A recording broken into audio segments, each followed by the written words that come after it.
Well, last time we finished chapter 2, and that was really fun. Uh, we there was the case on the airplane about the guy who is who turned out to be an Interpol agent, and he was trying to look into this smuggling ring. It turns out that there was this group of smugglers that were trying to swap a real statue for a fake statue, and he was trying to catch them in the act. And then we caught the murderer, but it's part of like some kind of bigger investigation that they're trying to pin down. Francisca was there too. It's very fun. It's very cool.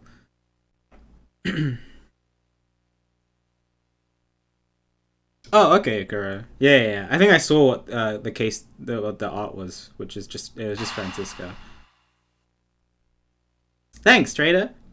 Yeah. So yeah, Turnabout Airlines was really good. And then we started the Kidnap Turnabout, which, I don't know, should we watch the intro again? Or should I just continue? Because I think that's the best way to give the summary, is to just watch it again. For those of you who missed it last time. Yeah, it was great. So my chat made me watch this intro before I ended stream on Saturday and Sunday. So let's watch it again. March 13th, 10:11 in the morning. It's time. Hi, trader, by the way. Don't worry, Mr. Edgeguard. Mr. Edgeguard.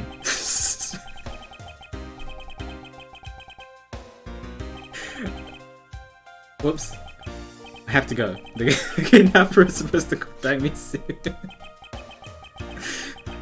Who would have thought that upon my return, I'd be thrust into a kidnapping case? And I would be the one who would have to make the ransom drop off. Okay, hopefully you saw what it was about. So Edgeworth is dropping off the ransom money. Let's see. Check that the money is all there, safe inside this suitcase. So this is the suitcase that was used in case 2, and she sold it to us. And, Edgeworth was very nice and decided to take it. Oh, sold it. She gave it to us. So it was very cool. Now all I have to do is await further instructions from the kidnapper, which I'm expecting to be transferred to my cell phone. I wonder, who else is around? This is the meeting place, after all. Hello! Welcome to Gatewaterland. Oh, thank you. And a big hello to you. I'm the Proto Badger. Nice to meet you.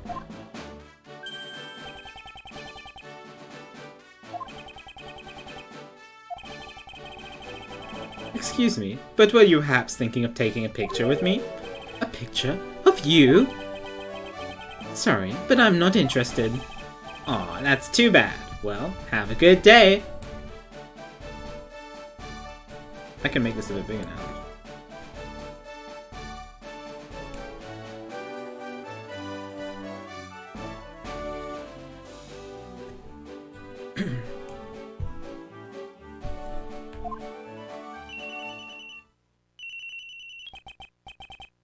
Hello?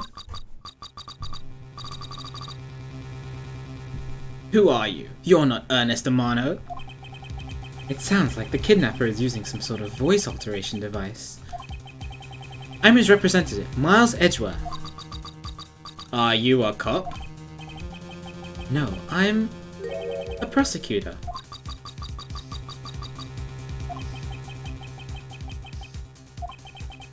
I know what you're wondering, and yes, I have brought the ransom money with me. I see. In that case, bring the money with you to the stadium. So, this person intends to see if I'm being followed, huh? Please, Detective Gumshoe, I really need you to come through for me this one time. I'm sure he will. I'm sure nothing's gonna happen to you.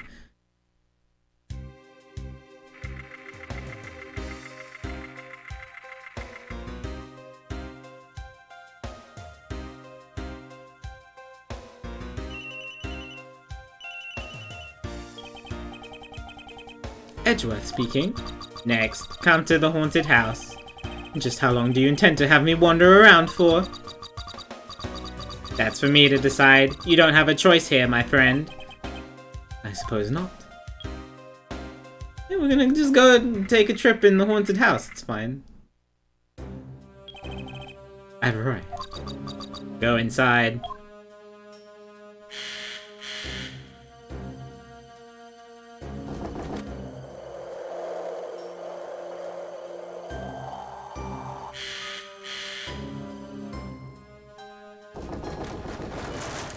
That's fine, don't worry. It's just looks like Mudkip. Just hanging around there. What a dismal place. That's it. Go through those doors. Am I being watched from somewhere?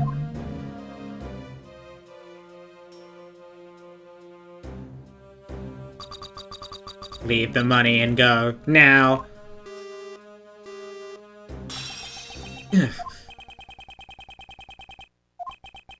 I was hoping for an exchange. But maybe I should do as they say for now and not push it.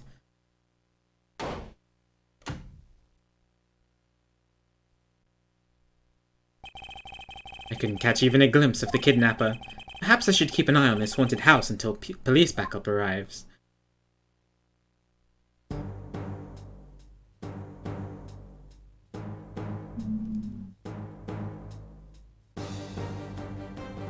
Just smile, chat. Just smile. Just smile. Just smile. Just smile.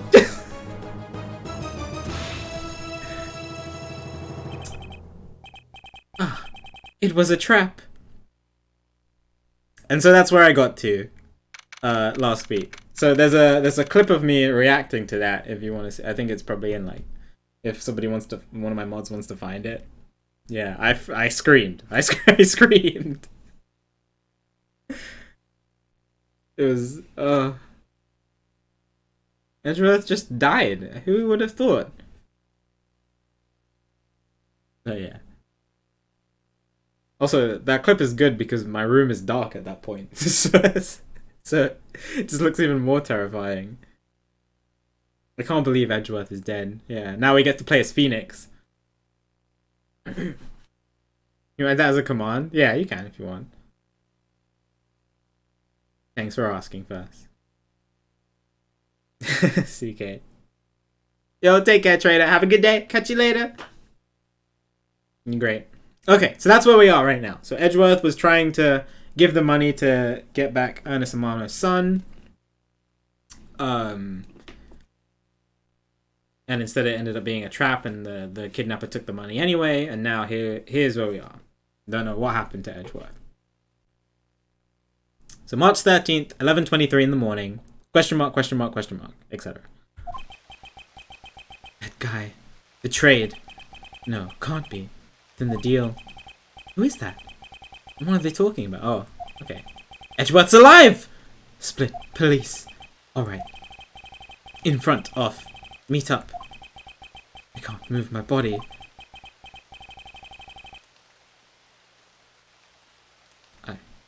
I fear I may faint again.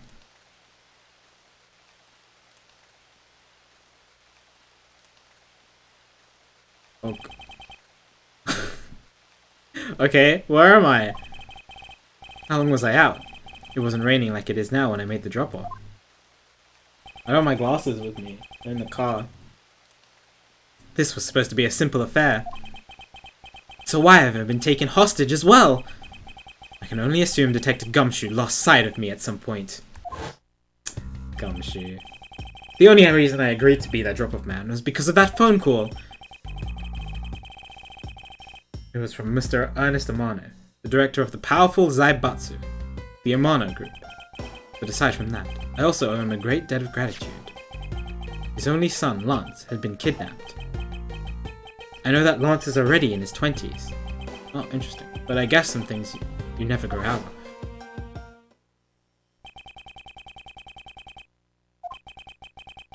I can't sit around waiting for someone to come help me. I must escape somehow. Hi, Mac.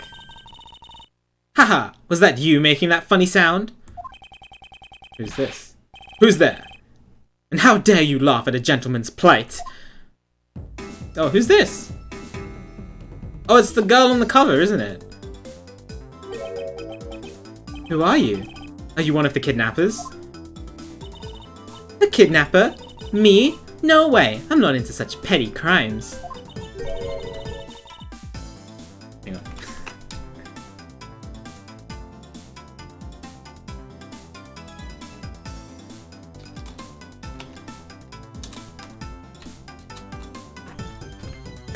Ow! I'm after something much, much bigger. Best girl? Oh, you guys like this person. Okay. Ah, I must be worn out from today's ordeal. Focus, Miles. Oh, I forgot to introduce myself. Sorry about that. Even in the depths of night, when no other bird dares to take flight, one alone soars to shine the light of righteousness on the world's blight. And that one is me, for I am the... Wait. She's the thief? For I am the great thief, Yatagarasu. Oh, okay. Interesting. So Yatagarasu was the thief who stole something from Edgeworth's office in Case 1, which happens in the future to this. Well, that's all we know about them. Well, it's this guy, Yatagarasu. Can I call you something for short instead of Yatagarasu each time? Great thief? Did she really just claim to be the Yatagarasu? Oh, but my real name- oh, okay, there we go. My real name is Kay Faraday. You can call me Kay, Kay? Good. Glad that's settled. Not quite. I have a mountain of questions for you. But first, if you would be so kind as to remove these ropes. I wonder, should I remove them? I was actually having a lot of fun watching you make those silly faces. Oh boy, Edgeworth. Hey, there's no need to get all mad and icy glary on me, you know. There she goes. This rope goes through here, and there you go. What a relief. I owe you my thanks. Ah, it's okay. You can pay me back in full later. Now then, what question should I start with? Unfortunately, I can already tell nothing is gonna be easy with this cheeky girl. Great thief. You are the great thief, Yatagarasu. You call yourself a great thief, yet are you really a thief at all? You doubt me? I get it. You think that a young lady like me couldn't possibly be such a big-time thief, right? That's not the part I have a tough time believing. I am the real, genuine Yatagarasu, you know. Yep, I'm a pure-blooded great thief. It's a little something I inherited from my predecessor. In that case, you wouldn't mind if I arrested you then, right? What? Of course I'd mind! I haven't stolen anything yet! Seriously, I don't know how you could say such a horrible thing to your savior. That's true. Technically, she hasn't stolen anything in front of me. Yet. What does she come to steal? What is that face? Look at that face that she's making.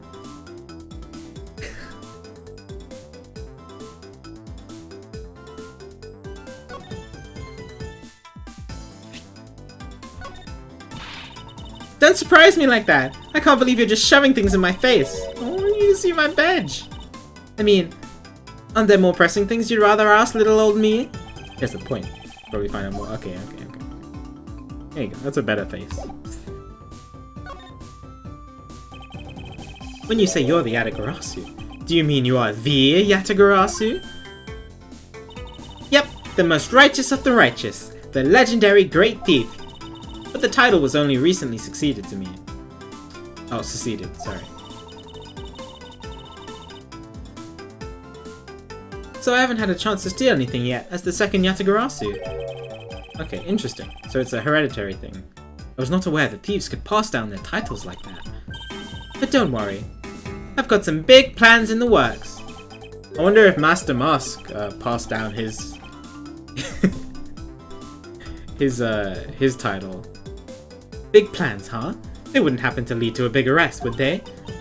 I knew it! There's just no reasoning with the prosecutor. How do I say that? I'm not the problem here.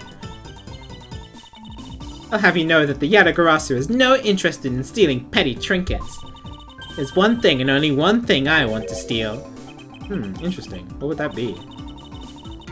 But that's gonna have to wait until we find our way out of here. Or at least there's one thing we agree on. I'll have plenty of time later to learn more about you. Like the key that she has as her hairpin. So, you never told me what your name is, Mr. Prosecutor? I guess not. I'm Miles Edgeworth.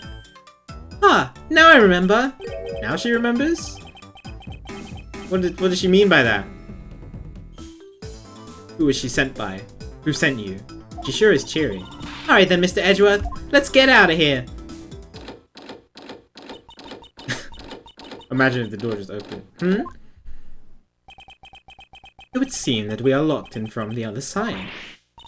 What? No way! I don't hear you! La la la la la la! Okay, do you remember where you came in from, right? Looks like that might be our only way out of this room. Whoops, slight miscalculation. That's a good height to make an entrance from, but I can't jump that high to make an exit. Why didn't you bring some rope with you? I suppose we have no choice but to look around and see if we can find another way out. Alright. Well, you know what I'm looking at first. What is this? Looks like the Bad Badger, and it's looking as bad as ever. The Bad Badger?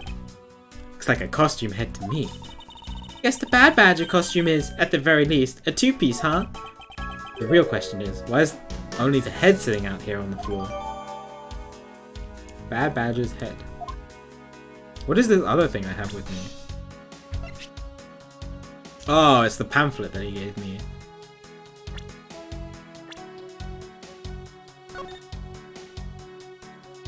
Main gate. Haunted house. This is where we got kidnapped. Stadium and Wild Wild West.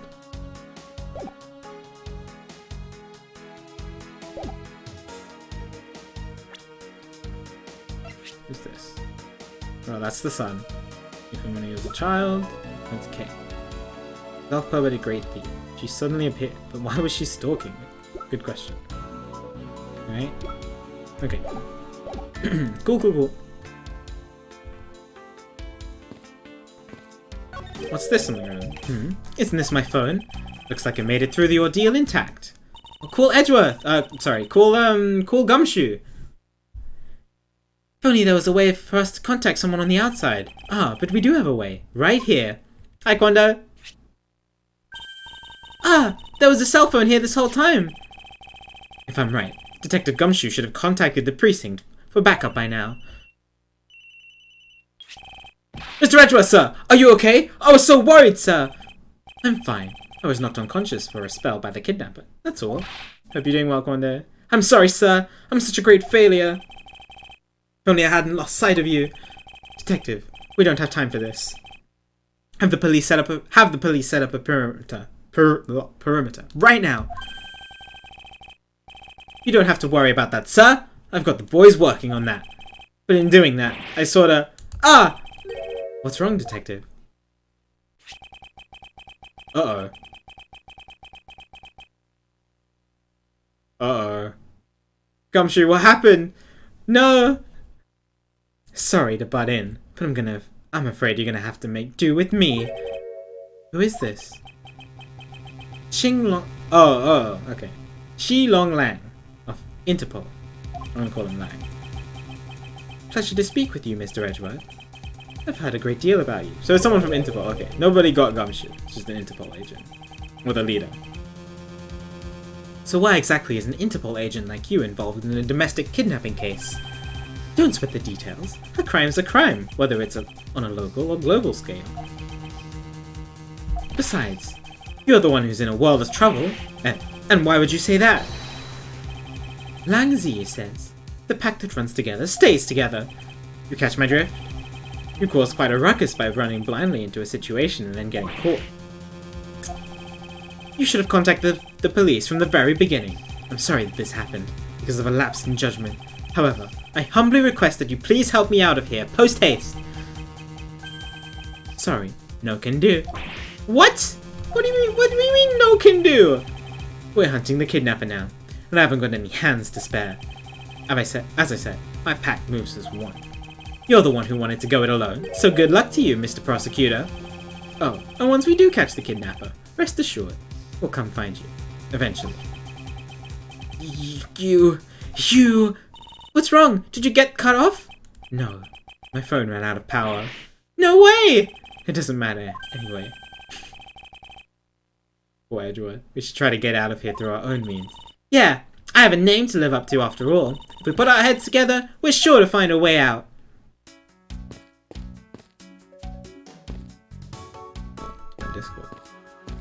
Can't climb up here?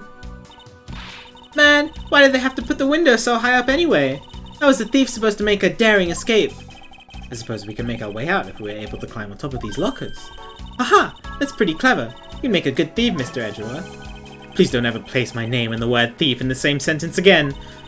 Let's see. I wonder if I can jump and grab the top of the locker here.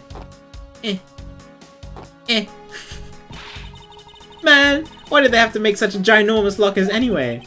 Even if we wanted to use these lockers, we need some sort of foothold. So if only there was some foothold. So we need to open the lockers, I'm guessing.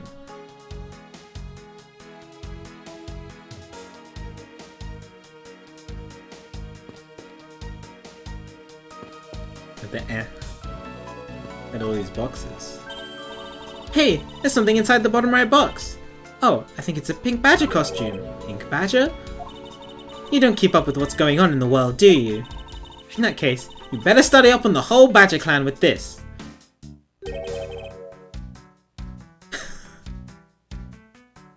Okay.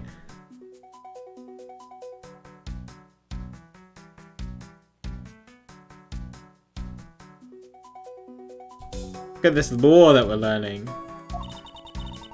Think of it as a bible of all the things you ever need to know about the clan. A vile criminal with a gun! Oh my god. Stay away from Bad Badger. Note her unique pink bow. God, the Proto Badger is just terrifying though.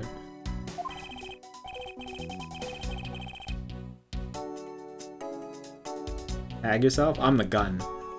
Whatever. I suppose I can keep it as a reference guide or something.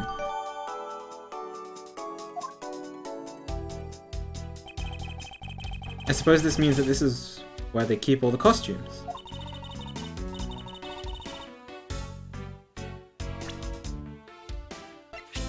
It did say Blue Badger Bible. Okay. Okay. Certainly looks that way. It's like the Badger's family home. There are 8 boxes, but 7 of them are empty, which means that 7 of the costumes are in use right now. Okay. But aren't these badgers the mascots of the police force? That's what I thought. Well, I heard that the police had a hand in sponsoring this theme park. Probably because the Gatewater group owes the police from all the cases they've solved. They have the power of the state, and they used it to make a theme park! Not just any theme park! They have a handcuff-shaped double-looping roller coaster! That sounds kinda cool, actually. It's quite enough. I'm feeling woozy from just the thought of such a thing. Oh, wouldn't be able to ride roller coasters with Edgeworth. I won't rest until I've inspected every suspicious-looking nook and cranny. I suppose this is the pink badger. But since it has the same design, doesn't it seem forced to call this one a female? You think so? I mean, just look at how long her eyelashes are. That's the only difference. And the fact that she's pink. Yes, and her lips are red. See? Lipstick. What? She has nothing about the giant. She has nothing to say about the giant pink ribbon, or is that too obvious?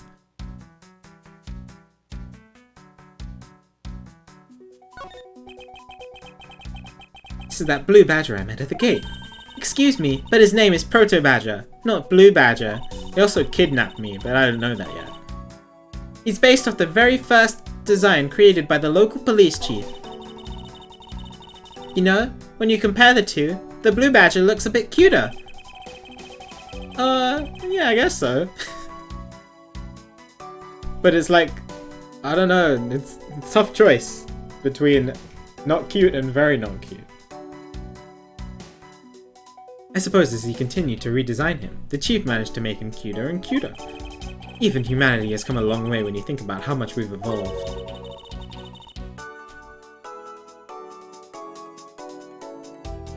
Are we comparing the blue badger to humans now? Look at this bad badger. Give me information on him. This is the blue badger's rival, the bad badger, huh? Do you feel some sort of reverence towards this badger, Kay? Ha! I can't believe you would be so stereotypical when it comes to thieves. Surely you must also think there are much cooler and cuter ones out there, right?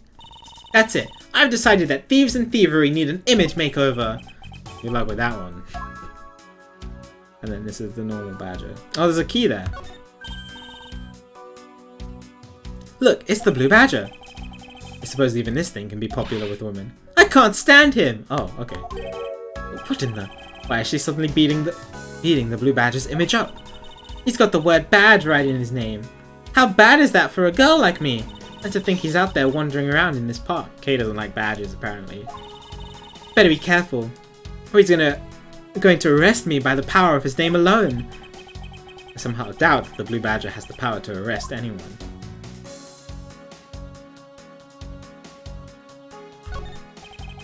What have we here? Ah! Why do I feel a laser-like stare aimed right at me? Did you want to take a look? Well, don't mind if I do. Oh, I see. Yes, this is definitely a key. I'm sure it's a key to something. Maybe we can open the lockers. Ooh. The something is what was relevant to my interest. Okay, I think that's everything. Let's try it. Lockers. Key.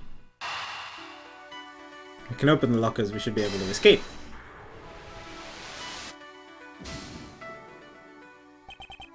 Ah, rip. Dang it. I actually thought that was like gonna be it.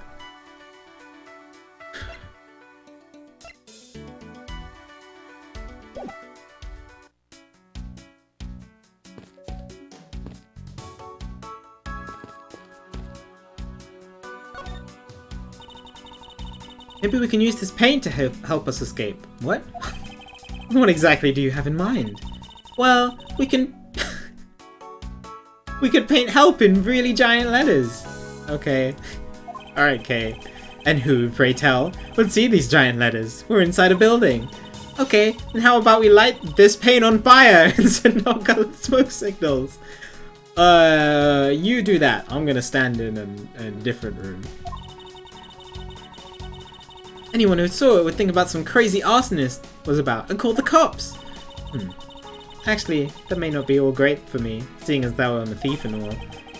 Try to find something other than this paint to use, shall we? They're holding a blue badger photo rally.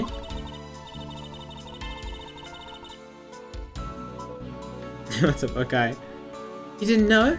Plus, it's not just the blue badger, it's his whole family too. Oh my god. Take a picture of every member of the badger family and receive a prize. There's only one of each of the 4 family members wandering through the park. Dang, we missed our opportunity with the proto badger. Wonder what the prize is. Managed to snap a photo of every member of the family, you get a really posh prize. Well, there's the costumes head sitting over there. Why not start with a picture of that? Found me on Discord. Yeah, if you type in ! Discord, there you go. Bryce is suffering. Bryce is kidnapping. You can't do that. That's cheating. There's only one of each badger in the park, so you have to work for it. Wait, if there's only one of each badger in the park, why are 7 of the costumes missing?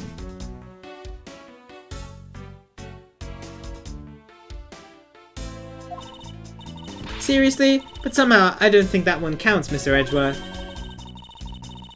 You have to take pictures of the costume ones walking around the park. So those are the rules of this game. How quaint.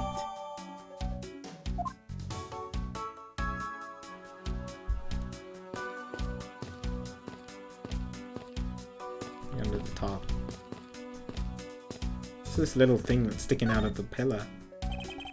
This is the beam I was tied to. What's up? I was pondering if perhaps we could make it over to and out the window if we climb this. Over to and out the window. Good thinking. And if it's climbing action you need, just leave it to me. Thanks. This little hook looks like it might make for a good foothold. Oh, it's a hook. Up you go, Kay, and good luck. Count on it. The great thief Yadagarasu spreads her mighty wings and takes to the sky. This is not going to end well. Here I go! Right, okay. She didn't fall flat down. Face down on the floor. How is her scarf blowing when there's no wind inside? As I thought, this beam was definitely not made for climbing. On this beam, but it's not enough to hold. Okay. What do you mean, as I thought? I'm not your guinea pig, you know.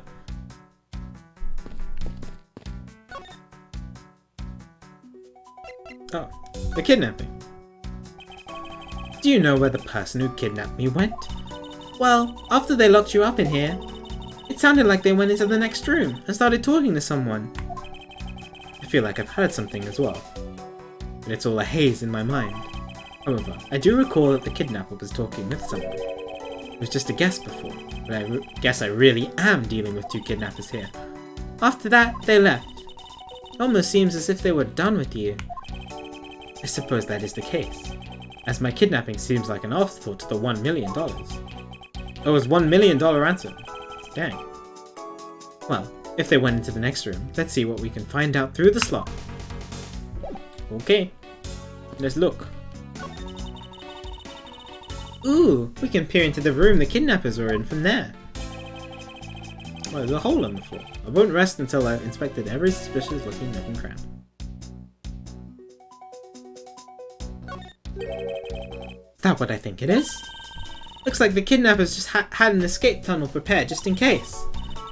That's awesome. They're like the bunch of great thieves themselves. No, they're not. Besides, well, because I highly doubt they made the tunnel themselves. The floor panel was removed and propped up against the beam in a very specific way. Oh. Maybe there's a similar tunnel here. This building was originally built with a basement or underground area.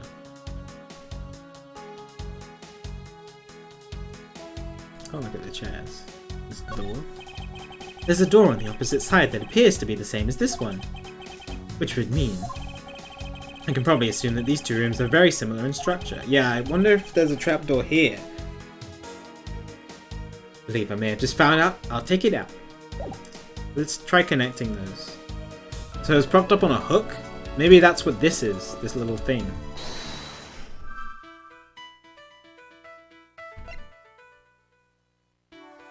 This one and this one.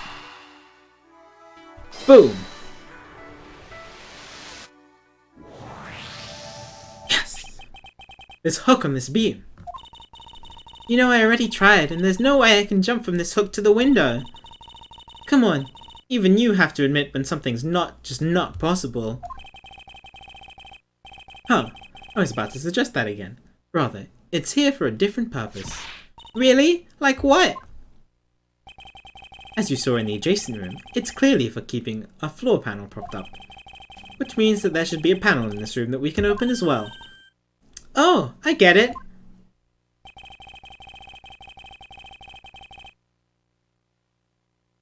We didn't notice its existence all this time because it was hidden by this top. Alright then, let's fold this thing up and see what's underneath. There we go. Now this is what I call a treasure. Let's get it open. Wow, this must be another entrance. This must be another entrance to the secret hidden basement. I totally smell treasure. The scent I wish to smell is the sweet fragrance of freedom. Then what are you waiting for? Hurry up and open the hatch. Alright.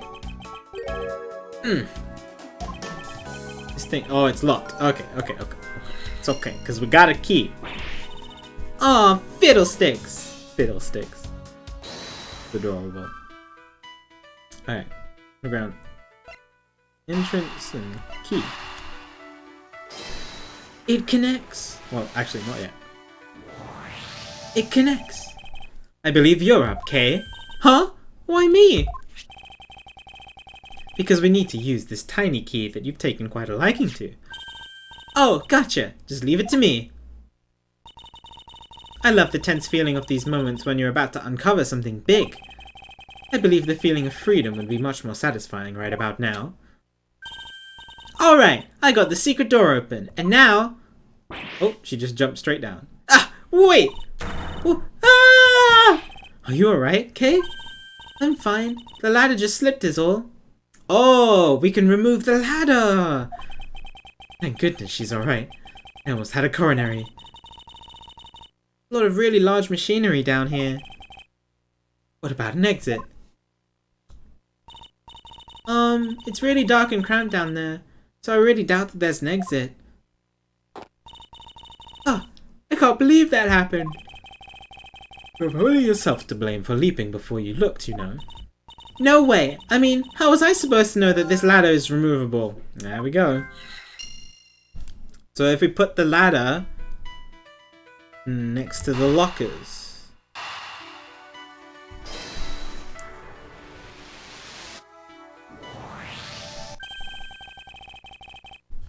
I figured out how we will escape this prison, Kay. Oh, so how are we gonna bust out? It seems that your reckless actions were of use after all. Are you actually praising me? More of a thank you for giving me an idea regarding this ladder. The underground ladder. Oh, the underground ladder? What about it? This ladder isn't just for those who wish to go down. Oh, I see. If we use this... Yes, I believe it's long enough to reach the top of those lockers. Well, what are we waiting for? Easy peasy. Let's go. Alright, now we can get out of here. Yes, we spent entirely too much time in here. Kidnappers who held me hostage, and a mysterious Interpol agent. This case is only getting started, and I'll be the one to bring it to a resounding end. March 13th, 12/11. Wild, wild. Oh, okay, this is the other area. Look at that cat on the left.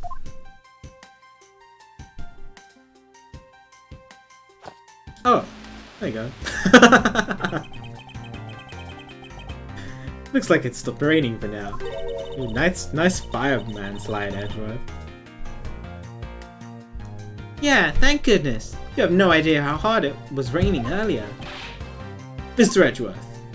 Oh, Gumshoe! I'm so glad to see you managed to escape, sir. I was so stressed that I thought my heart was gonna give out. Detective Gumshoe. May I ask what in the world that is? Well, that's, Oh, hello. Count off. MIB. Men in Black.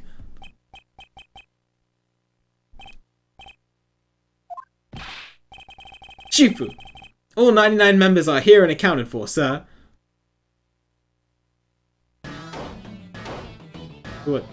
Oh, I know this theme. I've heard this theme before. That's really good. What the heck do you think you're doing counting my cubs off like that? Cubs? Oh, this is also the guy who's on the cover. Every person is a valuable human being, get me? And everyone has a name that their parents gave to them.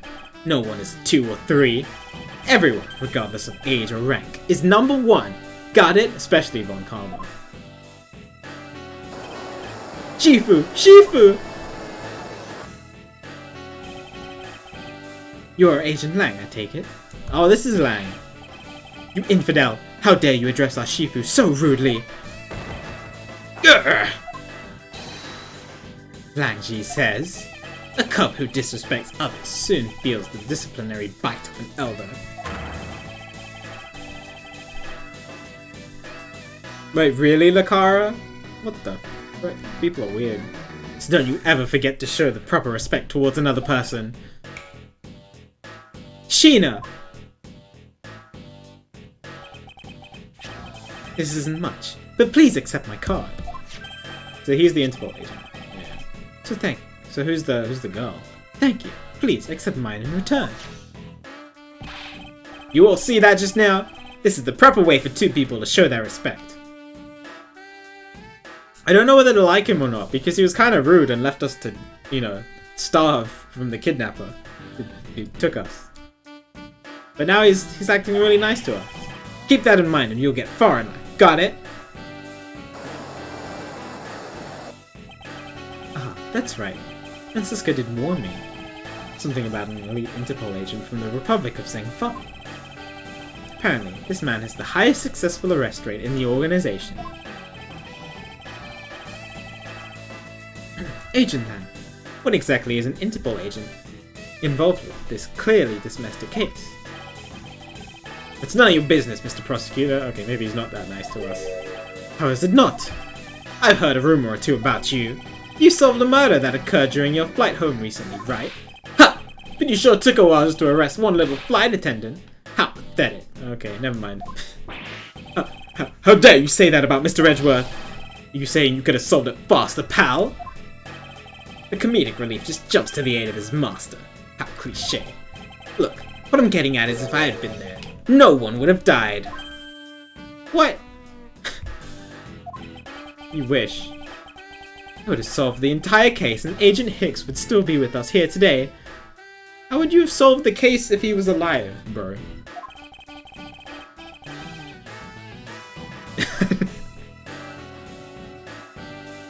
Agent Lang knew yesterday's victim, Agent Agby Hicks. Hicks was like a brother to me, so now I'm out to take my revenge. Agent Hicks was investigating a smuggling ring with Francisca and a third person. This must be the man she was talking about. In that case, you should understand how I feel, as the kidnapped is someone I know.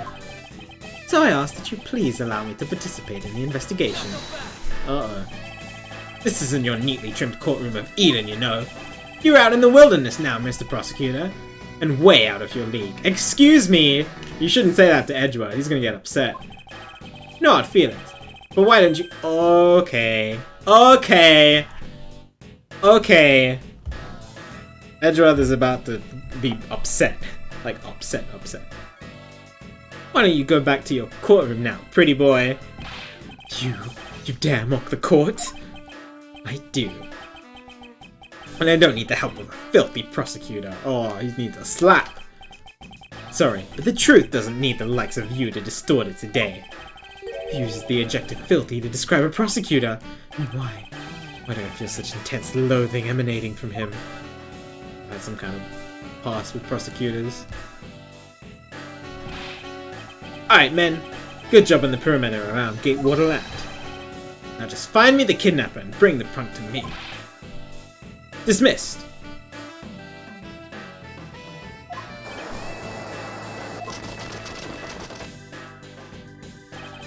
Now then, Mr. Prosecutor, you just sit tight here and don't cause any trouble. Understand? Wait.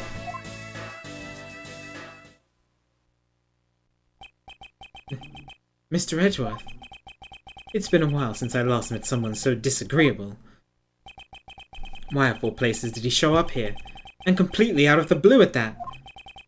I suppose I'll have to ask Detective Gumshoe to fill me in on that. Okay. Let's talk to Gumshoe. Hello. Great job, Detective. Sir! For losing sight of me. Oh, he was being sarcastic.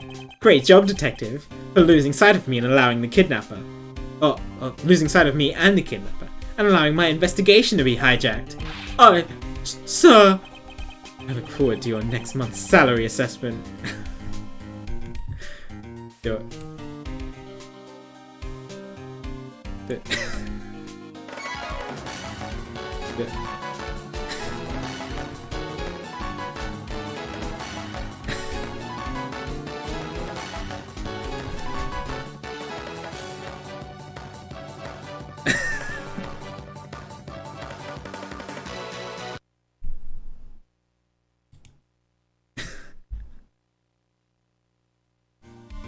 Sorry, I love that I put that on my layout. It's so good. I could just use it at any point. But the case isn't lost yet, sir.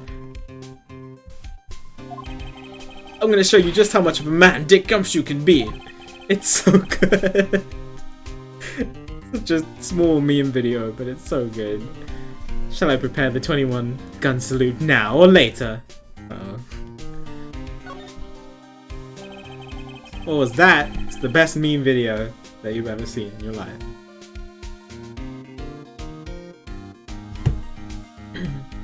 Detective, are you sure it was the precinct you called for backup?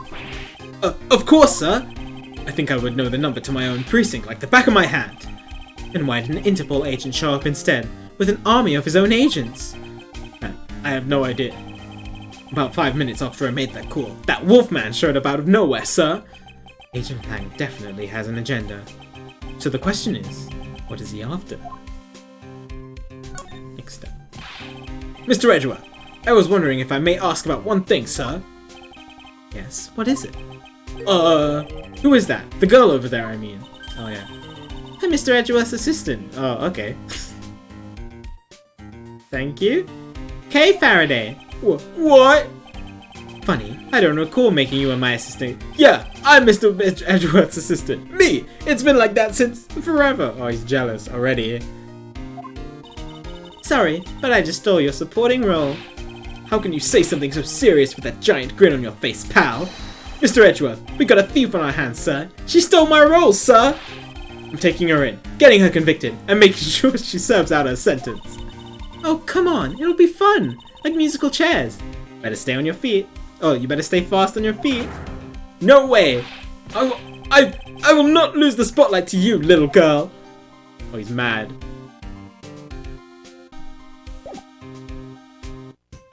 Okay, can we talk to you? Man!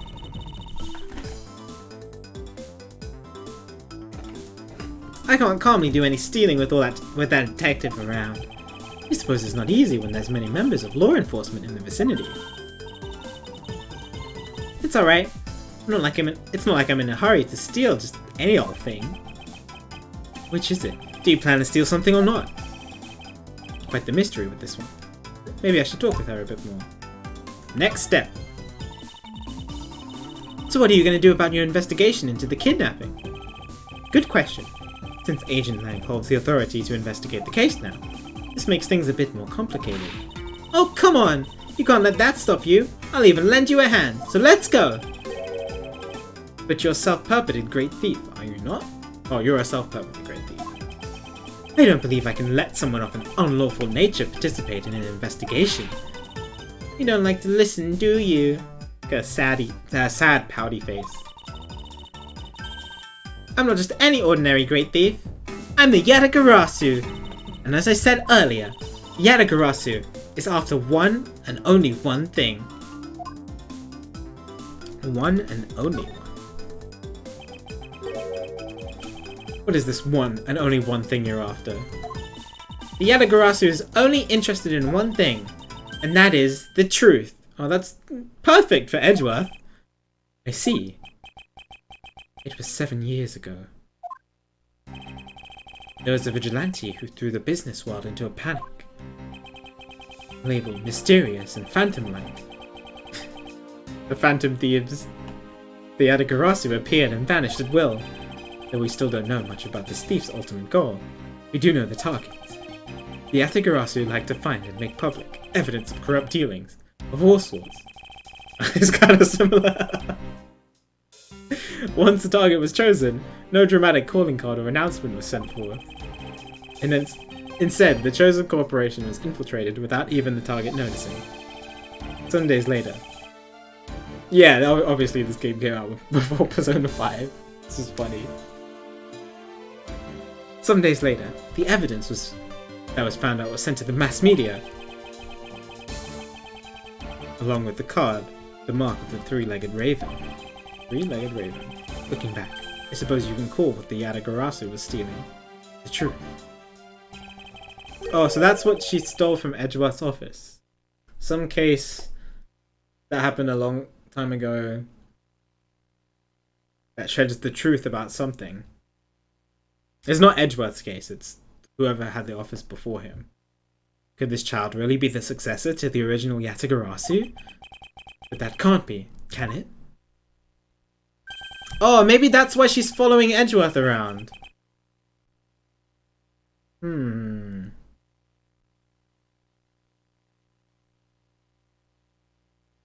Okay. Lance? Lance? Where are you, son? Oh, this is, Ernest. Hello.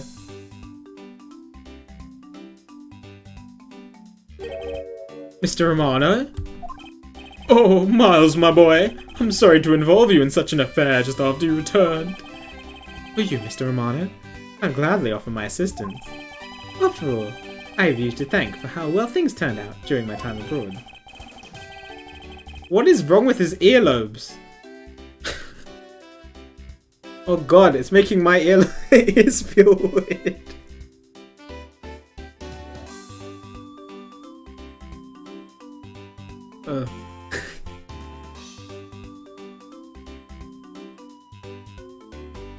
If it wasn't for you, I might not have been introduced to that law office. Dude, look at all that money he's just flaunting about.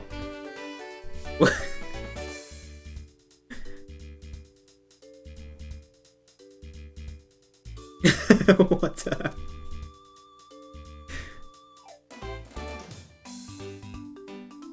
My earlobes feel short. Like, I'm touching them now and I'm just like, I just feel like they should be longer when I'm looking at his ears.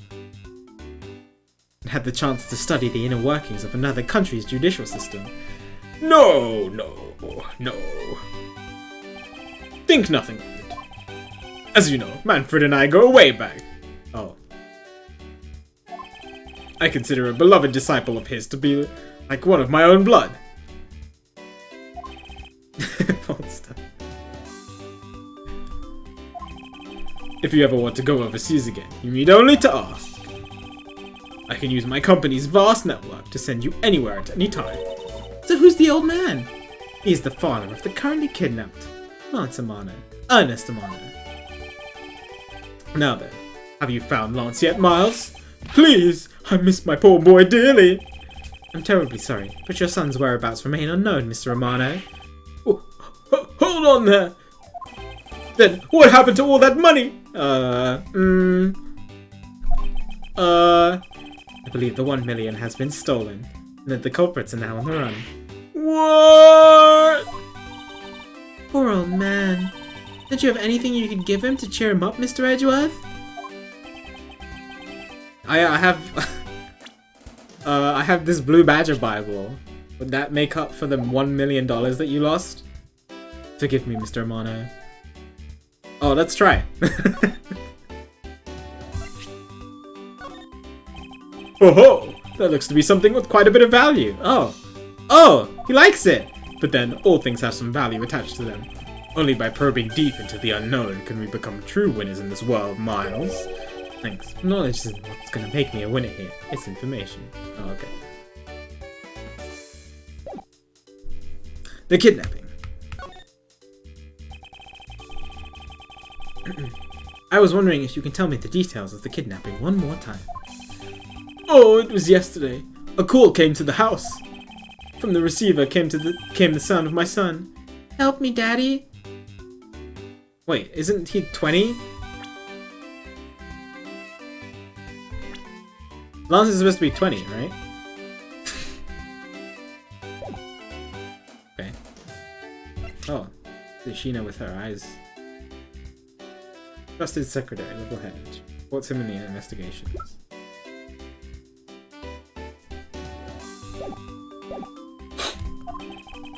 I know this is tough. Please stay with me here, Mr. Romano. You don't understand. He hasn't called me Daddy in ages. It was incredibly moving. I wish I had recorded him saying that. Definitely should have recorded that conversation. But not for the foolish sentimentalities of an old man. Wow, Edgeworth.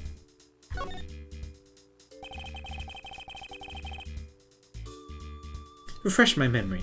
What kind of person is Lance again? How will telling you about Lance help you get him back?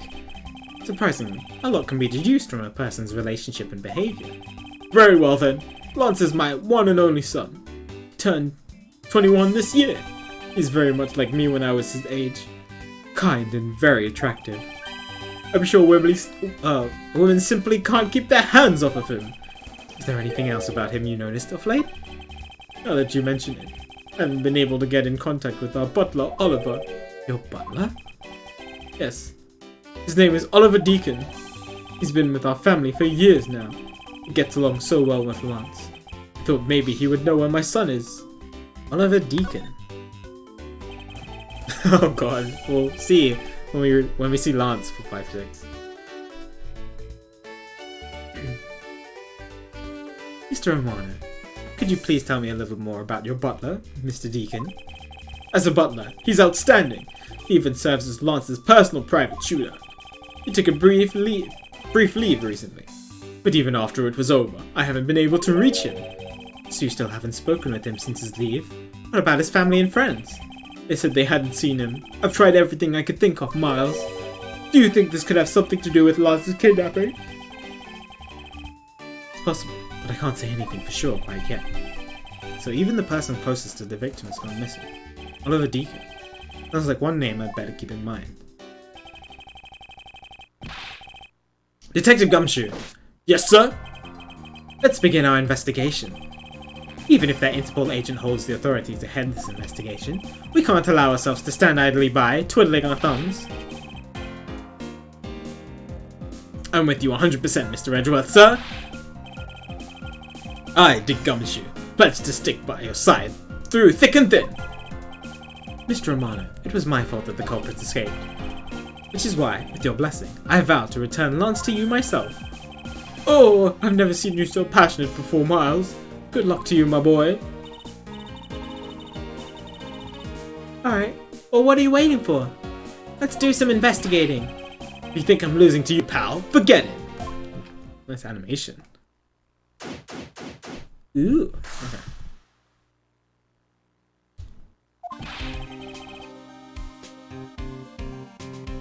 So what should we examine first? Thanks to Agent Lang, we can't leave this area.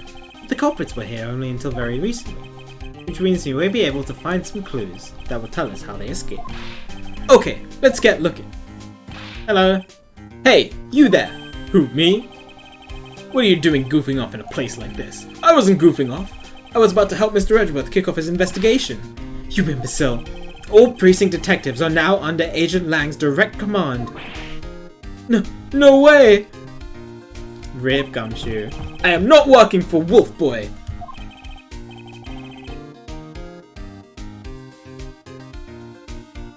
What about secrets? DM a mod. Like whisper a mod first and see if it's okay. I think that would be the ideal thing to do. One of my mods. Omega or Kura, who's here. Mr. Edgeworth, can't you do something?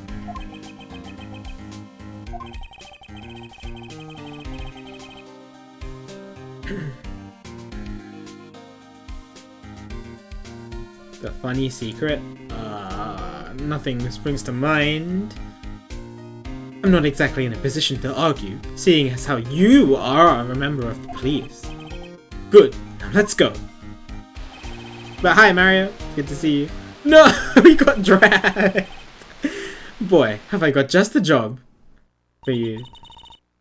Well, that was exciting. Okay. What? Can't you tell I'm all ready to get down to some detective work? You should go home. Your parents must be worried about you. Oh, come on! I finally get to be your assistant and you try to ditch me? I don't recall offering you the position. Why do you have to be so difficult? Besides, it's already too late, you know. Like I said, I've already stolen the position of assistant a while back. Ha!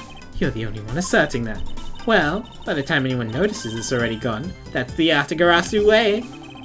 You shouldn't speak so lightly of things you know nothing about. Fine, whatever, you win. Go ahead and do your little investigation. But the talented Assistant K is gonna tag along no matter what you say. Even if she turns out to be useless, she's not gonna listen to me. Might as well surrender and let her come along for the ride.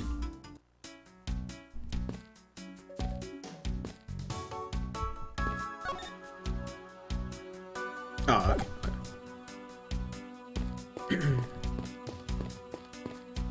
Oh god. Can I? Hello?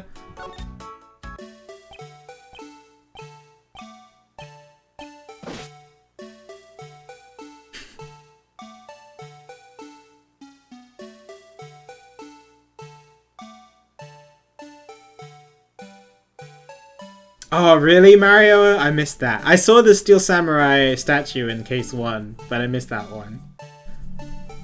That's awesome. Hello? He's kind of cute? Yeah! But flashbacks, if you've played Ace Attorney 1-5. Flashbacks.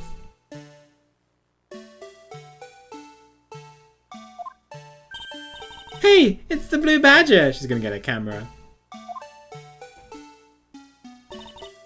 Badger, get! Yeah. I really don't understand why she's so excited over this badger hunt. Speaking of badgers, there's a person inside of there. Mr. Badger, I wonder if you might share with me what you saw. Hello, can you speak? Hello? He's doing that contorted wriggling dance again. Aha!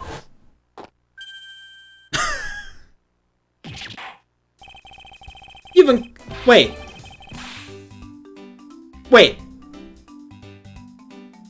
Wait, is that who I think it is?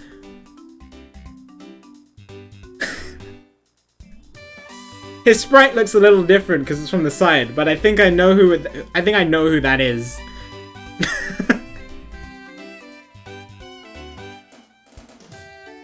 You've uncovered my undercover identity, sir.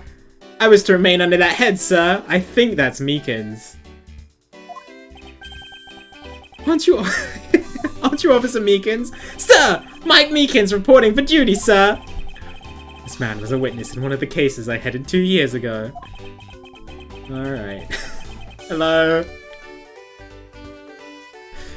But the only thing I remember about this officer is that he often spoke and acted before he thought, which gave me a great deal of headaches.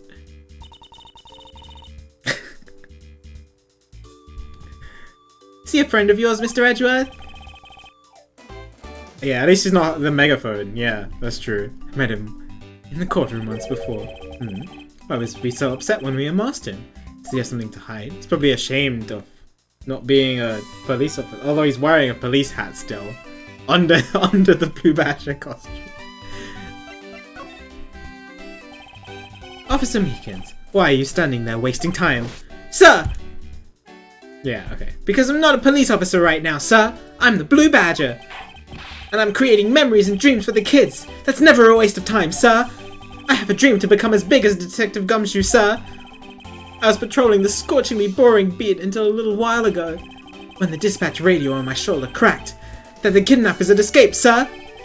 Thought maybe this was my shot at making detective, sir. I rushed on over to join in, but when I got here, there was a sea of people already, and I couldn't spread my trademark friendliness and joy onto anyone.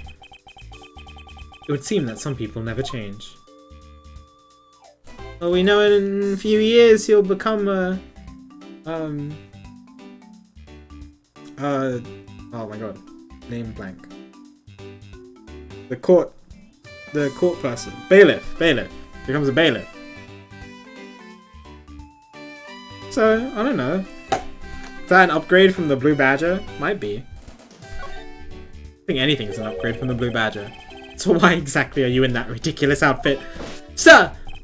That's because, sir, I'm here to keep the visitors in good spirits, sir.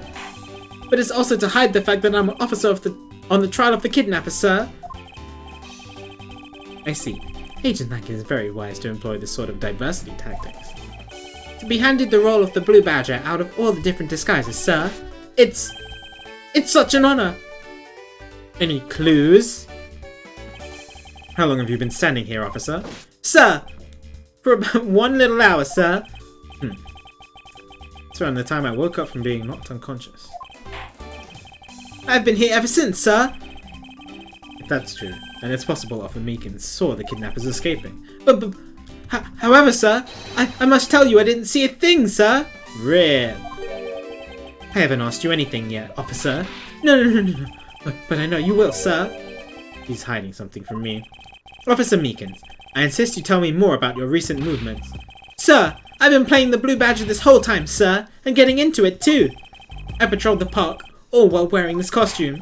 And about 1 hour ago, I came over here, sir. I haven't seen any suspicious looking people the whole time, sir. But I did see a badger, sir. A lone blue badger.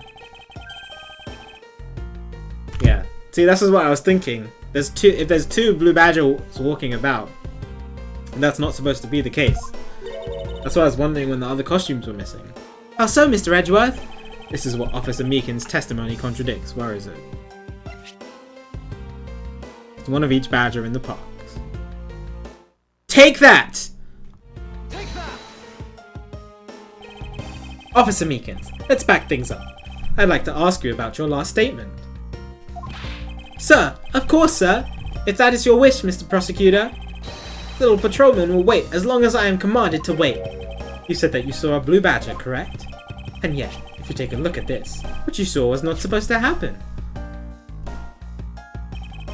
This park is supposed to have only one of each badger in it, at any given time. Which means that as long as you are the blue badger, Officer Meekins, you should not have seen another blue badger wandering the premises. What? Okay. Sir? Then that would mean that there are two blue badgers walking around. But why?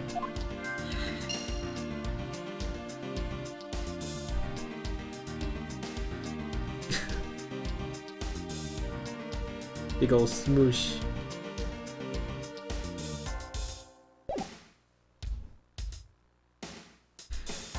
Okay. Excuse me, but if you could let me through here. Sorry, I can't let anyone through. Agent Lang's order. Supposed to have to deal with this impasse for now. Okay. Anything else? Oh look! There's a blurb about the cactus here. This cactus is a very gracious gift to Gate Waterland from the local police precinct. Can't believe the police precinct went so far as to even donate a cactus to this place. So, is the police department running a cactus farm on the side? Aha, just kidding. They wouldn't do something so silly. Actually, I have the vague impression I've seen a cactus farm at the precinct before. What? These are real. I wonder what you put in them. Water would be the obvious answer. But if you stored water in a barrel under the blazing hot sun, wouldn't it go bad? Okay, Cade. Hi, Shifter. Yeah, it's... What was it? 2000 and... What does the case say?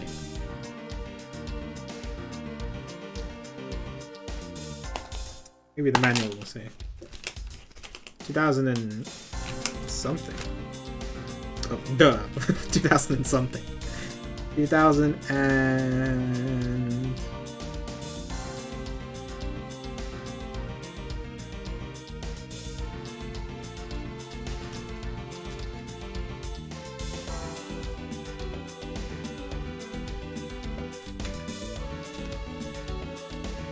Oh, 2009. 2009.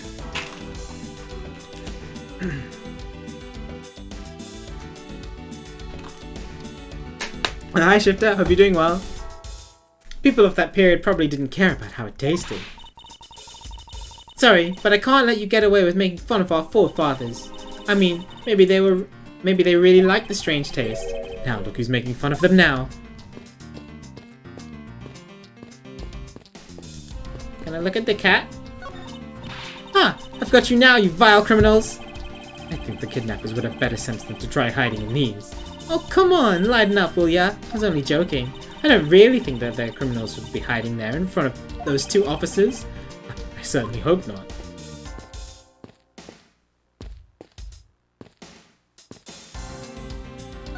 Get the pipe. Hey, there's a bunch of footprints in the mud over here. I remember hearing rainfall out here when I was being held in there. Yep, it was just passing rain. That's why the ground is already pretty much dried up. I should be thankful. They left us with some nice footprint samples. You know what? I bet if we followed them, we can find out where the kidnappers went. Plus we'd be able to spot them because of their muddy shoes. I don't think it would be that easy. Why not? Look carefully. There are quite a few different sets here. We don't know which ones belong to the kidnappers. Oh, that's true. We don't know what kind of shoes they were wearing. Or if they're wearing the costume.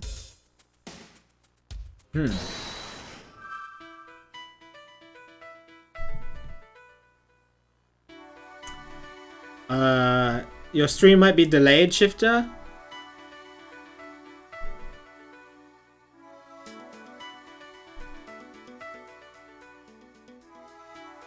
It's...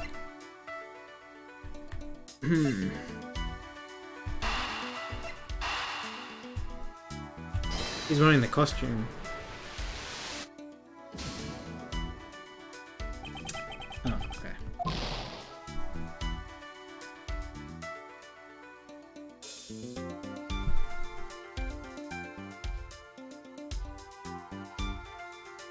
Maybe I have to do costumes?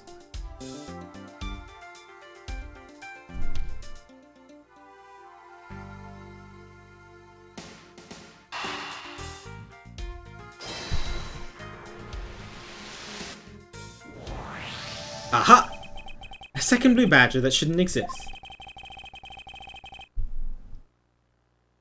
I know, it's such a good emote. Hi Yoshi! Clearly, the true identity of the person underneath is... Oh, I know! It's one of the kidnappers, right? That person wore a costume to get away. That's... Oh my god, that picture. Right, but there are 2 other costumes missing, which means that there are probably 3 kidnappers? Precisely. After all, the costumes that went missing... Like, there are 7 missing in total. 4 of them are from the regulars, and there are 3 others that are missing. After all, the costumes that went missing from the storage area are a blue badger, a proto badger, and a bad badger. Yes, those 3. So there are 3 phony badgers. Yes, Kay. 3 phony badgers running around the park somewhere. Huh?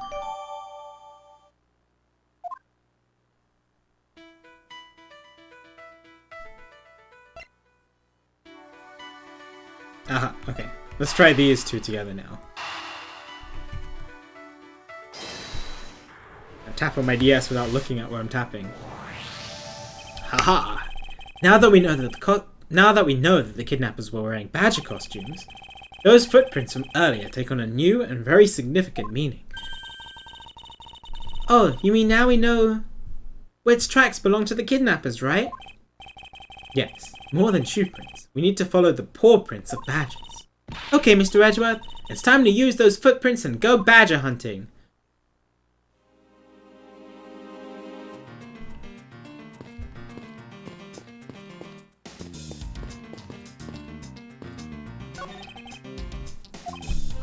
Okay, don't let me through.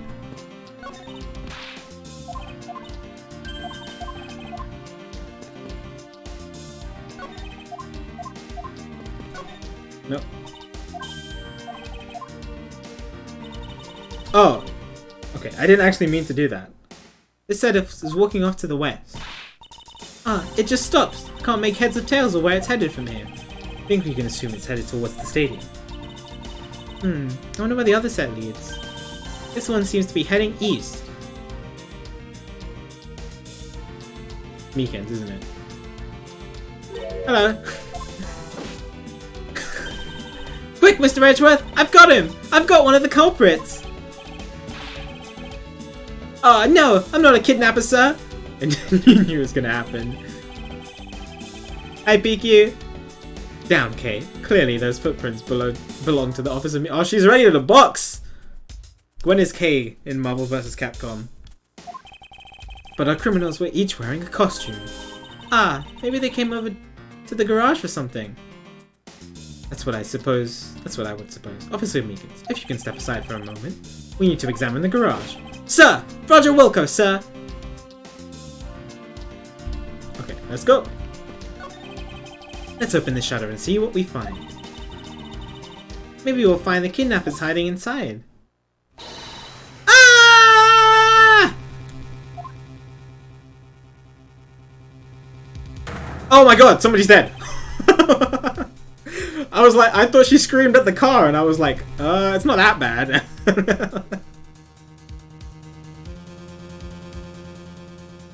What in the... I seem to have stumbled across a dead body.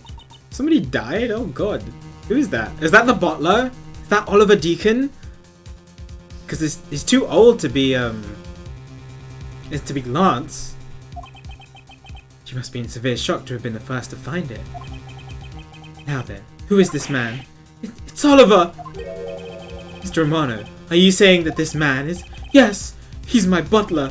How could something like this have happened? Indeed. And why was Mr. Deacon here to begin with? Better investigate this crime scene quickly before Agent Lang or his men return. The kidnapper's footprints lead right to this garage. Right to a dead body. Is it possible one of the kidnappers is now a murder victim? Interesting. Maybe. Having an inside man always helps. I've also heard that a lot of kidnapping cases, or some of them tend to be the actual victim, like the kidnappee themselves, just kidnapping themselves. So that could be the case. Would I ride that car? For an amount of gifted subs, Omega. From my cursory examination, I believe this man died with a fatal bullet wound. Oh, shot. Interesting. You sure are calm for someone who just found a body. It's surprising what one can become accustomed to in the span of 2 days. I won't rest until I've inspected every suspicious looking nook and cranny. He says that a lot, doesn't he? It's unusual. This is an unusually shaped pendant. What is it? Is it something valuable? He seems to have regained some of her composure. Looks like a horse pendant. It's got an antique feel about it, and it's really pretty. Hold on, this is made of platinum silver. Nice! It is worth something after all. Oh, and look, there's something written on the back. Colin Devery. It's a name. Colin Devery? But this man's name is...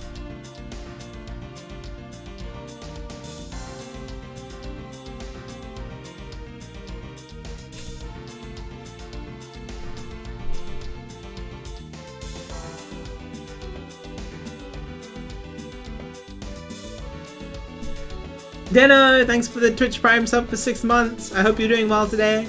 Appreciate the support. Good to see you. Thank you, thank you.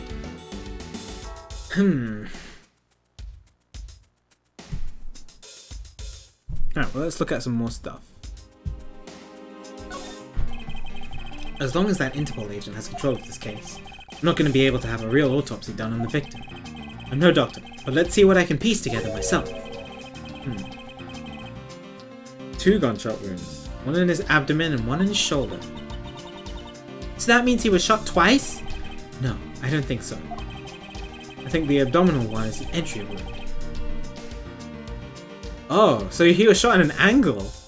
Interesting.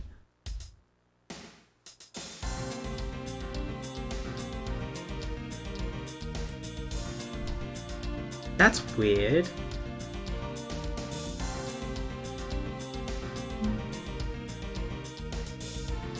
He was shot at an angle, which means he must have been either lying down or like the killer was lying down. But there's if that's the exit wound, why is there no blood all over the floor? He must have been killed somewhere else. Nice! I knew you could figure it out. It comes with experience, and I've seen my share of crime scenes. Speaking of experience, this crime scene seems a bit too clean. That's what I was thinking, Edgeworth! Now check his pulse. For a murder where the bullet went clean through, I should make a note of this oddity.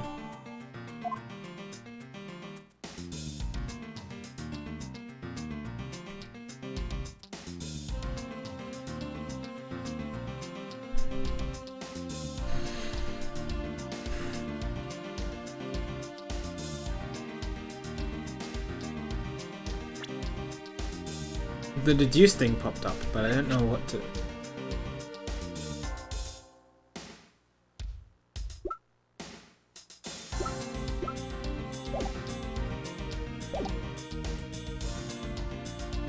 He's not wearing the badger costume.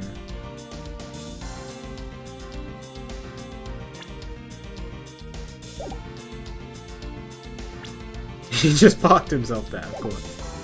No, I want to press the button. 2 gunshot wounds. Yeah.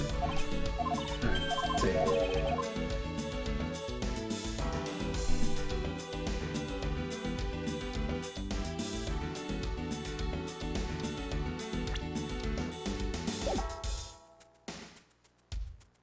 So either he has a different identity to Oliver Deacon, or he stole this pendant. I guess maybe that's what I have to deduce.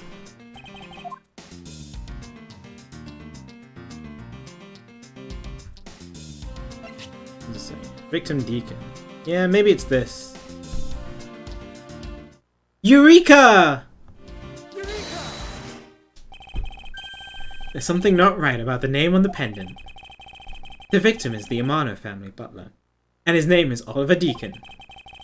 But the name on the pendant is Colin Devereaux. I wonder what's up with that. I don't know, but I think we've hit upon an important piece of information.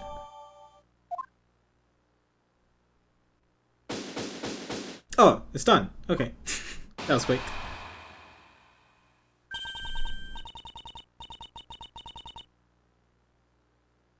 Lance! Lance! Oh, that's okay. That's not Ernest. Who is that? Where are you, sweetie? Who's this? Excuse me, but you are? But, oh, this is bad. He's really good looking. Ah! Stop it, Lauren! You can't let yourself fall for a playboy like him. You're in love with... Sounds like someone doesn't know the meaning of the phrase in a monologue, huh? Sorry to interrupt your conversation, but might you be a friend of Lance? Yes, I'm Lance's girlfriend. My name is Lauren Porps. Porps? Pops. Lauren Porps. Oh, what did she just lick? Girlfriend? Thought it was a lipstick. Oh, it looks like it's a ring?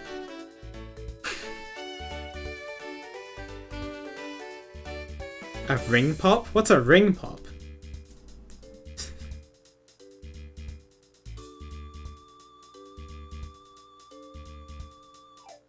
Educate me, chat. I don't know what a ring pop is.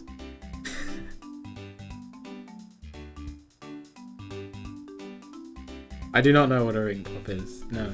Did I grow up without... Is it like just like a piece of candy on your ring?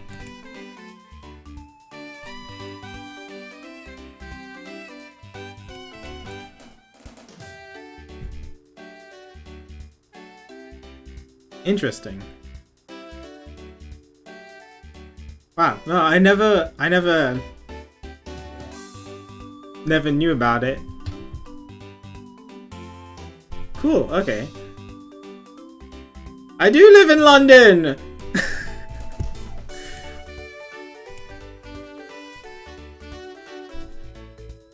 Okay, cool. That sounds really convenient. Man, I wish I had those growing up, because I would have been able to lick them during during class. Nobody would know the better. I'd just be like this. Instead of having the, you know... Oh. It was from the 90s? Yeah, I was born in the 90s!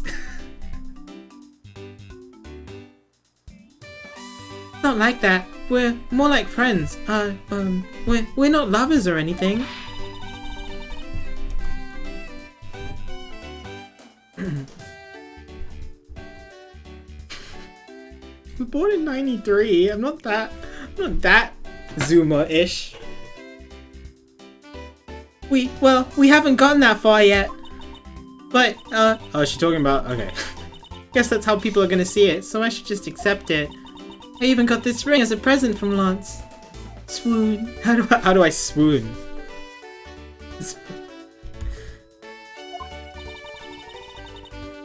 Haha, you know what she reminds me of? A cartoon character. Making Edgeworth very uncomfortable. Might I inquire as to why you are here? I haven't been able to get in contact with Lance lately. I began to get really worried. I looked everywhere for him. And then I heard about the kidnapping, so I came here. Wow, you're really strong for having made it through all this by yourself. Is it true? Has Lance really been kidnapped? No one is supposed to know, but yes, It's true. Oh, Lance! I can't believe you've been spirited away! I wonder how you're doing right now. Looks like she's gone back to the fair maiden in love routine. So, Mr. Edgeworth. Wait, where did she go? Okay, she disappeared. Mr. Edgeworth, where do we go from here? Well, we found a body, so we should look into the murder. Uh-oh, he's upset. My men brought me up to speed over the radio. Dude, you didn't find the... I was the one who found the body, you dimwit. And you were right next to it. And I have to say, you really should have called. I heard you found something very intriguing. I have nothing to hide, Agent Lang. It's exactly what you see before you. I'll take it from here. Yeah, that guy's really dead. Good work. Hey, you waiting for an invitation? Hurry up and detain the suspect now. Suspect? Who? No, wait, no! No! Meekins, no! Officer Meekins, is it? You're coming with us. What? Sir! I had nothing to do with it, sir! Agent Lang, don't you think you're being a bit rash? Do you even have a good reason to suspect Officer Meekins? Ha! I leave that kind of stuff to you, prosecutors. It's your job after all. Like I said earlier, the crime scene isn't as forgiving as your precious courtroom. That's your answer? I know you like your logic and reasoning. But that sort of impractical fluff is not needed out here in the field. Well, he needs a slap. All you have to do is arrest suspicious person after suspicious person. That's how you eliminate crime from the streets. But that's also precisely how you unnecessarily arrest innocent people by mistake. Innocent people? Nonsense! There's no such thing as an innocent person. We've all got a blemish or two in our hearts. That's tyranny! I won't allow such a thing to go on unchecked before my eyes. Too bad you don't call the shots around here. As I have sworn to uphold the laws of this land, I cannot allow you to take this man in. Let's go, Edgeworth! KK is like, what are you doing? That you would arrest a man on false charges without even conducting an investigation? Have you no honor as a member of law enforcement? Oh dang, Edgeworth! You! How dare you speak so disrespectfully to our Shifu? Hold it! Ha ha ha ha ha ha ha! You amuse me, Mr. Prosecutor. Like she says, every pack has its own rules. If you can play by their rules and come out on top, that is a true victory. Alright, I'll give you beloved laws a fair shake. Your beloved laws a fair shake. I'll show you just how much investigating I've done. Uh-oh. Through my line of logic. Testimony? Oh yeah! Shi Long Lang's logic.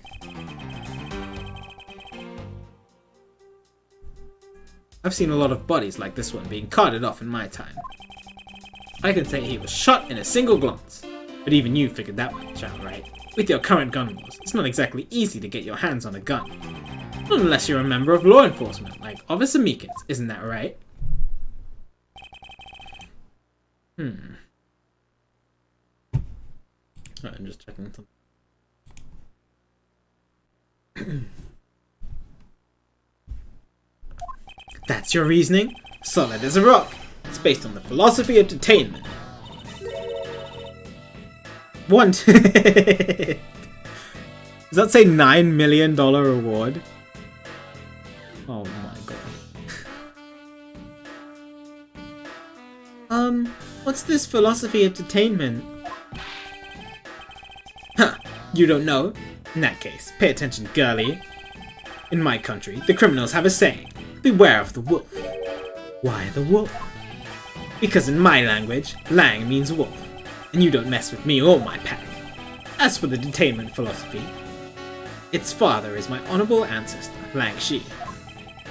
I think I'd have heard of him and his teachings if he is that famous. Hello. Bye.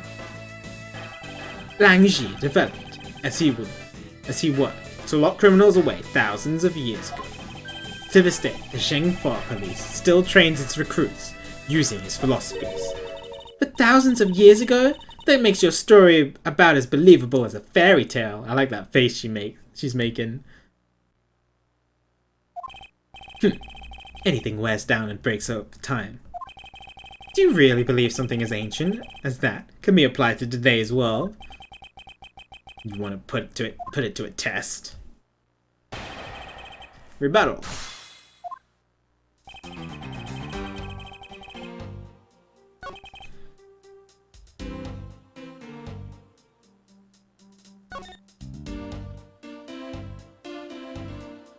Hold it! Hold it! It would appear you've studied a little of our laws. Studied? Who needs to study what every child on any street corner already knows? It's that. Sheena! The Federal Firearms Restriction Act. That's it, the Federal Firearms Restriction Act. I hear it's not easy to get a gun these days. Interesting. That woman is the one in charge of keeping track of the information. Hold it! Hold it! That's the case. There are plenty of other officers who might be potential suspects. You're not seriously going to arrest each and every one of them, are you? As if I'd need to. I've already looked into everyone else here. Oh? Other than Officer Meekins, I know no one else's weapon had been fired. Wait, how did you check every single person's weapons in such a short span of time? Why did Meekins fire his gun? That's because each and every one of my subordinates is extremely capable. It didn't take more than a few minutes to conduct the entire investigation. The power of sheer numbers. But you have yet to check Officer Meekins' weapons, correct? Thanks for reminding me. Hey you! Show me your gun! Oh! What's wrong? What is he? Oh, please don't tell me he lost it. How do you lose your gun, bro? Why does he look so sickly pale all of a sudden? Gun! What did you say? I can't hear you. Stop mumbling and spit it out already. Sir! Oh my. How do you lose your gun?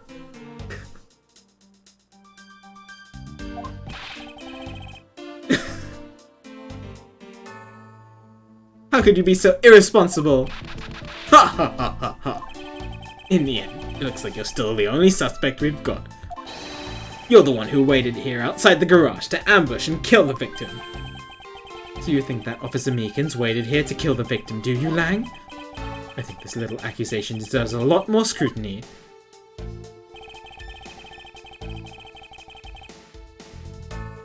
No, because there was no blood at the scene of the crime, which means he wasn't killed here.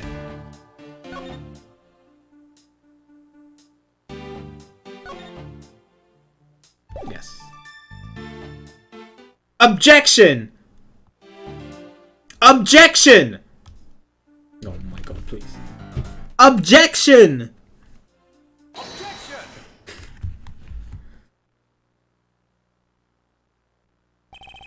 Unfortunately for you, Agent Lang, that is simply not possible.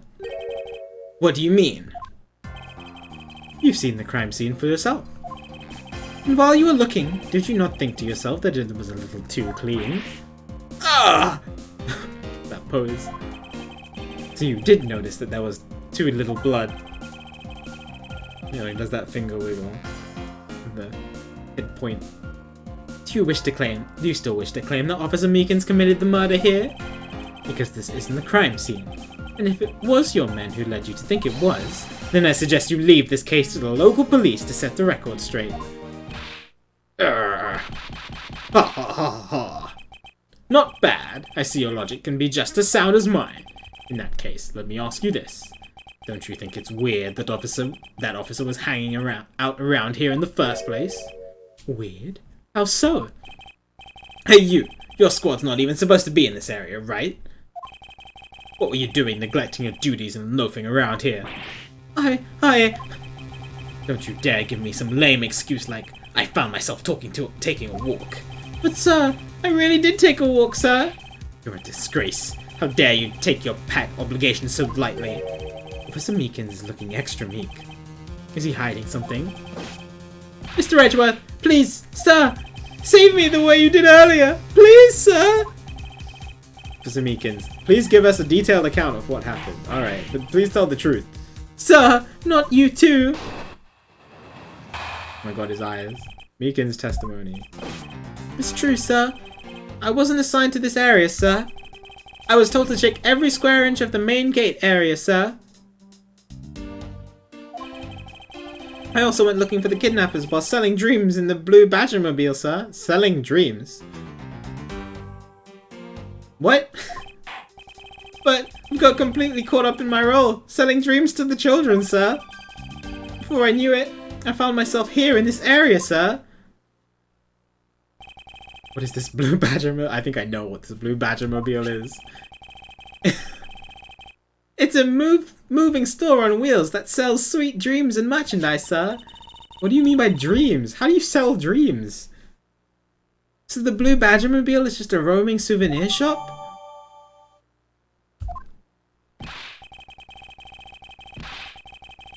Sir, I swear I was chasing the kidnappers down while I was being a good dream merchant. Seems rather worked up, even more than his usual hyperactive self. Sure seems sure of what he was saying. Can you try to calm down and lower your voice to a more reasonable level, officer? Sir!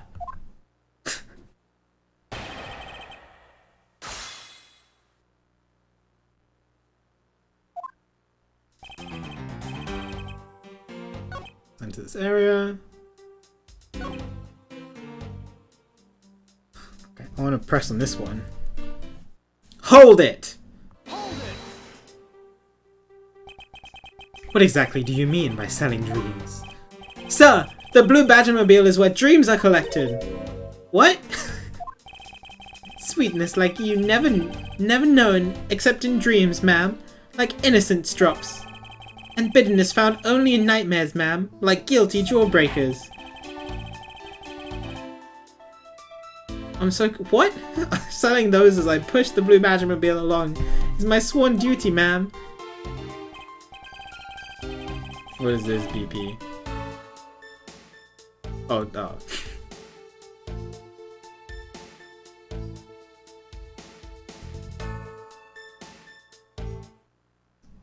Hold it! Hold it! Hold it! You completely forgot to look for the kidnappers. No, sir! Of course not, sir! I would never do something like that, sir. You're absolutely right! Wow, you're good at this, forcing people to confess things, Mr. Edgeworth. To be frank, I'm just a little man, sir. I'm better at selling kids a few small dreams than looking for a big crook, sir. Enough wallowing in your own self-pity. Let's return to your testimony. Yes, sir!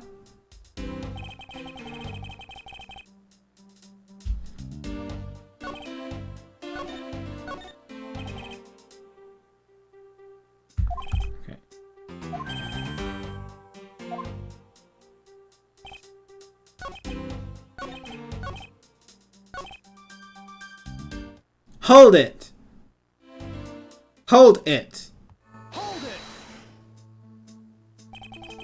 How did you wind up all the way over here? I was in the middle of a sea of kids, sir. But one of these kids decided to challenge me to a fight, sir. No, you're good, Walter. It's probably just my mods being cautious.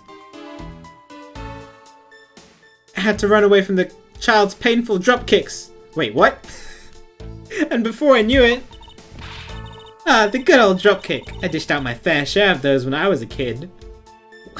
Okay. It was always the best when you felt one really connect with your opponent.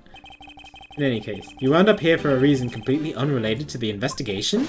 Sir! That's right, sir! It's not something you should be admitting to with your head held high, officer.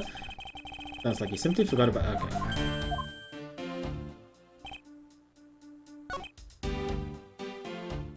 Hold it! Hold it! Describe for me how you conducted your investigation. Yes, sir. Well, first I made sure there were no suspicious looking people in the area, sir. But the only people that seemed to gather around me were little girls, sir. Well, what did you expect when you're dressed like the Blue Badger? Thought I had no choice at that point, sir. So...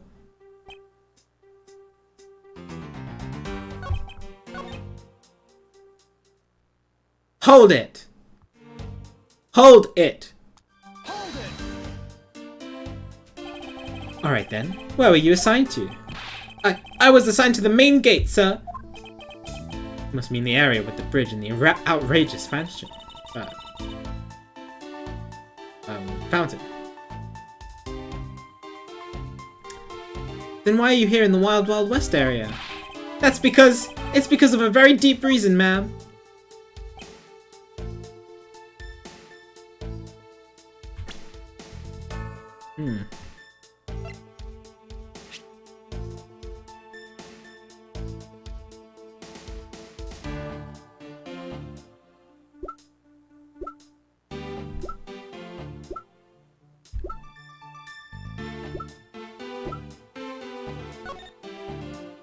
Main gate.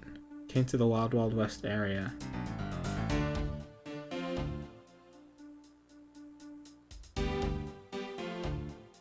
How did he get here?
Maybe he couldn't have driven here in the Blue Badger because of the way the map is laid out?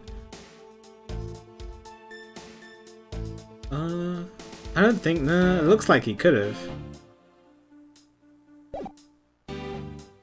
That's what I was initially thinking.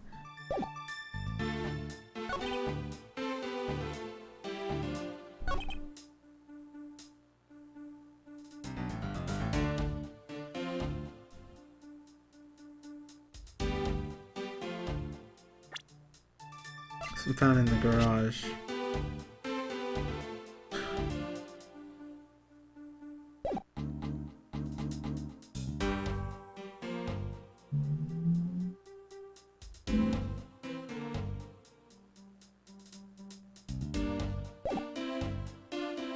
God, the way his eyes blink.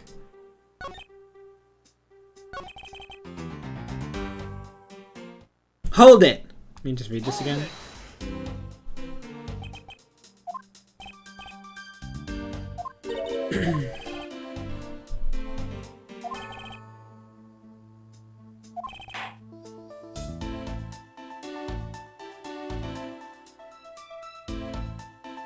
As he pushed the Blue Badger mobile along. As he pushed it along.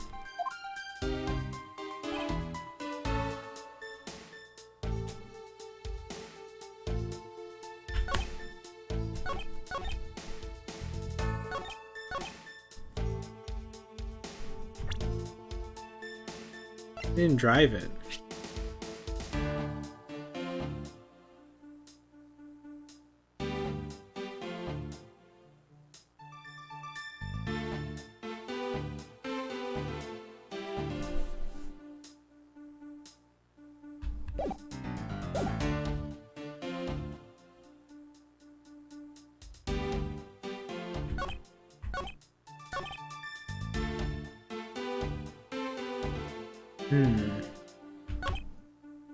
It's definitely got something to do with the Badgermobile.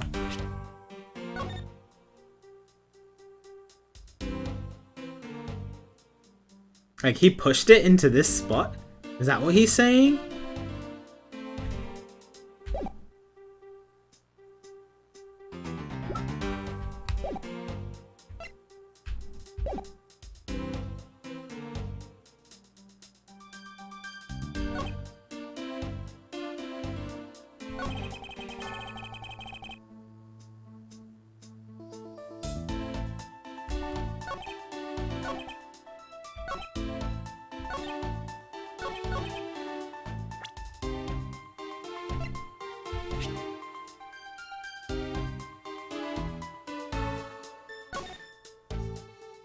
It's parked in here. How long had the body been in here? I guess we don't know because we only just discovered it.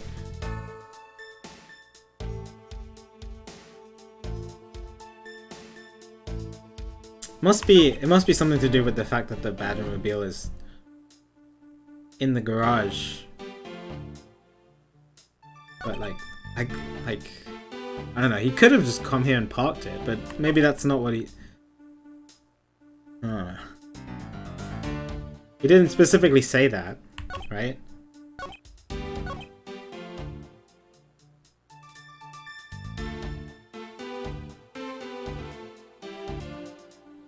Let me try it.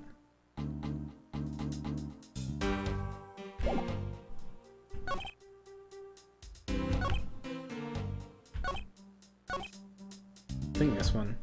Oop.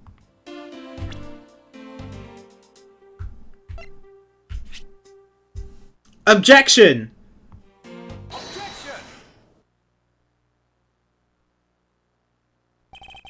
Officer Meekins, I would appreciate if you didn't tell such transparent lies. Sir? I'm lying, sir? Yes, you are. If you were really out there selling dreams with the blue Badgermobile until recently, then what is it doing here inside the garage? Okay, right. So he didn't park it in here. Actually, I had just lost track, sir. Lost track of what? By the time I realized it, the blue Badgermobile was nowhere to be found, sir.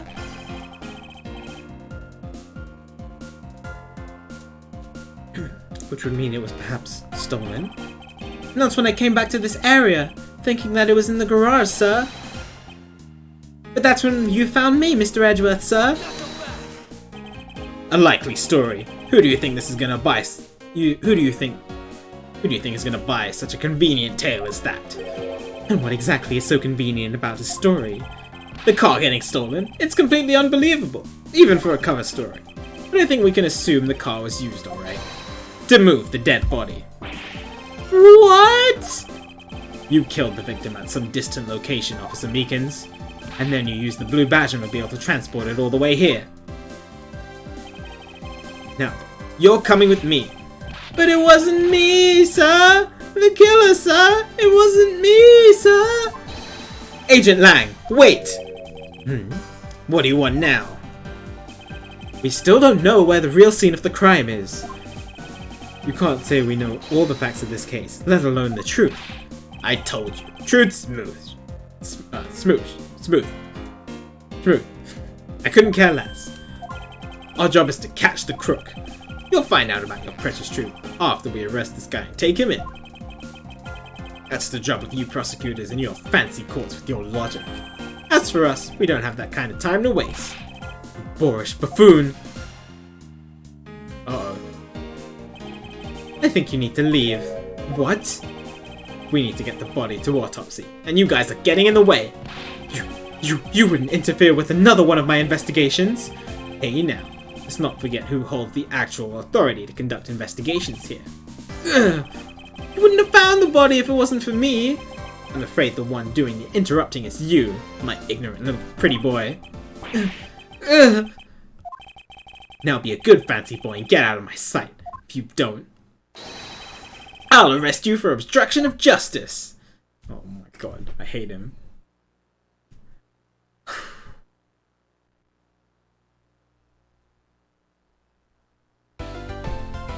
Alright.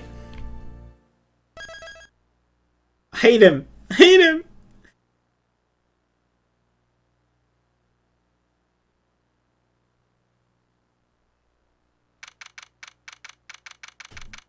March 13th, 1:22 p.m. Gatewaterland main area. Chased out like a pair of peasants. Mr. Edgeworth. Yes, Kay? There's something even thieves should never steal.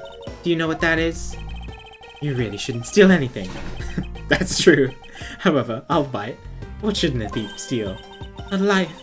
It's too heavy of a burden on your soul to get away with. Ever. That's something we can agree on. Well said, Kay.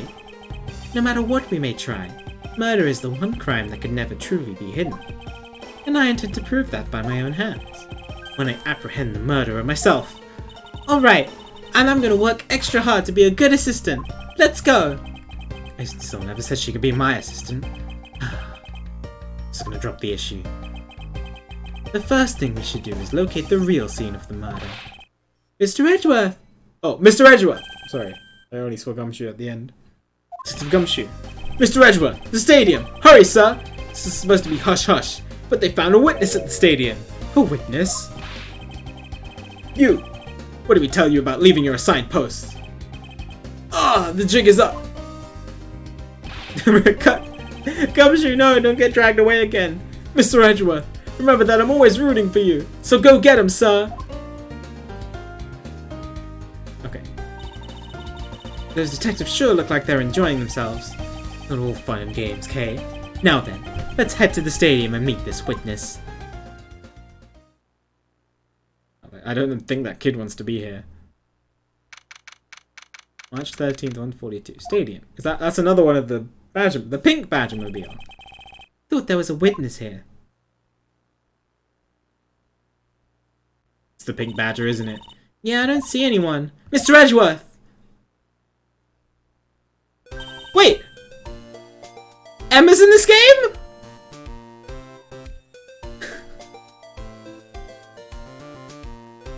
Hello? I didn't know that.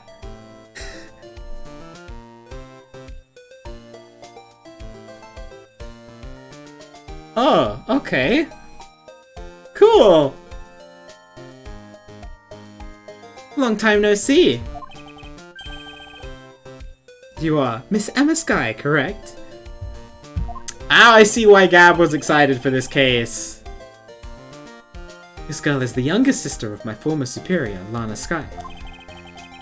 2 years ago, we stood in the same courtroom together, as witness and prosecutor.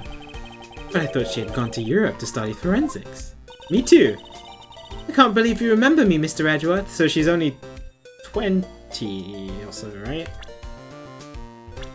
What is she? Nope, that's the wrong one. She hasn't been out of here. She's youngin'. Not grown up in Apollo's justice yet. Of course I do. How have you been? You look to be in good spirits. Are you still studying abroad? You bet! More than anything. I want to investigate crime scenes scientifically. I've been studying non-stop every day to become a top-notch forensic scientist. But it's spring break now, so I thought I'd come back for a bit. Oh, okay. I see. Hi, Emma. I almost didn't recognize you. You've really grown in these past few years. Please don't tease me, Mr. Edgeworth. I know I still have a long way to go. But I'm gonna be a super forensic scientist someday. You'll see. Yeah. She becomes a cool detective. You really seem to know Mr. Edgeworth well. Are you two acquaintances? Oh, I forgot to introduce myself. I'm Emma Skye. Nice to meet you. I'm studying abroad now to be a forensic scientist. How about you? Wow, that's a great dream. My name's Kay Faraday. And I'm training to become you're not supposed to tell people. And I'm training to become an unstoppable great thief. A great thief? Don't think too hard on it, Emma. It's not worth the trouble. In any case, we have much to catch up on.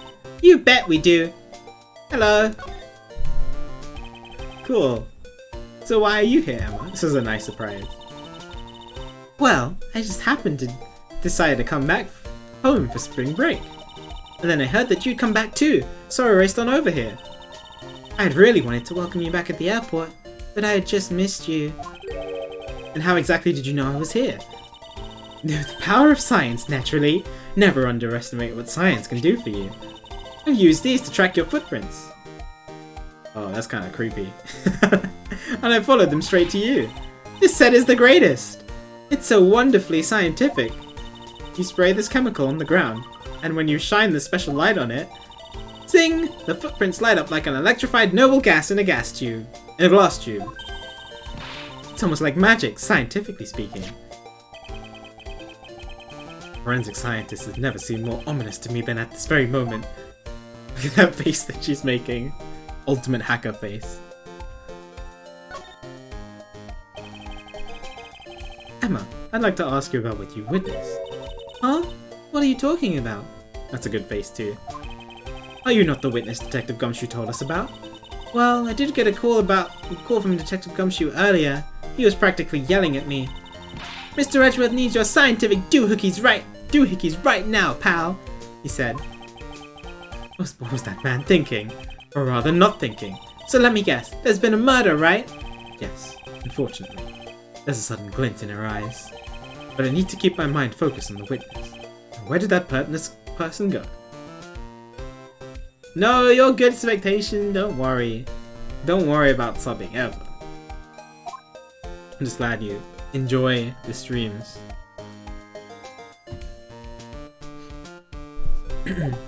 Alright, so she's not the witness. Right.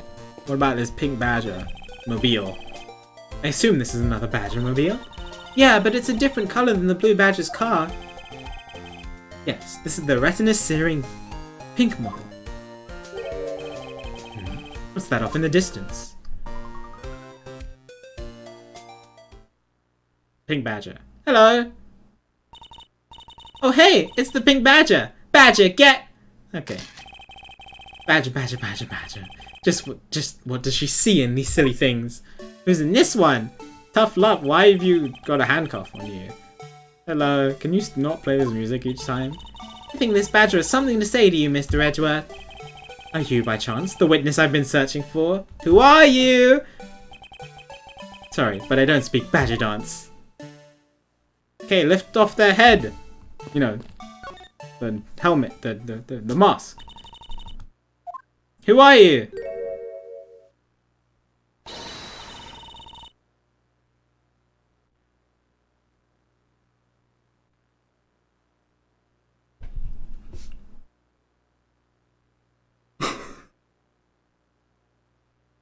Are you kidding me? This was like the last person I expected.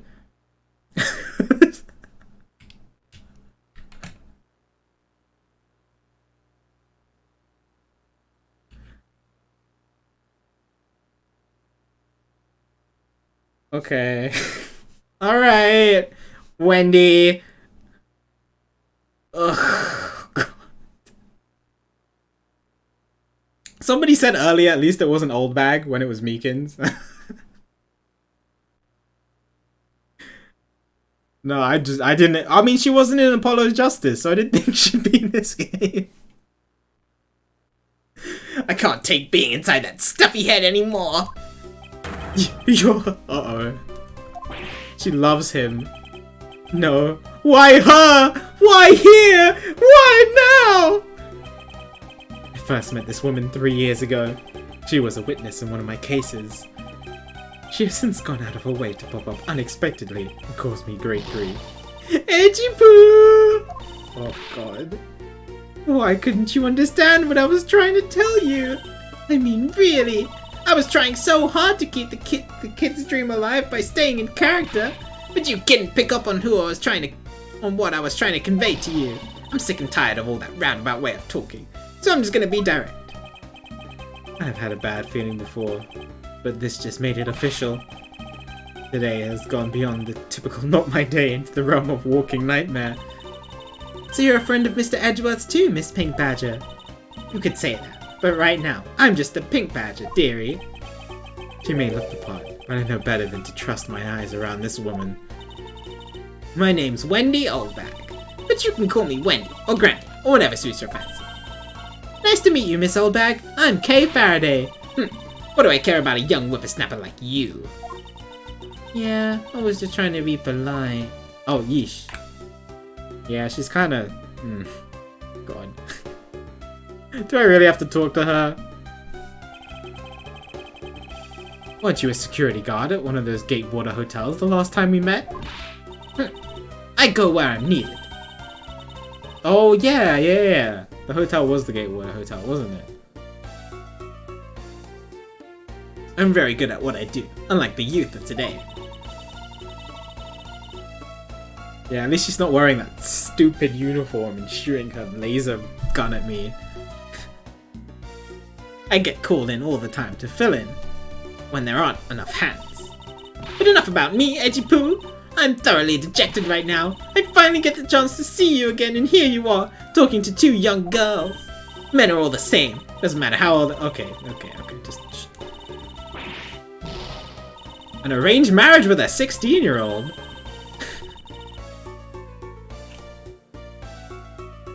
You seem to attract all sorts of interesting people, Mr. Edgeworth. Kay, please, I'm begging you, by all means, do not provoke her any further. Are you the witness? Are you forgetting about something, Mr. Edgeworth? This person could be the witness. Honestly, I hope she isn't the same. But I don't think fate is going to be so kind today. I thought Emma was going to be the witness, and I was really excited. I saw what happened. I even saw the exact moment it happened. How's that? So it's true. She is the witness. It's good bait, Yoshi. I don't suppose I can afford to ignore the old bag. Yes, it was just a little while ago. I saw it happen right in front of me. The moment of the murder. You mean to say that you witnessed someone being killed right before your eyes? Sounds like a pretty important piece of testimony to me. Okay. What old bag witness? I came to the stadium to take a short break, and I was resting. As I was resting, I happened to glance over and I saw two men facing each other in that area. Suddenly, there was a loud gunshot, and the person who shot fell to the ground. It was a very terrifying experience, let me tell you. Looks like we've hit the jackpot, huh, Mr. Edgeworth? Yes. I can't afford to ignore what she has to say. Unfortunately. What's that unfortunately you've tacked on at the end supposed to mean, Edgy Poo? Well, anyway, let's see what we can find out from this little old lady. Oh, God. I don't miss this. Cross-examining her.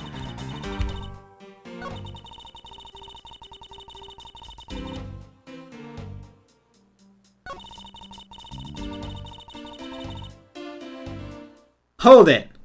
Hold it!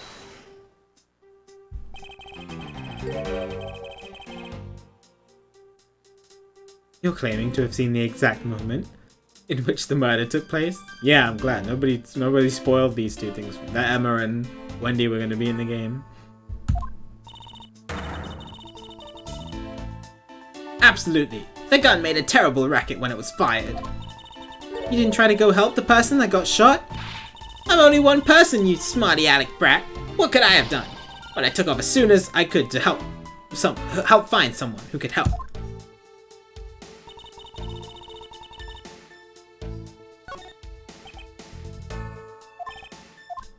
Yeah, I need to press them more.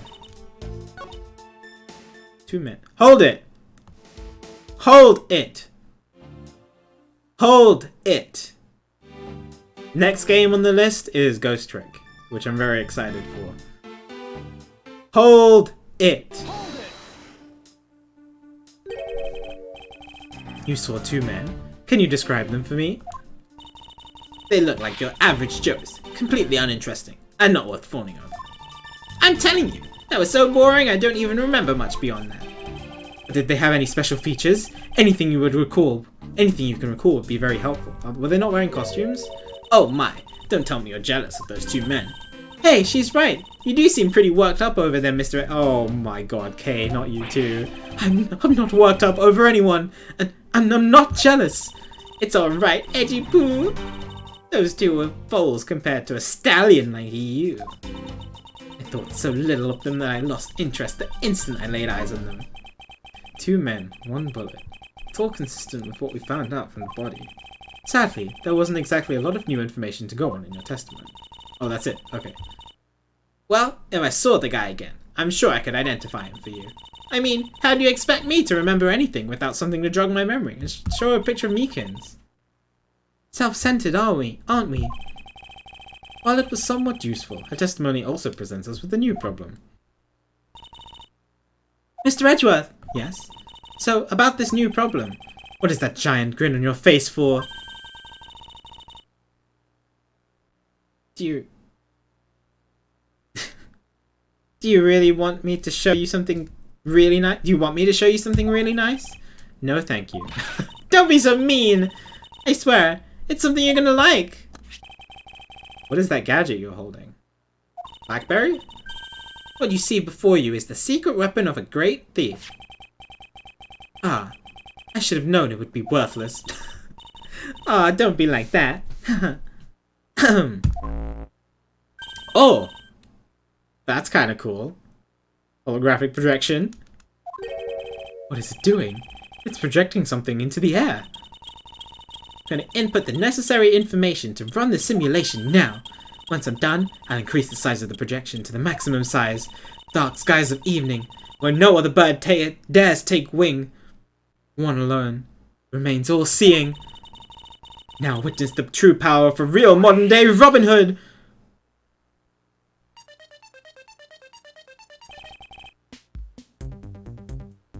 Whoa, this is cool!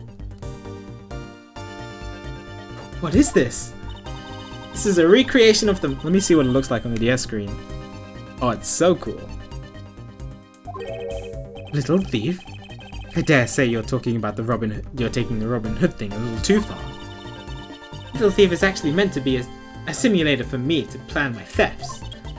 But I suppose if I used it like this... Let's see. Miss Oldbag said that the two men were facing each other, and then a gunshot rang out, and the victim fell to the ground. That's not how the bullet happened. Yeah, because we're inside the projection.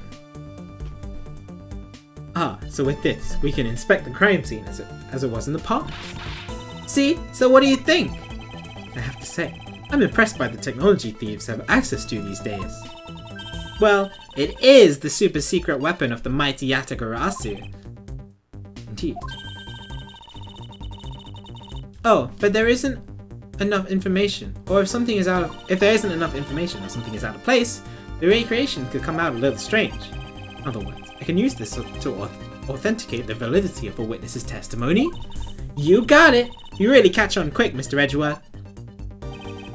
Right now, this simulation is a recreation of that witness's testimony. So for now, I should re-examine everything. If I find anything illogical or strange, I can then ask for clarification. Feel free to examine anything in this simulation, in the way you always do.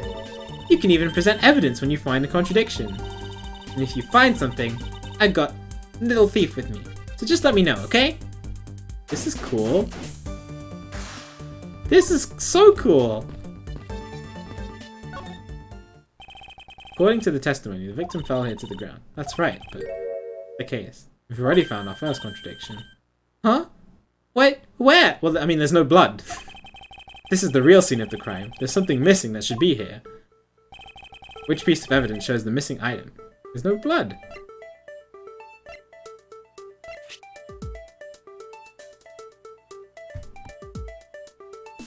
Take that! Take that! Take that! Take that!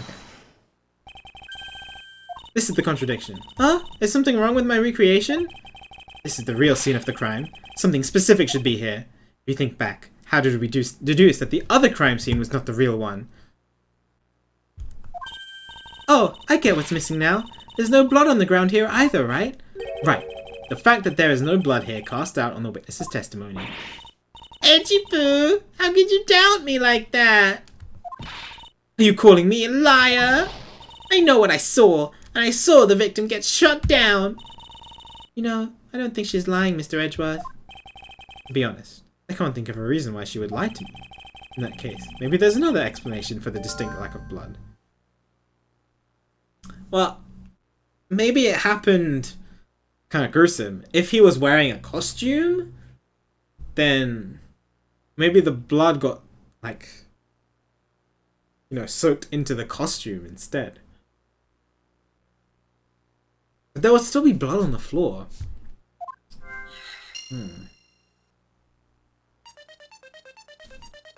Okay, and there's no way that the bullet happened like this because of the fact that the entry wound was in the stomach and the exit wound was in the shoulder.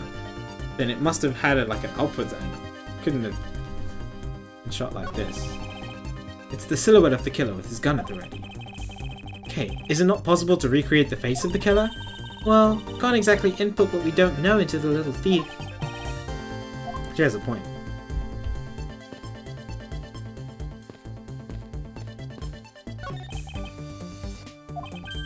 Why is there no blood?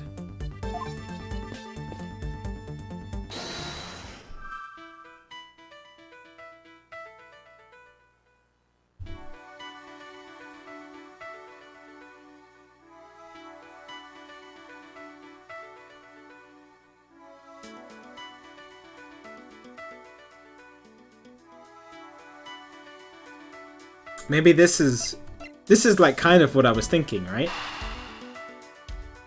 Yeah, if he was a kidnapper and he was wearing the suit, then the suit would have absorbed most of the blood. Let's try it.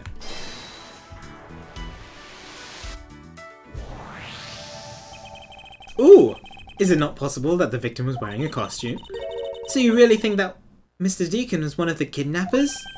I think we can reasonably assume that there's a very good chance that he was, and that if he was shot while he was inside one of those stolen costumes, then Mr. Deacon's blood would be on the inside of the costume instead of on the ground. Yes, precisely. Now, if only we could prove that the victim was wearing a costume. I think it'd be pretty easy if we could find some footprints. But the problem is finding them, since there doesn't seem to be any around. Footprints, huh?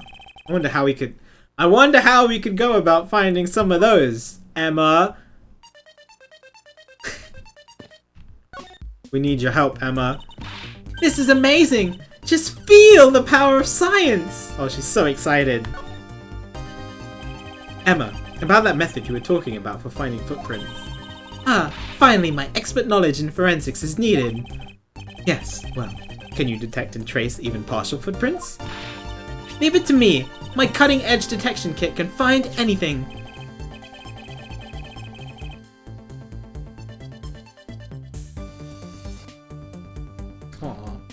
One sec.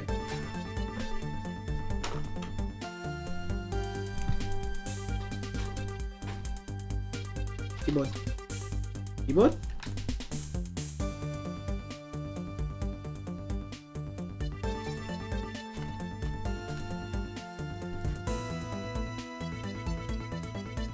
If you could please analyze the footprints in this area. Okay, stand back now and witness the power of science at work.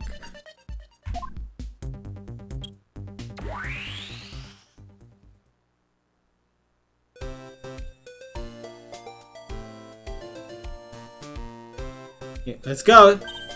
Hey, I found something. Look, right there. I don't see anything. Oh, that's right. Here, put these special glasses on, Mr. Edgeworth. These footprints here were definitely left by a badger costume. Judging by the way the prints are layered, those seem to be the newest. Then we can conclude that the victim was definitely wearing a costume at the time. Interesting. Okay, in that case, I'll update Little Thief's simulation parameters. I can't wait to see what we find out from this new info.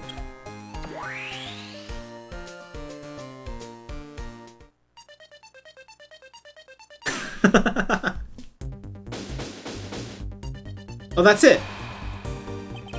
So the victim was wearing a costume when he died.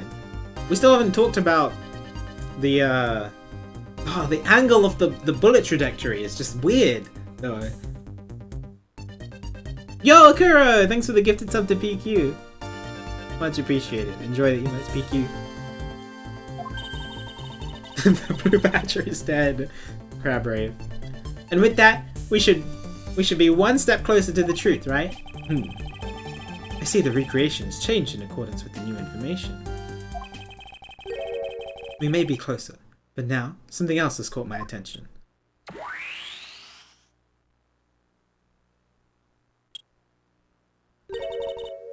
What do you want? Your testimony, naturally. I'd like to hear it one more time, if you please.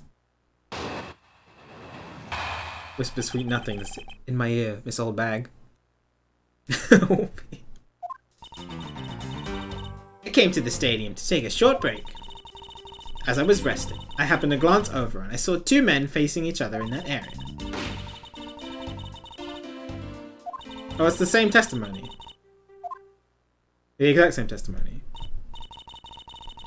So, does this mean that Miss Oldbag's testimony has a contradiction in it? Yes, and I believe our best course of action is to compare it with your recreation.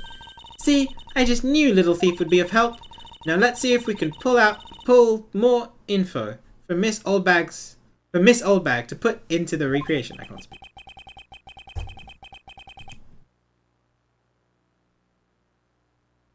For that, we must first find the contradiction in her testimony.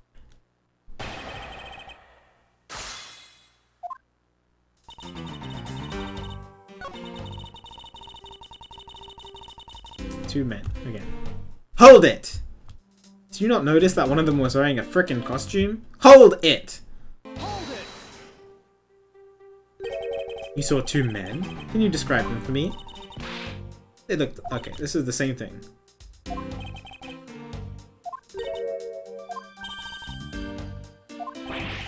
Okay, it's the same thing, same thing. And then the gunshot. Hold it! Hold it! Hold it! Hold it! Hold it! Hold it! Hold it! Hold it! Hold it! Okay.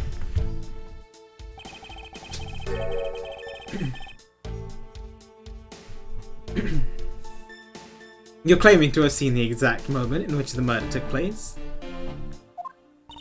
Absolutely! That gun made a terrible racket when it was fired! You didn't try to go help the person. Okay, it's the exact same again. So maybe I just have to present something.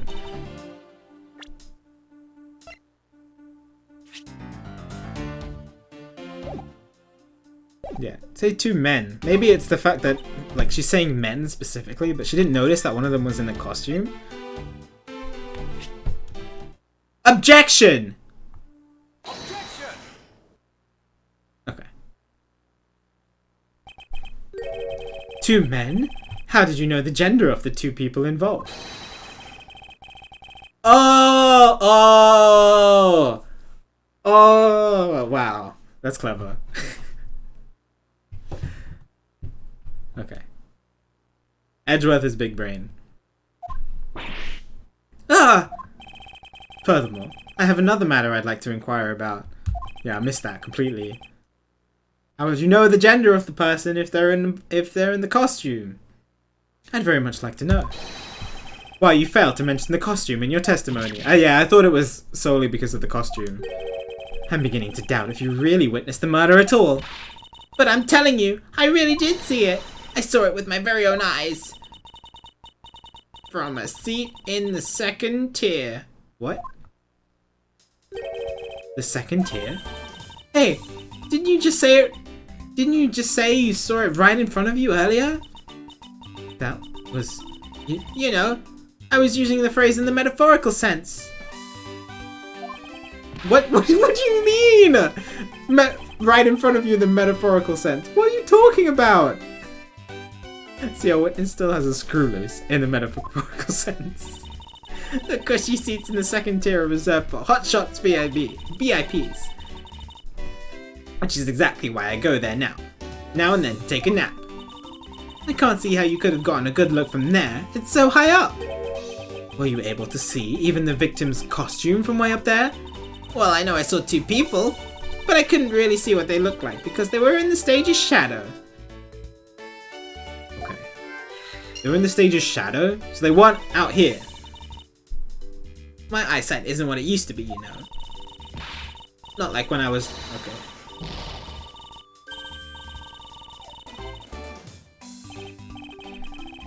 Let's return to our investigation, shall we, Kay? You've got it! Yeah, fire up, little thief.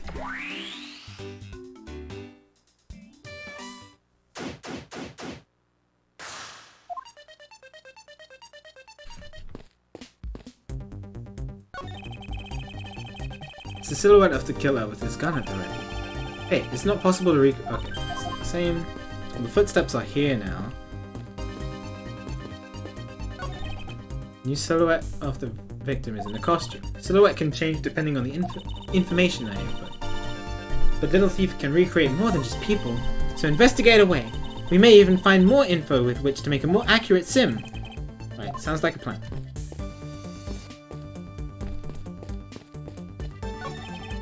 looks like they broke the stage down. Oh, okay. Guess this meant they're done for the day. Maybe it's because a different show is scheduled to start its run tomorrow.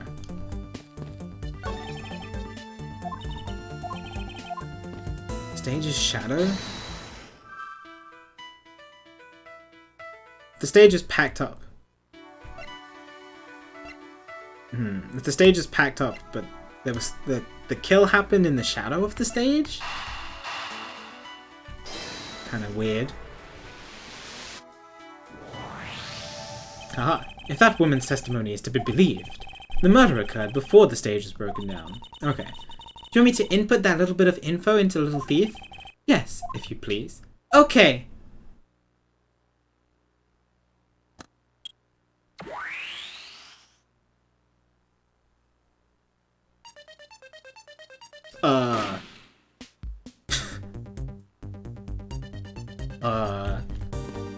I think there's something wrong here. There is clearly a contradiction here. Please stop stealing my lines. Oh, come on! It wasn't that hard to see it coming. Even from a layman like me.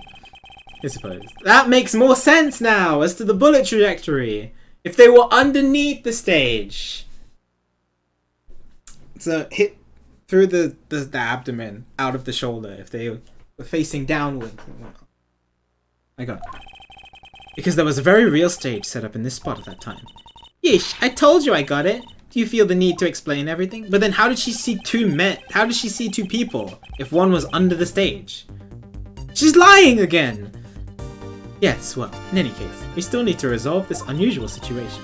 Isn't it obvious? The killer was on top of the stage naturally. Right, Miss Oldbag? No, that's wrong. Yes, I remember now. The killer was standing on top of the stage. No, that's wrong. That's wrong!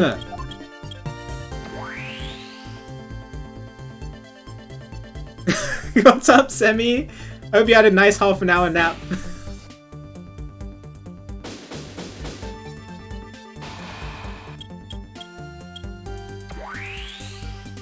Oh yeah, you're good. Once you slept well. Well, frickin'. Well, what do we have here? Bunch of hooligans running amok, I see. I'm glad you slept well, dude.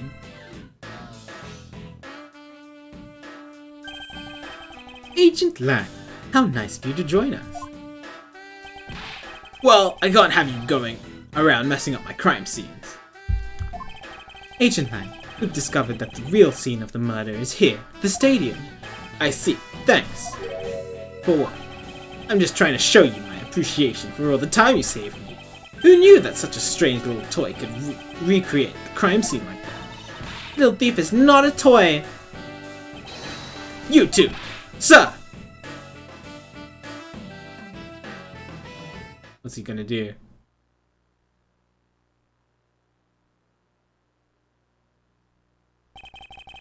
And there you have it. You see? Big boys like me don't need silly toys, little girl.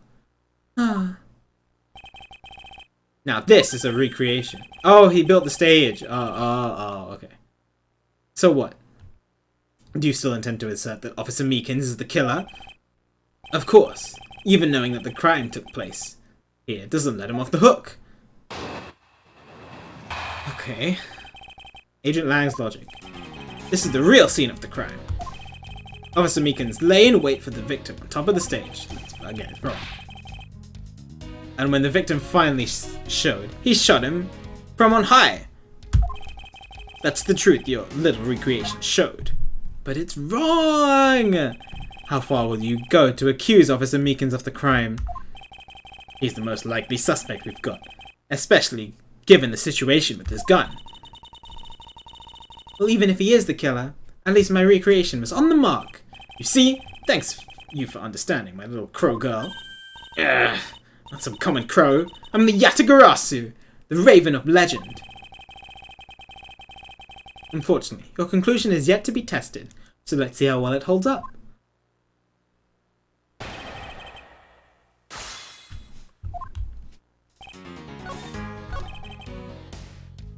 This is... I mean, I want to say this is wrong. How could... Yeah. Objection! Objection! Okay. Okay. Good.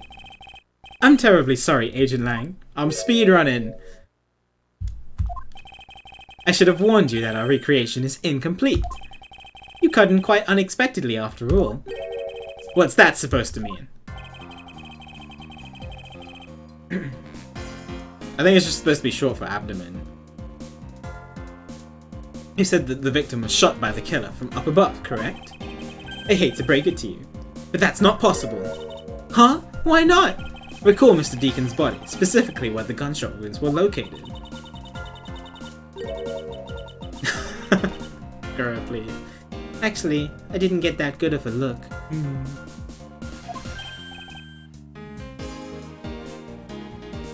Oh, well then. The bullet entered Mr. Deacon in his abdominal region and exited his right shoulder. This is more consistent. Oh, this is more consistent with an angled shot from beneath the victim. Ugh. Then, yes, our recreation had the victim being shot at an angle from above. A clear contradiction. You're discounting your own conclusions. No, this one point is the only flaw. This was the mistake parameter in our recreation. I was gonna say the killer's location only, but...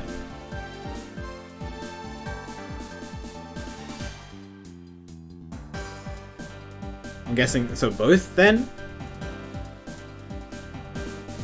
I was gonna just say the killer's location, because he should be under the stage. So let's just go with both.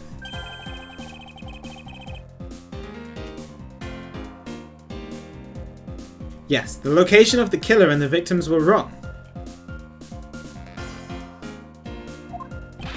Ah, I get it. I see what you're trying to say. Both, though? I thought the killer would just be under the stage.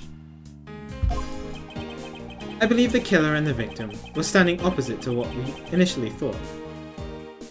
Oh, maybe the victim... Oh, maybe the victim was on the stage and the killer was on the floor. So they were in opposite places. So that way he wouldn't have to be under the stage. And that way, Old Bag would have seen both of them still.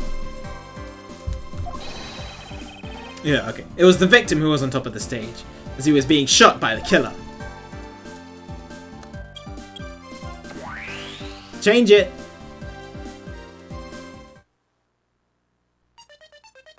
Ah. This is what happened. It will also explain the positioning of the gunshot wound. But then, what about the footprints? Since footprints don't lie, we can assume then that the killer also wore a costume. Okay, I'll try using that data instead. Oh my god, the killer was Old Bag the whole time.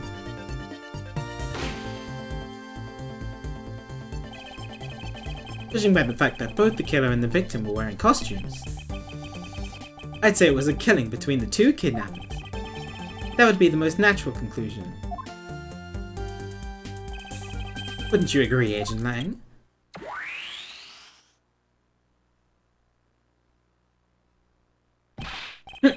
Well done, Mr. Prosecutor. But that alone doesn't clear Officer Meekins of the crime. He's not done. Another bit of proof. I ask that you take another good look at the tire marks over there. Tire marks? The 3 marks are indicative of the blue Badgermobile. That story Officer Meekins told about that shop on wheels getting stolen was just a lie.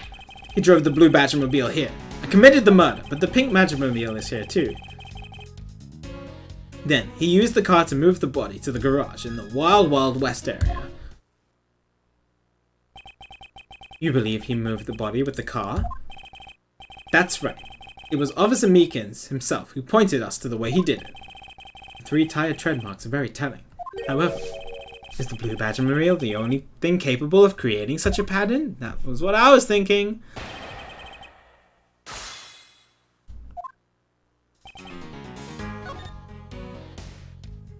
Hold it! Hold it! 3 tire marks. I have to agree that the blue Badgermobile has 3 tires. Of course, the only thing in this part that can make those marks is that roving shot. But there are other ones. Are you forgetting that there are, in fact, 3 of them? You can't simply ignore the pink and the proto-Badgermobiles, Agent Lang. Of course, I didn't say it couldn't be either of the other 2, but I see no reason to drag them into this, just to complicate things.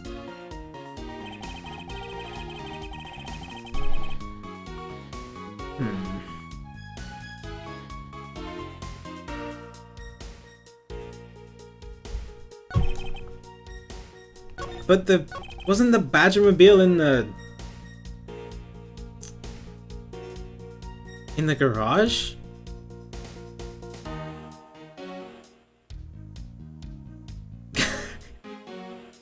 Yeah, correct.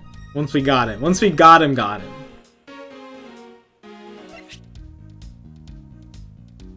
Oh no, that's the wrong one. It was in the garage.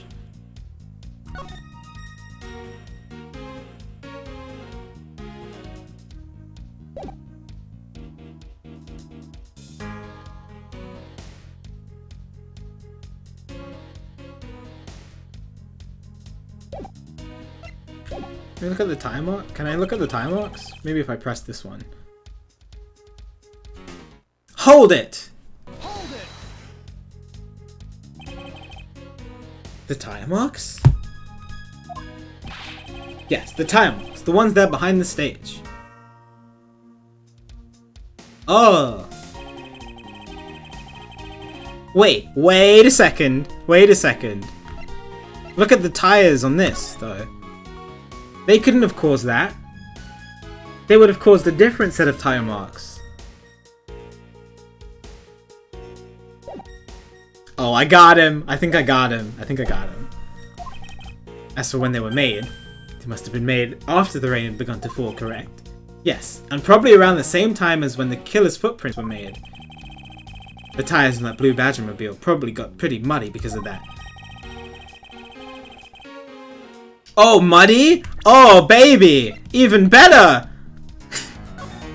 I don't see any mud here, do you? I'd say it's the blue Badgermobile, because, well, that's pretty obvious too. Oh, we've definitely got him now. Oh, we got him. Objection!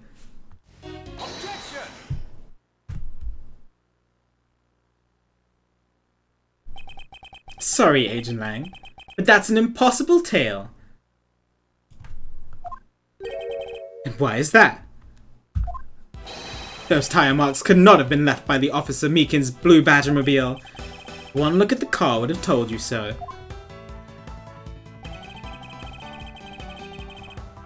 What proves that the blue Badgermobile had never been to the stadium. Oh, I got him!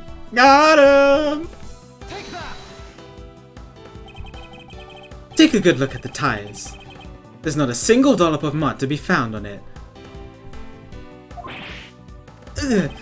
If this car had come to the backstage area and left those tire tracks, then the lack of mud on these tires stand out as very peculiar indeed. Then how do you explain the tire tracks, genius? Hey, I've got it. What about Miss Oldbag's pink Badgermobile? Don't be ridiculous. I was sleeping the entire time in the second tier seats. Why am I dropping frames? Not now. Indeed, I believe we could rule her out as someone related to the crime. However, there is yet one more roving store as I recall.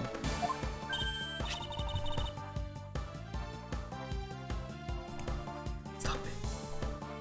Internet, not now! Is it on Twitch's end? Oh, you mean the Proto Badger? Oh, maybe we should not keep this on the screen.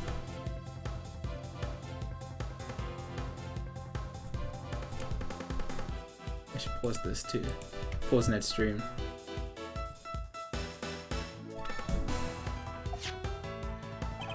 That's right. There was one more parking space inside that garage, and it proves the existence of a Proto Badgermobile.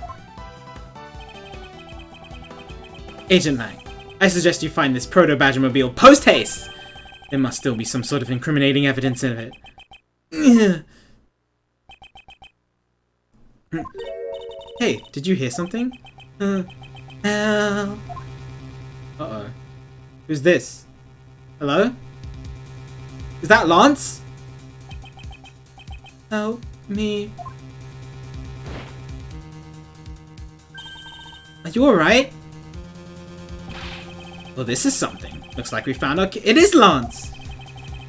Where were you all this time? Wild West. With kidnappers. He was in the room next to the one I was held in? Ran away using underground and got lost. The kidnappers.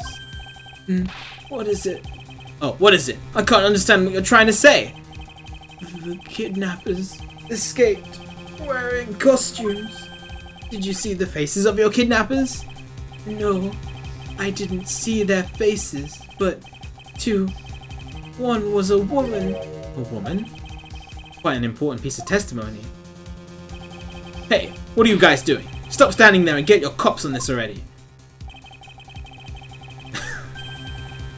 Okay, that was pretty cool. I'll even let you guys have what the kid said just now. Consider it a gift. Now, are you gonna get out of my crime scene? Or am I gonna have to get rough?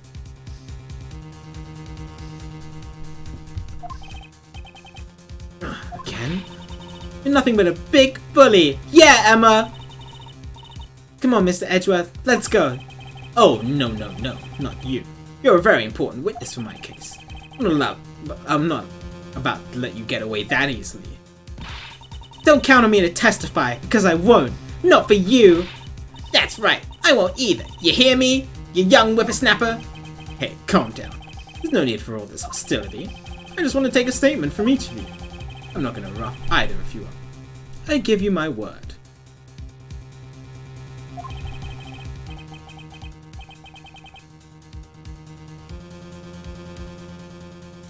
Come now, fair maidens. What do you say? Will you cooperate?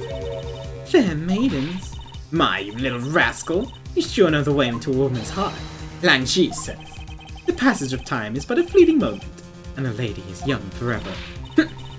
Trying to outdo my edgy poo with your fancy schmancy sayings.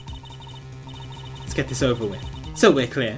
I'm only interested in giving you my statement. Sure, just as soon as Mr. Prosecutor leaves us be. Mr. Edgeworth.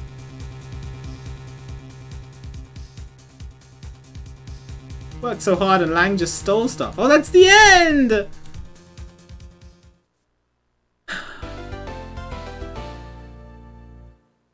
I wanted to do the Gotham dance, but we didn't get him yet.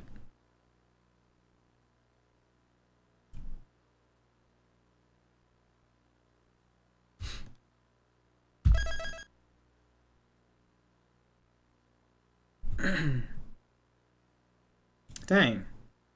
Okay.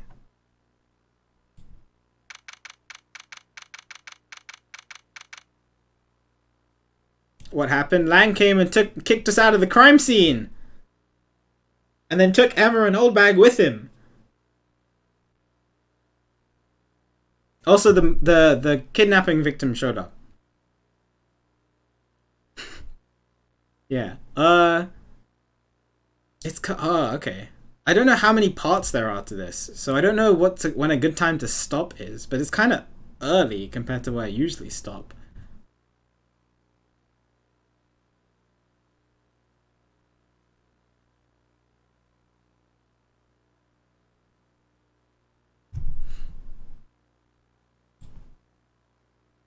Cool Easter egg?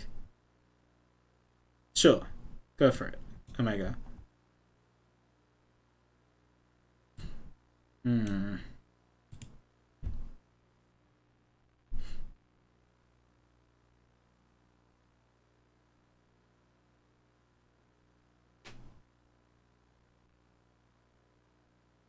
I gotta play for. Oh, this is a ruse for Omega to play to get me to play with. I can keep playing. I can keep playing. It's okay. I just want to have enough content for tomorrow. That's the thing. Like, I don't want to end up playing 5 hours and then I only have an hour of content for tomorrow. And I'm like, oh, it's the end of case 3. Because case 2 was fairly short. But I'll keep playing for now. I'm invested. Looks like we got the bird again. With Lance safe, the focus of the investigation will shift solely onto the murder. You mean the infighting between the kidnappers? Yes, and also the identity of the remaining kidnapper. Miles, my boy!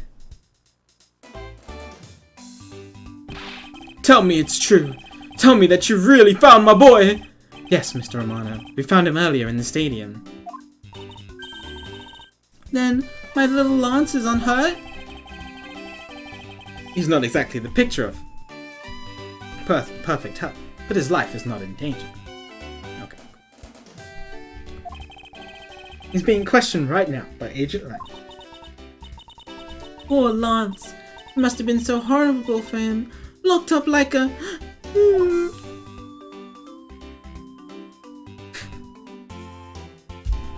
you can move. Okay.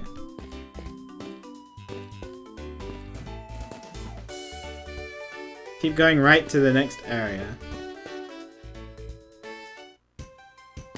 Then go to the bridge.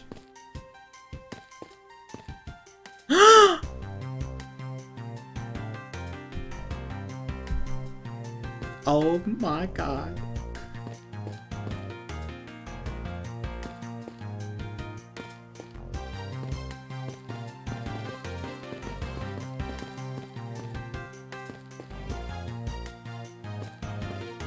That's cute. Oh wait, no, wait. They say that couples who cross this bridge together will find happiness. Oh, okay, they're not talking about Phoenix. I think that they'd already be happy because they were able to come together.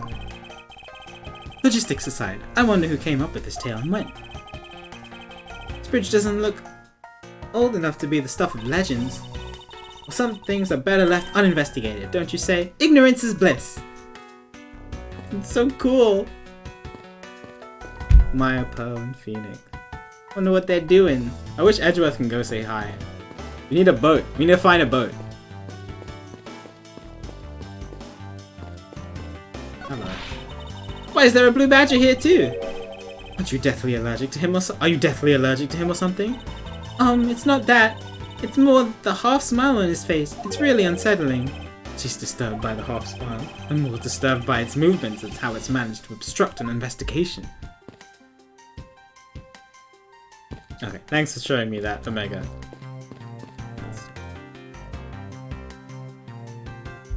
One's crying and one's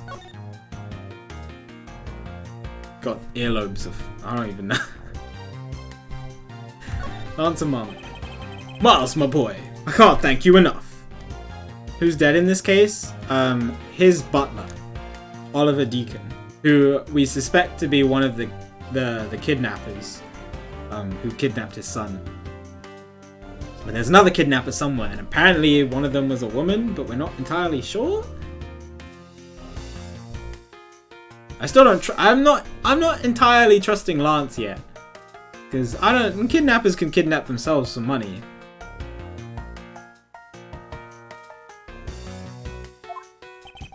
It was nothing. I'm still in shock over what happened to Oliver, but I have to say I'm relieved that Lance is alright. Oh, that's right. I mustn't forget to pass this on to Lance as soon as the police are finished with him. A letter? A letter? Ah, the way Lance is being chased after by a woman reminds me of someone I know. I almost certainly can't believe yet another love letter, you know. Here, take a look for yourself.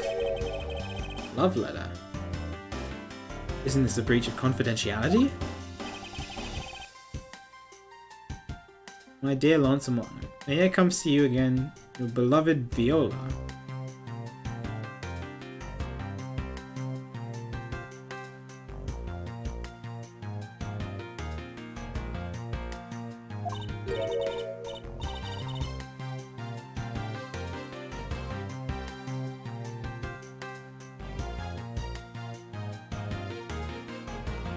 Let me see. That's really weird. Oh, Tender Lender Loan Company. Okay.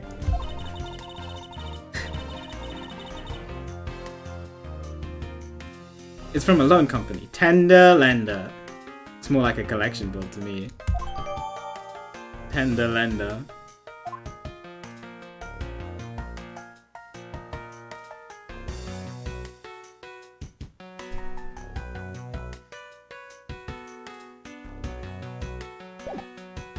Okay.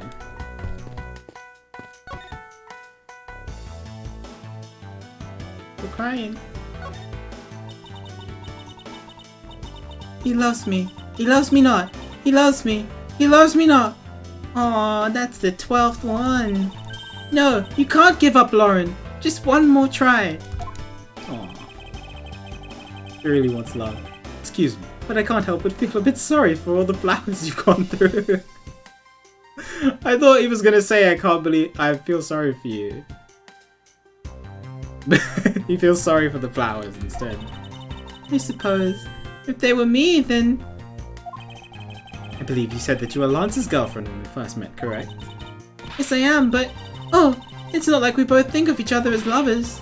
But he did give me this ring, so I guess we're not friends either? I mean, because this isn't just any ordinary ring. It tastes so sweet when you lick it. Ah, it's so wonderful! You mean to tell me that he gave you a lollipop ring? So which is it? Have you guys just not decided if you're going out, or is it just one-sided? Decided? Shouldn't the parties involved naturally just know? My father used to work for Mr. Amano.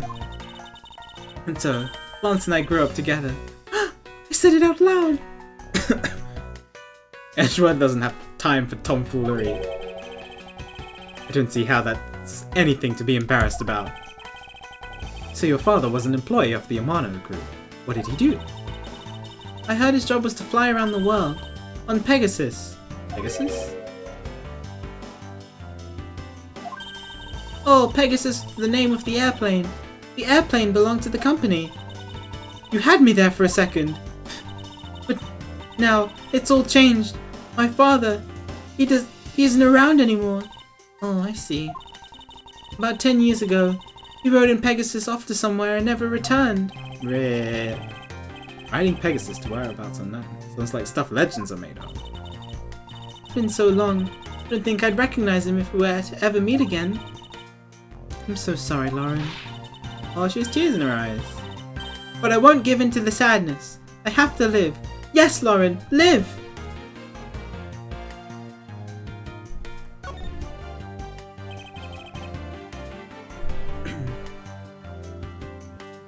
Okay, about this incident. Incident? But isn't the kidnapping already over and dealt with? I've been here the whole time. So I'm afraid I don't know much about any other incident. How did you come to know that Lance had been kidnapped? Oh, that's because of my woman's intuition. You based everything on that? I know everything when it comes to my Lance. It's really strange. It really must be destiny. Flash.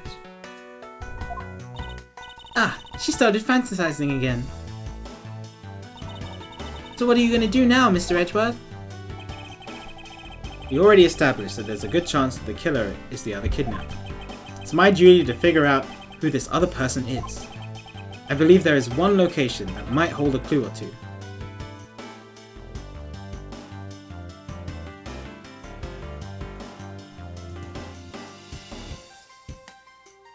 Oh,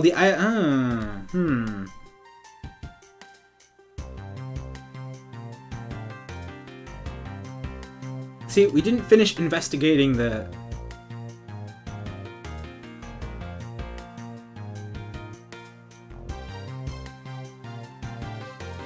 crime scene, but the kidnapper's hideout would be cool. But are we allowed to go in? I don't know what Lang has blocked off. Let's try the kidnapper's hideout. The obvious location is the kidnapper's hideout. We're still not allowed in, remember? Oh, okay. Agent Lang and his men should be done with this area. In that case, there is no harm in asking that officer over there to let us in.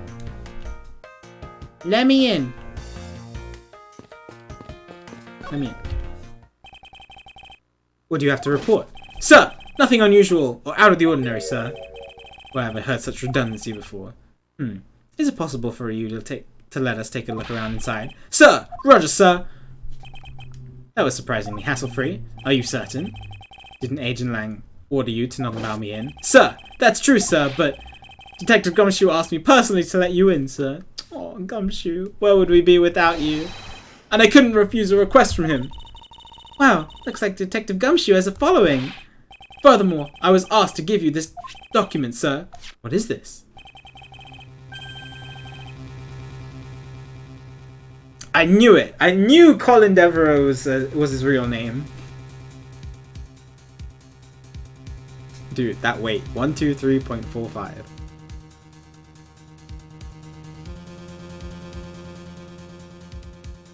False identity. I knew it. I knew it. Stole a gun from a guard during his escape. Jesus.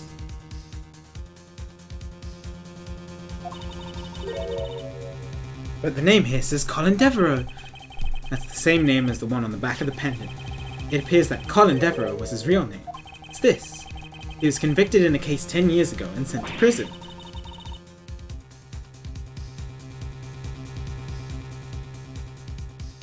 What? Then what was he doing here? Apparently, he broke out of jail and then just vanished. He must have become Oliver Deacon to cover up the fact that he was an escaped felon. Now I'm not sure what's going on. Anymore. There's some sort of link between the victim's past and this current case? These police documents are rather detailed. I should take the time to give them a thorough read, eventually. It's fine. Let's focus on one thing at a time, starting with the kidnapper's hideout. Yeah, I agree. We should investigate first. Think later. More than thinking things through. I think you should try remembering things first. Now then, if you could please unlock the door, officer. It was locked up until a little while ago, but since then, the door's been wide open, sir. I'm not sure I follow what it is you're saying. Care to explain in a bit more detail? Sir, the door was locked down tight when they went to check out the room. So they got about 10 officers to help out and break down the door, sir. I see. Guess that means I get Agent Lang's leftovers. Well, let's see what we find. Dang it. Okay. So this is where the kidnappers plan their foul deed. While you were tied up for a while in the room next door. Hee hee. Okay, please. Must you bring that up again? Now then, down to business. There might still be some clues left in the room. Let's try to find out what we can of the other kidnapper's identity.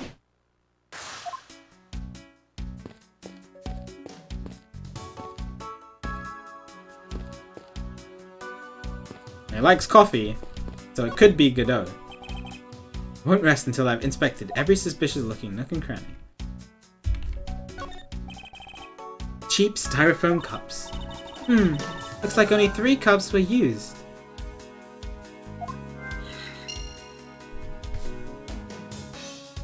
Okay. Hotkeys? I wonder what this key is to. You got me. And then see if the key we found in this room earlier. That's it! Must be the key for one of those trapdoors. That wasn't a trapdoor. You only call it one because you quite literally jumped into it. Hey, but isn't that what you're supposed to do when you see one? I am not having this conversation with you. Okay. Coffee pot? Chairs. There are 3 chairs. So they were probably used by the kidnappers. 3 chairs and 3 coffee cups.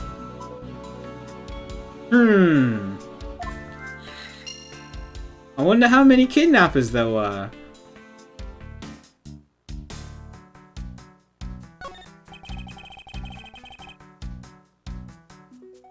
Poster on the Gatewater Land is stuck on this wall.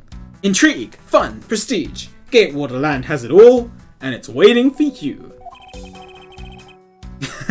Thanks, Scum. It's not especially catchy, is it? Okay, but do I connect those two? Will Edgeworth deduce that there are 3?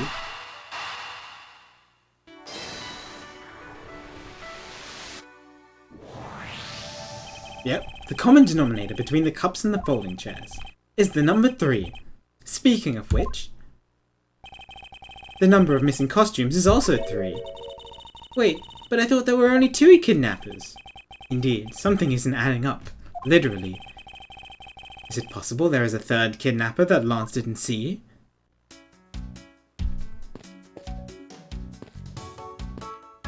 Oh, it's not a piece of logic I got.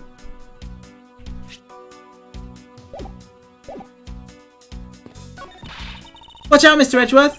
It's a broken mirror. Probably came from the haunted house. Why is this here? They're planning to repair it. Fishy. Unused folding chairs. Lean against the wall in their folded state. Wow, whoever lined these up did it perfectly.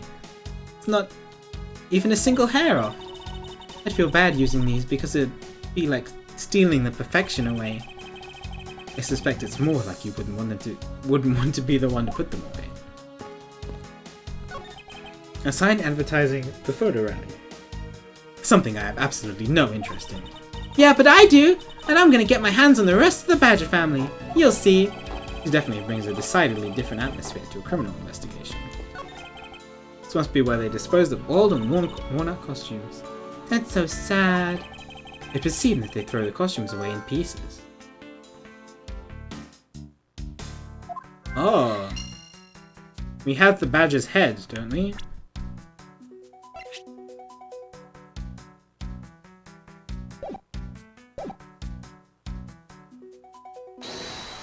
I only have one piece of that. Okay, on this door is where the kidnappers held you after getting the jump on you. Must you keep reminding me? But it's the room where I got to see your awesomeness face. You didn't need to remind me of that mortifying moment either. Kirby! Thanks for the host! I hope you're doing well. You're in a good stream. What have we here? Looks like a sword. A broken sword. Strange. Why would it be broken like that? Swords don't usually break on their own. That's true. Alright then, let's think about it in this way. Maybe it broke when someone tried to use it. Or on something. Hypotheticals aren't going to get us anywhere. Perhaps we should think more on this later.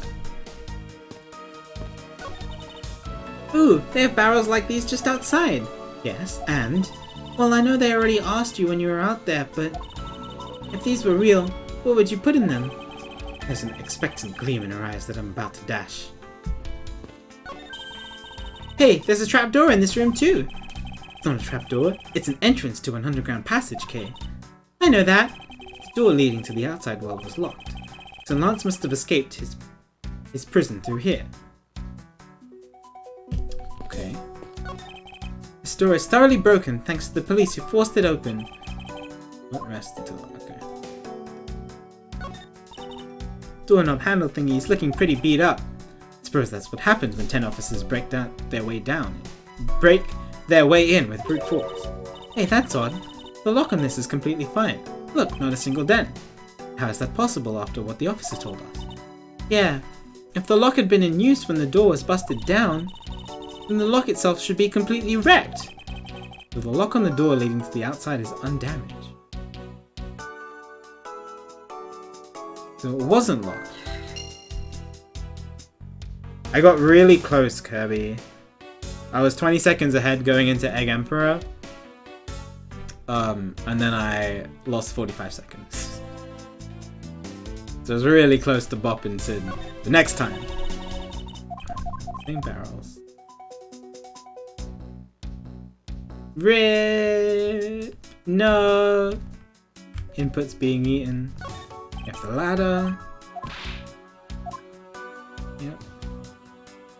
You have the sword that we've looked at.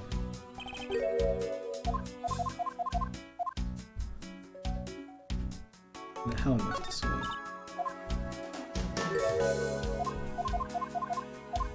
The lock might have something to do with the sword, right? It wasn't locked.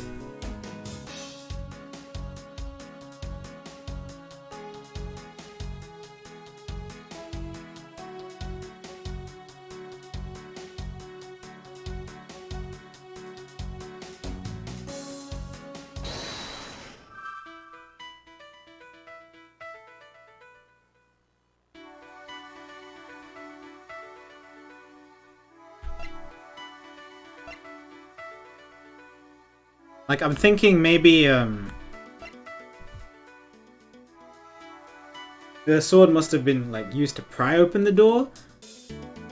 So, but does that connect with the fact that the door wasn't unlocked?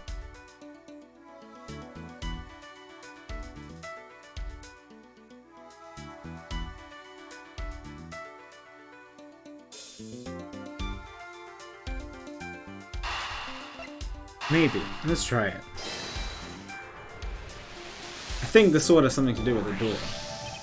Ooh, it's a bit strange the police had to force their way into an unlocked room. One look at the pristine door lock, and anyone could see that it was not in use at the time. But the policeman outside said that it took 10 minutes to get it open. Door that was locked tight, despite it not being locked at all. It can only be because of this. Oh, you mean... Yes, it was used to jam the door. Here, take a look at the door handle. Do you see how the handle is completely destroyed? So that's how the sword broke? Okay. I thought that we might uncover the true identity of the kidnappers, but instead we've only uncovered more questions that need to be answered. Why? Jesus Christ!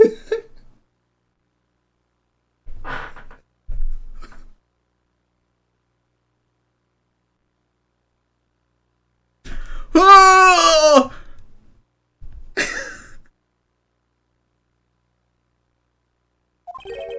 What is it? Well, Mr. Edgeworth, am I correct? Why? I'm trying to figure things out. Can you not?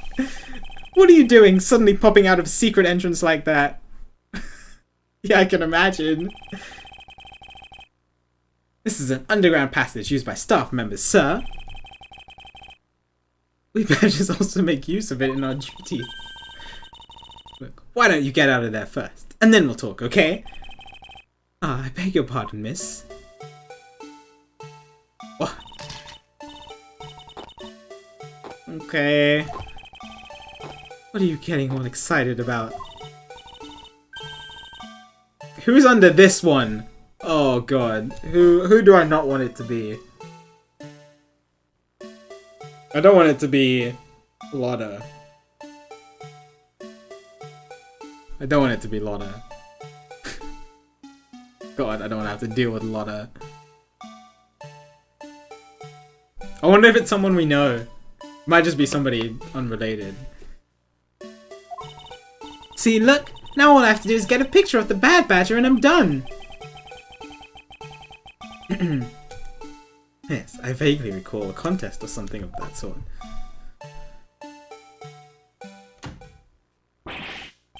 What? It's gone! But where did it go? What happened? What's wrong? Bad badge costume is missing, sir! Oh, is that all? Well, it's missing because the kidnappers stole it. I heard about how they were stolen. But they said only 3 of the costumes had been taken. What?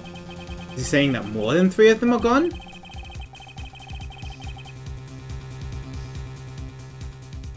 Mr. Proto Badger, please tell me a little more about these costumes you use. Oh my god, we have to talk to him. What did you mean by a bad badger costume is missing? Why, just what I said, sir. We are 1 bad badger short. Counting the spares, we have 2 of each costume on hand at all times. Okay, so because one of them is walking around the park, the other should be in that room. Actually, both of them should be in that room. Oh!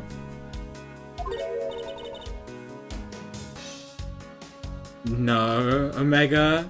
Wolfie, you made a proto badger drawing, if you're still here, Wolfie. Normally, we don't use the bad badger costumes. In fact, we only use them during a certain event, at a set time of each day. Oh, okay. In the stage show where the bad badger wreaks havoc around the park. And the other badgers must work together to apprehend him, sir. I'm speechless that such a show exists. Well, sir, I was just trying to explain to you the only time we use that costume. Then doesn't that make it near impossible to take a picture of the bad badger? Personally, I can't believe that it's this close to showtime and there's no costume. Oh dear, What am I to do, sir? All this basically means that the kidnappers stole 4 costumes in total. But isn't the head in the other room? Are you saying that there are 4 kidnappers? No, I don't think that's very likely. Oh? Recall the costumes for a minute. The stolen ones, you mean? What proves that a 4th kidnapper does not exist? The fact that the 4th pink badger costume isn't? Yeah. Because then why would the kidnappers steal 2 of the bad badges when they could just take the pink badger instead? That would be really confusing.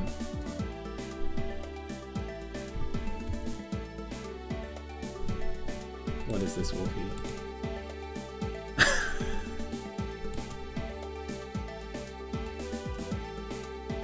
It's beautiful.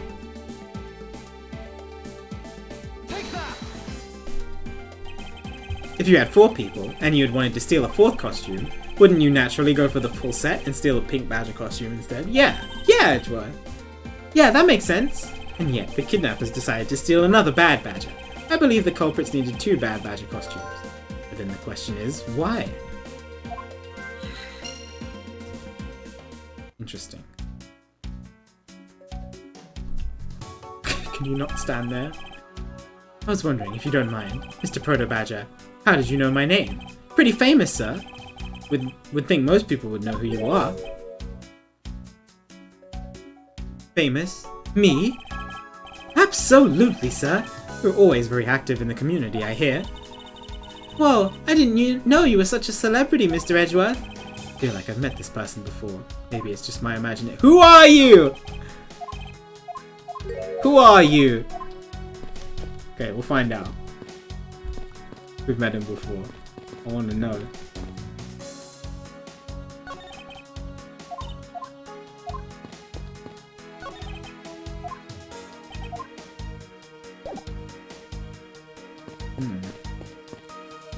What else is new? Oh, I guess we have new logic.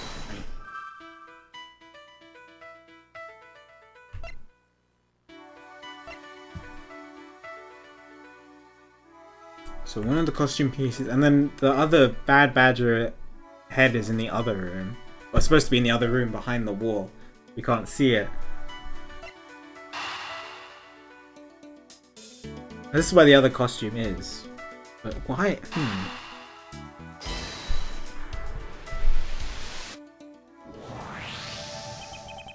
The second bad badger costume. I believe it may be closer at hand than we think.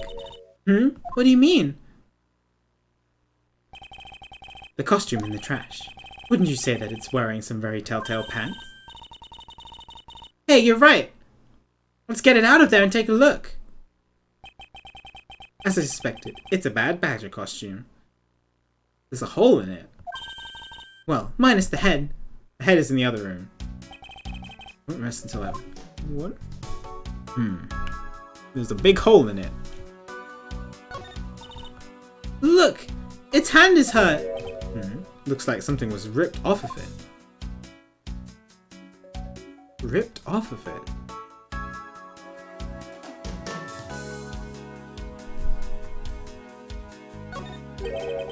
I wonder why this bad badger costume's right hand is torn up like that.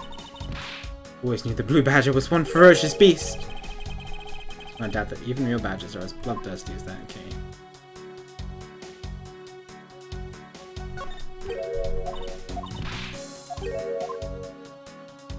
Ripped off of it.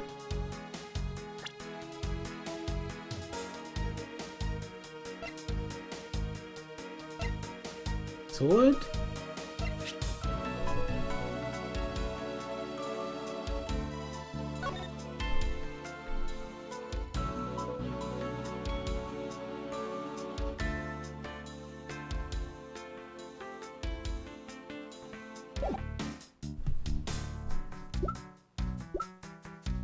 What else is information about the...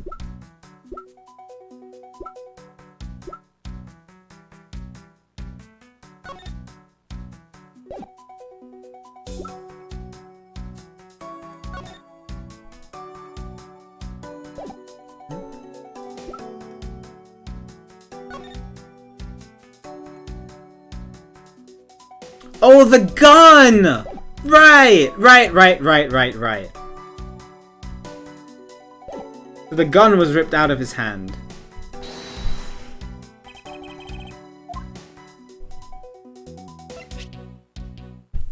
Eureka! It's a real gun? I believe what we have here is an inconsistency. Between what? Look carefully. Our costume is not holding something in its right hand than it should be. Oh, the gun! Precisely. The bad whoops, monitor turned off. The bad badger was designed to always hold a gun in his right hand. However... You there! Did you remove the gun from this bad badger's hand? No, I did not, sir. The gun is supposed to be securely attached to the costume. As I thought. The rip itself confirms my hypothesis that the gun was forcibly removed.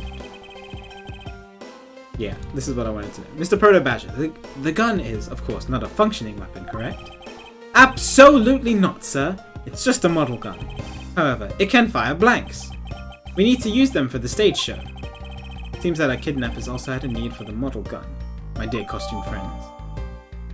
Interesting. Okay. Oh, we're done. We did it! I think we're about done with this room. So what's next?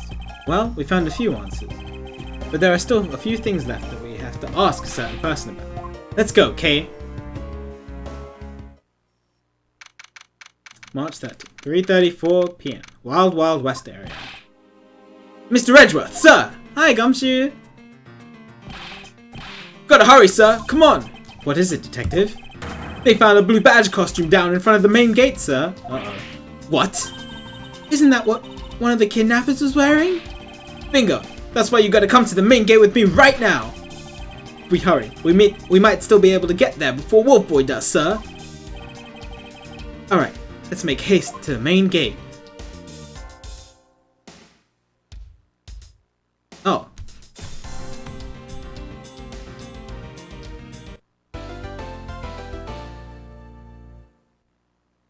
Oh.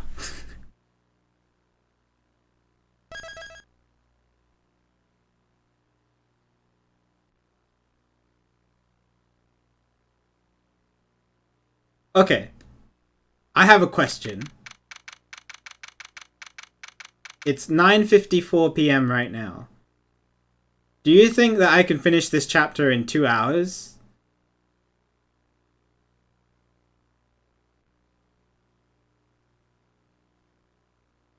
Judging by how fast I've done the previous 3 hours.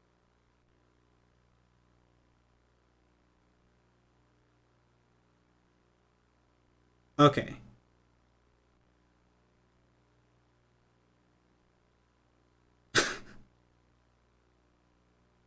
Because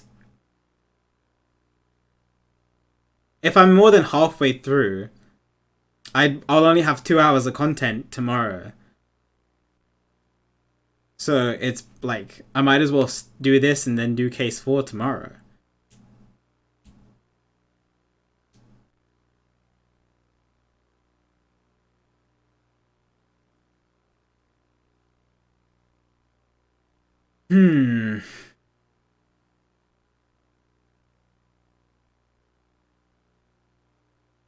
Because what I don't want to do is finish this tomorrow and then start case 4 and then have to wait a week. Like I do case 4 for like an hour and then I have to stop and wait an entire week.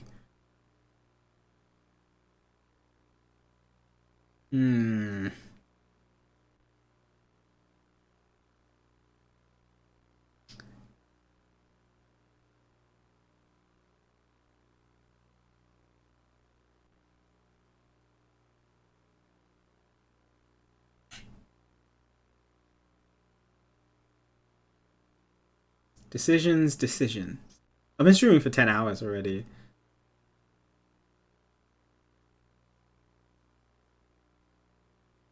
Yeah, the chapters in this game or the cases in this game are shorter than I expected. That means I'll finish the game tomorrow if I finish case 4 tomorrow. Unless there's case 5.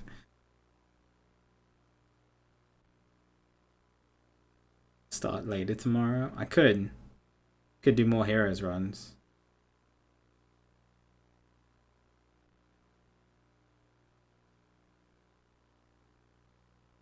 Hmm. 70% done? Yeah, that means I only have like 2 hours of content left tomorrow. Because it's taken me 3 hours to get to this point. So I think it's better if I just keep going now.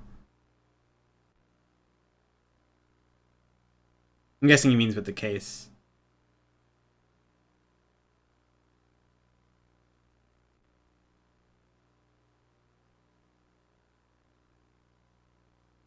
Okay. Wolfie, is it okay if I keep going? And if you need to sleep, you can sleep. And then you could always watch the VODs. Okay. Yeah, I think it's better. Yay! You guys probably get a 12-hour stream! Yay! Yay!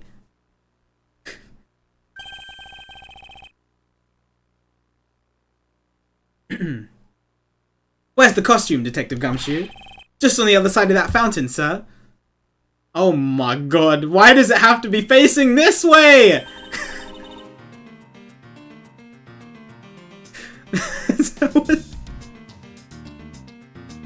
Was it out here in the open all along? No, it was discovered in the tall grass back there.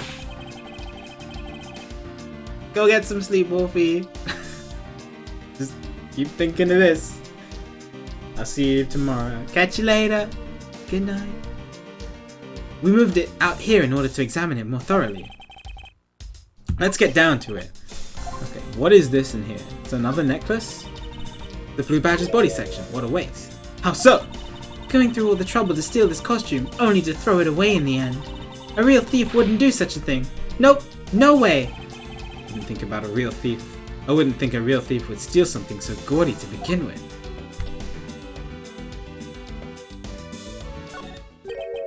What do we have here? It's another pendant.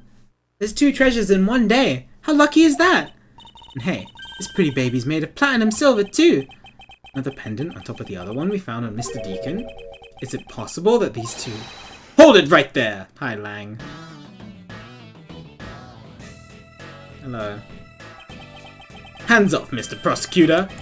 You sure know how to cross the line, don't you? Ugh. A pendant, huh? This is a very decisive piece of evidence. And it's mine! How can you tell? Look here and read off what you see.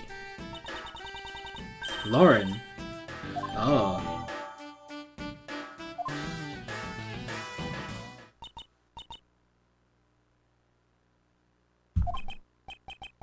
Aha! We have you now, Miss Kidnap. You made her cry! You're the worst, Lang! No, you don't understand. Lolly, I can't believe you were one of my kidnappers. Lance. You're kidding! Miss Porpoise is one of the kidnappers? Oh, what the frick? Yes? It was me. I held Lance hostage. So Miss Porpoise is one of the kidnappers? But even knowing that, I can't just call this case solved or over. Hey, guys! Case closed! Shut up. Get the car ready. And I mean this special one for this young lady. Again, Mr. Prosecutor. What is it this time? Are you proposing that Miss Porpoise is also the culprit in the murder case? What happened? I thought Officer Meekins was your suspect. We found it. Found what? That officer's gun. He literally dropped it in the middle of a thick patch of grass. Meekins! Your country's police are a sham. Just look at how careless they are. Who are you calling a sham? The officer's gun didn't show signs of having been fired, so it can't be the murder weapon. Officer Meekins has been cleared of all charges, I see. And that's when a brand new suspect comes walking onto the scene. The murder only happened because the kidnappers started fighting amongst themselves. As I recall, it was you who said that, right, Mr. Prosecutor? Miss Porpoise, did you really kill Mr. Deacon? I...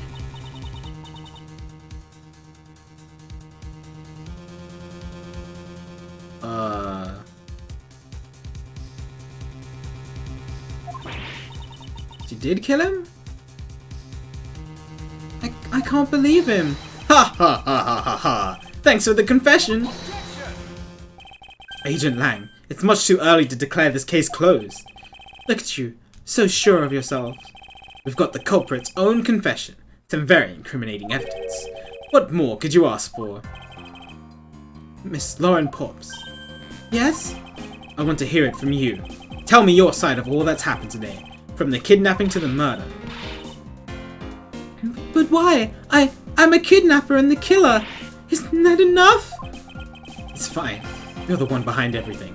But only if that is... It's fine if you're the one behind everything. But only if that's the truth. Now then, will you tell us the truth? Or is there some reason why you can't? I've had a change of heart. I think I'd enjoy seeing you sulk away as the losing mutt. Alright, you heard me. Let's hear all about the evil deeds you committed today. The only reason she would admit to this, if she didn't do it, is to protect the person that she loves. I've seen it happen too many times.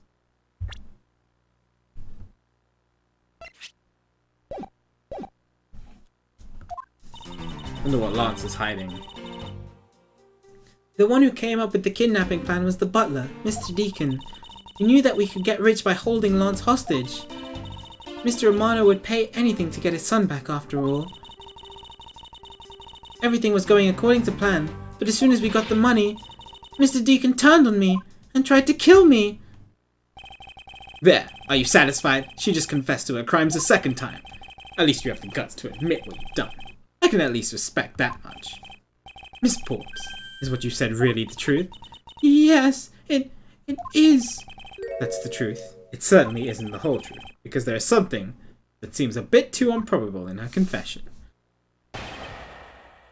What do you see, Edgeworth?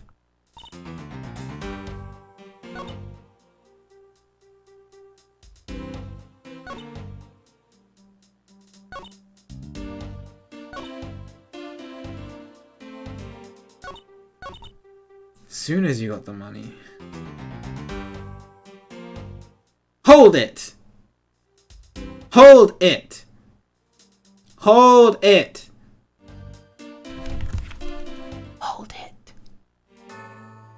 Hold it. Hold it! Try it. Why do you think he did it? I have no idea, but maybe he had planned on doing so from the very beginning. Miss Porps. Wait, Mr. Deacon planned to kill Miss Porps from the very beginning? Was that ever really likely to happen? What should I do? Should I raise an objection? Planned to kill him from the beginning.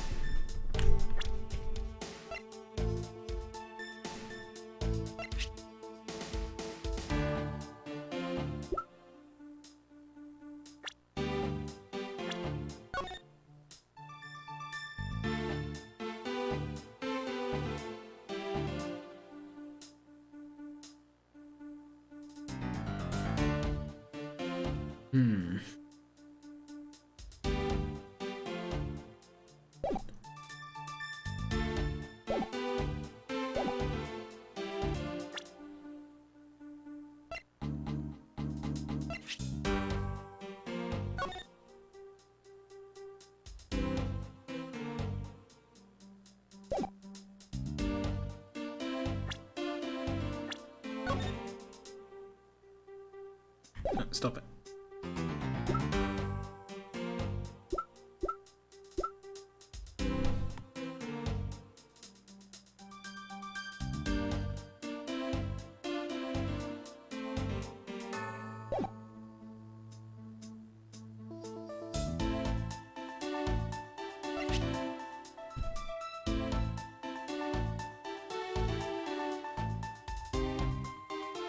This pendant is really similar to the other pendant.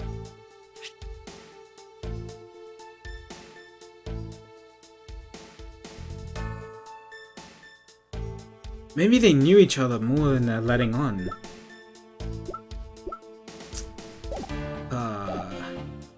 So maybe he didn't plan to kill her from the beginning. Let me raise an objection and see what happens. I'm sorry, but I don't think what you just claimed is all that likely. Huh? I don't think Mr. Deacon would have ever been capable of killing you. But why? We were total strangers. It's not uncommon for people to kill each other over money. Miss Porps, you really are clueless, aren't you? What do you mean? You never knew what your role was in the kidnapping. Nor do you know who you really are, but I do, and I can show you with this piece of evidence.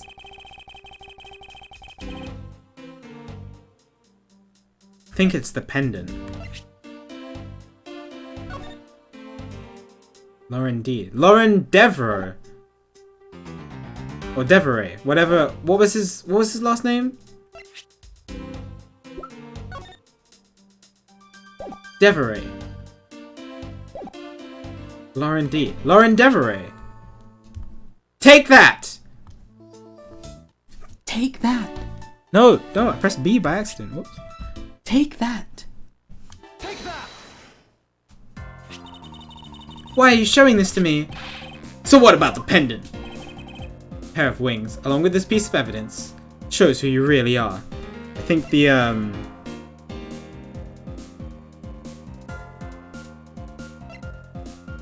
this pendant, right? Take that! Take that!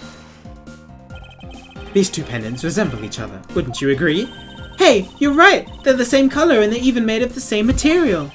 I believe that these two pendants are actually one. Ah! Shall we give it a try? Wow, it's totally Pegasus! But why? Why does my pendant match up with Mr. Deacon's? You're a smart lady. I'm sure you can imagine why that might be. No, that can't be! So the two make a set. Huh, it's just another trinket. It's not as though this changes anything. You lack imagination, Agent Lang. Very well. I'll show you with this evidence. This is the piece of evidence that gives meaning to the Pegasus pendant. What?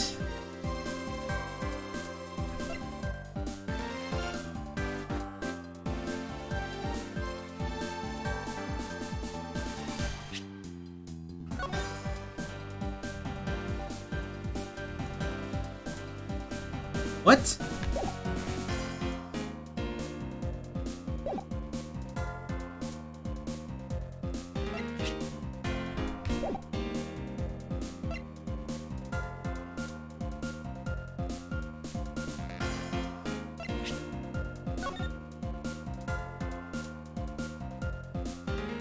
What?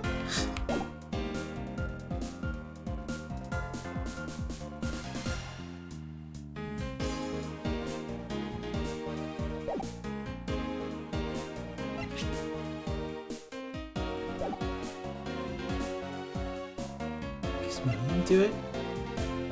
I'm confused. I'm missing something in his history?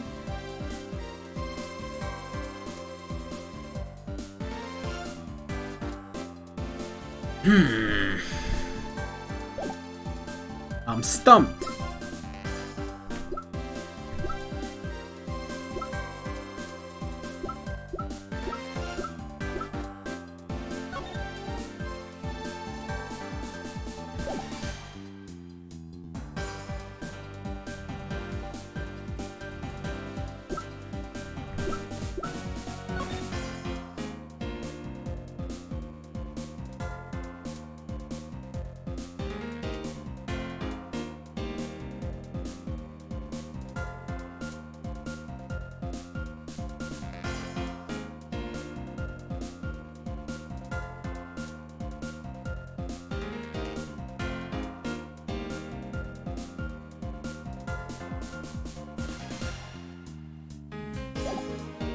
Wife and daughter. How old is he? I can't check. I can't check! Can't check profiles! Bro.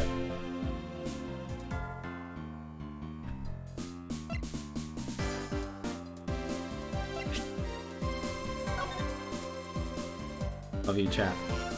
50. He was 50. How old was Lauren?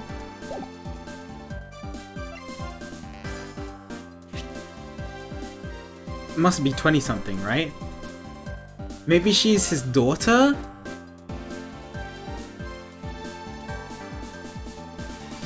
Instead of wife. Yeah, all questions are rhetorical, unless I specifically say chat. This is not rhetorical.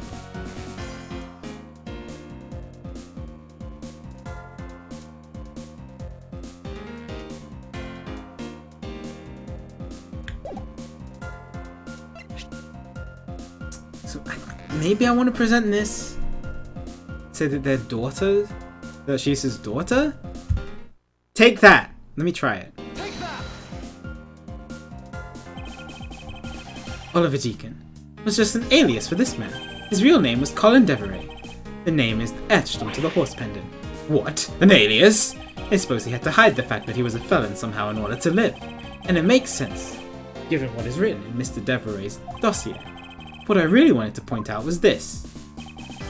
The specific section is what reveals the true meaning behind those pendants. I think this one. Sole daughter. Daughter. Take that! Mr. Deveray had one daughter. And her name is Lauren Pops. That's a lie! That person was not my father! He couldn't come out and tell you he was your father because he was in hiding.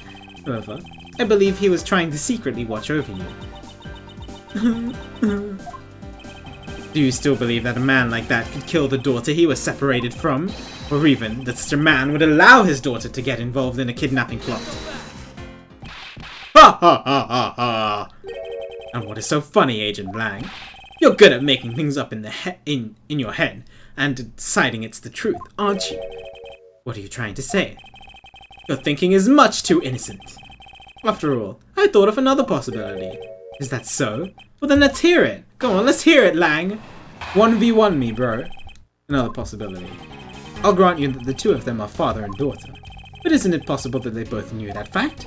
It was no coincidence that the reunited pair became involved in the House of Amano. When the two of them made good use of their meetings, to plan this little kidnapping. Wouldn't you say my scenario is perfectly probable as well? I gotta checkmate him though, Akuro. He can't come back with something. So this is the version of how things might have been. You don't have any proof that either one didn't know of their true relationship, right? You mean they knowingly committed the kidnapping as father and daughter? That's right. As one really rotten family. Is that really what happened? Better take a long, hard look at the evidence. Proof that they didn't know. I mean, I didn't know until like 2 minutes ago.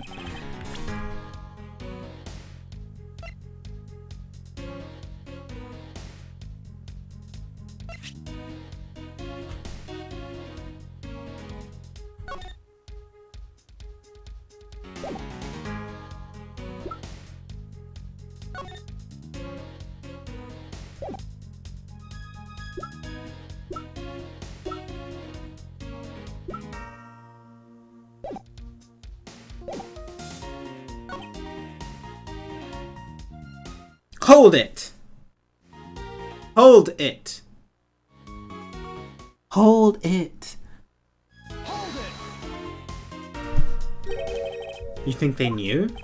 Yeah, I don't think only the victim knew. I think the girl realized it as well. They both knew who the other person was, but they had to pretend that they didn't. Because he was on the lam? You got it! The victim couldn't exactly go around flaunting who he was. Furthermore,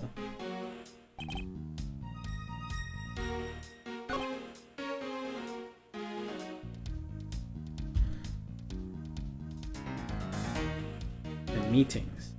Hold it! Hold it. Hold it! You mean how they plotted to commit this crime as blood relatives? Can you think of a better partner? They're certainly a clever pair. The butler and the girlfriend. No one would ever suspect them. They were in fact family. Yes, from the very beginning, they painstakingly practiced those roles well. Goals. Scenario is certainly a probable one. You better hurry up and do something, or Lauren's gonna wind up looking real bad.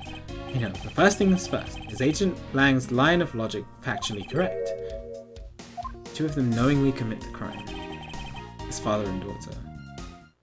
Hold it! Hold it! Precisely. And what father would ever willingly kill his own daughter? Knuckle back! I've seen a lot of things in my travels. And I can tell you that being related by blood is sometimes proof of nothing. Wow, it's very cynical.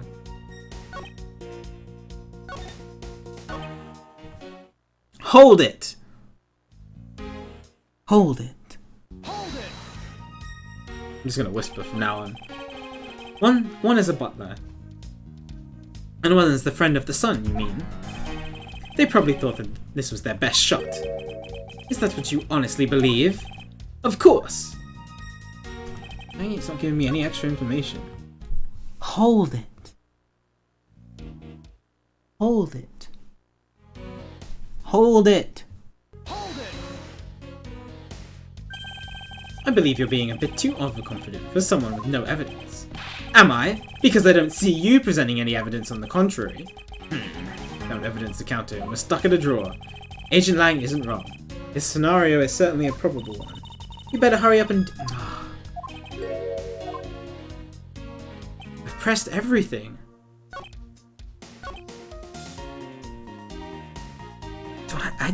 Do I have evidence?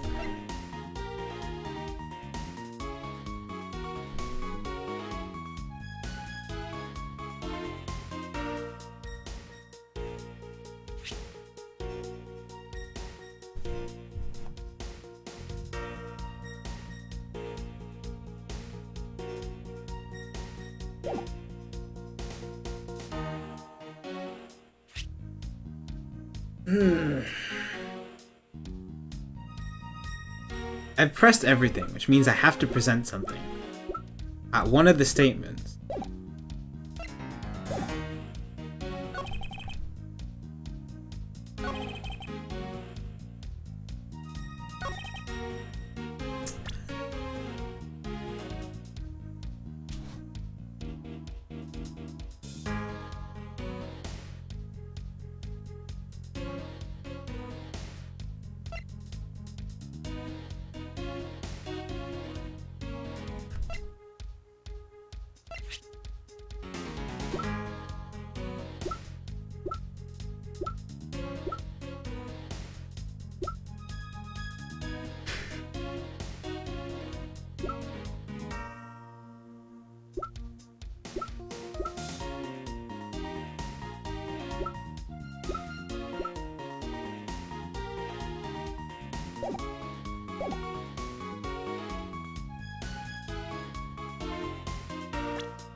No.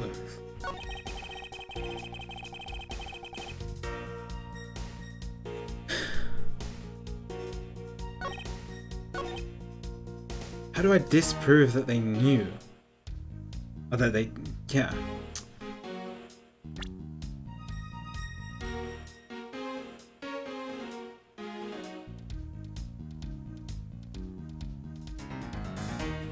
I don't see any evidence, bro. How do I I barely even figured out, like 2 minutes ago, that they were father and daughter. How do I have evidence to prove that they didn't know?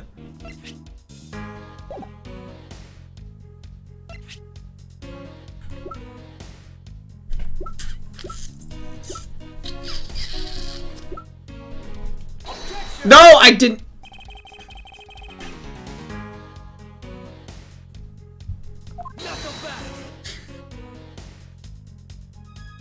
I don't even know what I presented on what statement.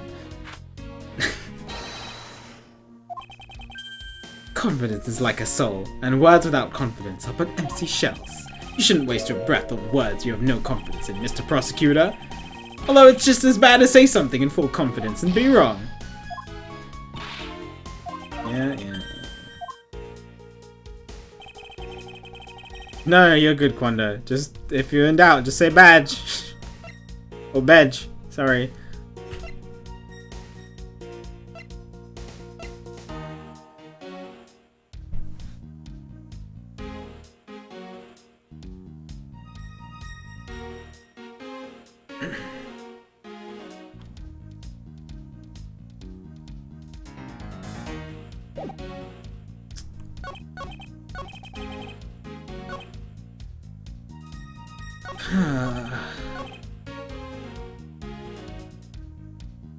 Isn't it possible that they both knew that fact? Like, it must be this statement, right? And I must have some evidence to prove that they didn't know. But I don't see it. I don't see it. Chat, I don't see it. Don't tell me, obviously. I'm just saying that I don't see it.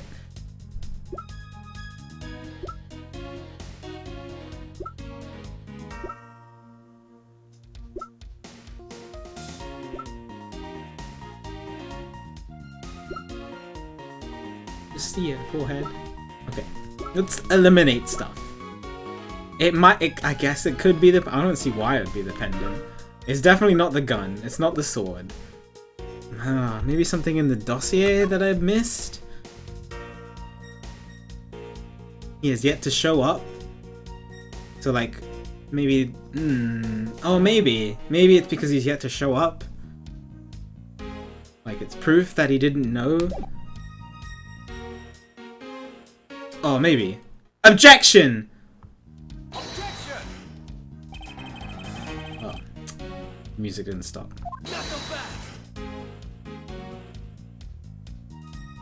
I have to go through this animation each time. More struggling means more. I made a mistake. I should have ended stream. Well, I'm throwing for content. I actually do know, but I'm throwing for content.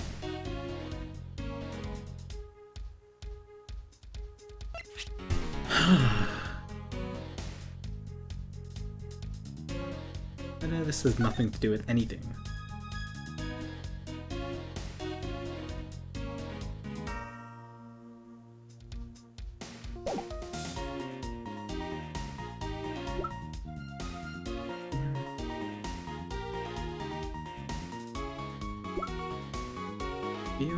No. No.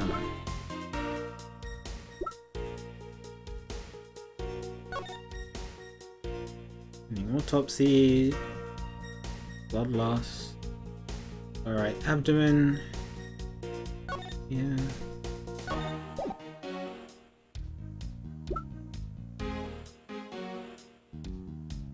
Three costume. Right, we still haven't talked about who the other kidnapper is. But I don't think that's what they want me to focus on right now.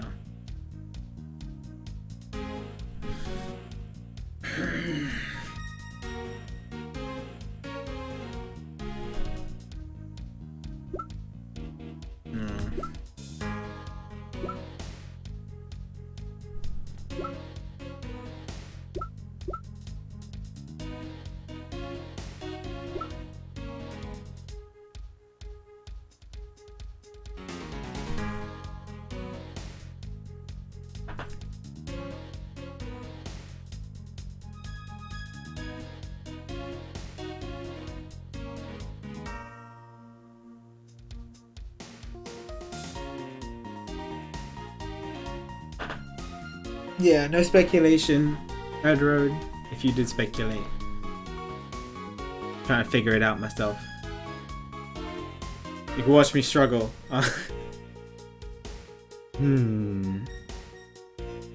No, you're good, don't worry. But yeah. No hints or tips. I'm trying to figure it out myself. I'm trying to piece it together. Let me, like, the pendants were separate, maybe? She clearly, like, it looks like she didn't know. Objection! I think it was right.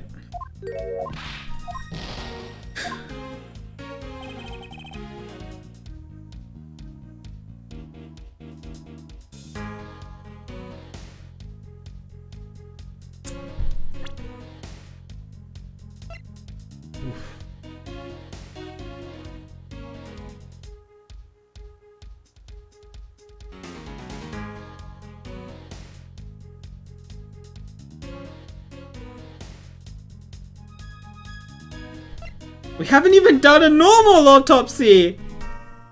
Sakura. Alright, alright. It's time to stop messing about and throwing for content. The real answer.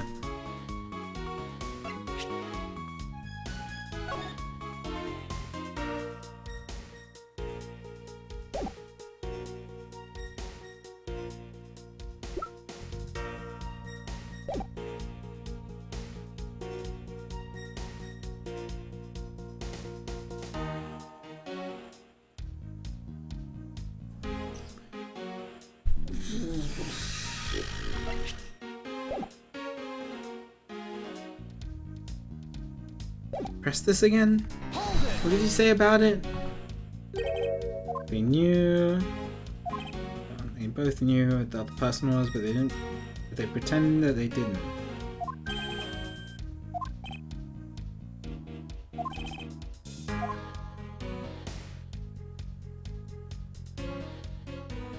They were both in costume, but they would have had to plan it beforehand, and they wouldn't have been in costume beforehand.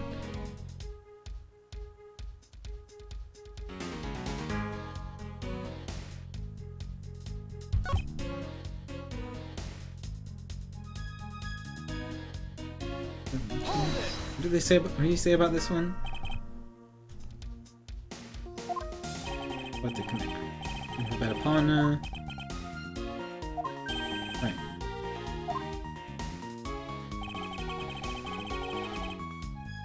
But there's a third kidnapper. But he's not mentioning that. Guess he doesn't know. He doesn't know. He doesn't know. Yeah, we only figured that out. Oh. Maybe my premise is wrong in the fact of what I think I had to disprove. We only figured out that there were 3 kidnappers earlier when the stupid proto badger poked his head out of the trap door thing.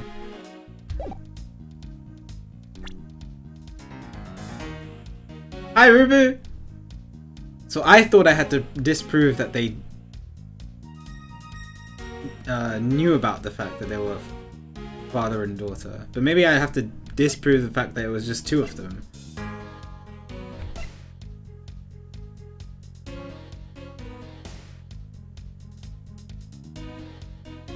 Do I have evidence for that?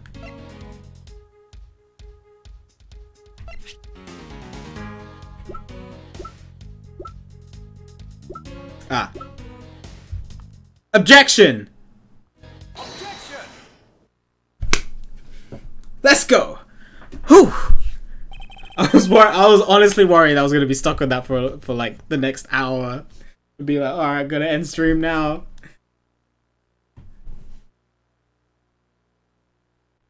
The kidnapping wasn't planned by just 2 people alone. Hey, Axu, play it? No, not yet, not yet. What kind of proof do you have of that? Quite simply, there were 3 kidnappers. 3? 4 costumes were stolen from the Wild Wild West area's back room.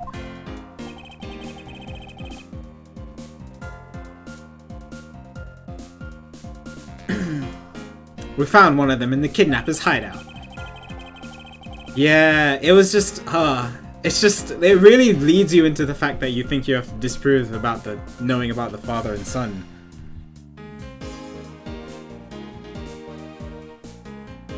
I was worried I was actually gonna die because I just had no idea. Sorry, father and daughter. But as for the other 3, we can assume that they were being worn by 3 different people. We also found a set of 3 cups and 3 folding chairs that were used in the hideout. It all clearly points to a 3-man group. Yeah, but I see what you say. I see what you mean, Gwanda. And I believe that the 3rd person is the real mastermind behind the kidnapping. Who is this mastermind? I present to you the brains behind the kidnapping. I think it's Lance himself.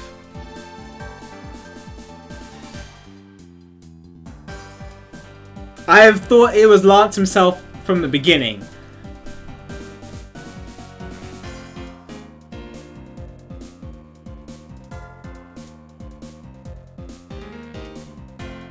Take that! Take that!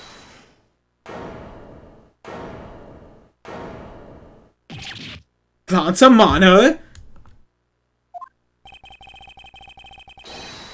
Yes, the abduction was, in fact, schemed up by Lance himself. Recall what he said when he appeared before us. Did you see the faces of your kidnappers? No, I didn't see their faces, but two. One was a woman. However, there were 3 kidnappers, which is in direct contradiction to what he said. But I know I only saw 2 people.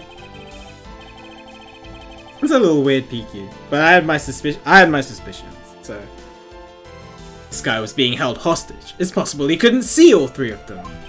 Ah, yes, about when you were being held. I have my doubts about what happened then. Lance, would you mind telling us what happened while you were being held captive? I really don't remember much anymore, honest. But if I don't tell you at least something, you won't believe me at all, will you? Yeah, and like to me, once Lauren started, you know, saying that she was the one who did it, I was like, ah, she's doing it for love. I can feel it. I was kidnapped yesterday morning. They had me shut in that room blindfolded the entire time. Yeah. He wants you to make the big brain jump to Lance. But the kidnappers suddenly disappeared around the time I heard rain falling outside. My hands were cuffed, but it was a stroke of luck they left me alone. I made my escape and ran away from that room as fast as I could. Through the underground passageway, I presume. Are you okay? Sorry, I really didn't want to recall that horrible ordeal, but now you believe me, right? No, not quite yet. Ah, how can you not? Why are you looking at me with those icy daggers in your eyes? What if it was Emma? I know, right?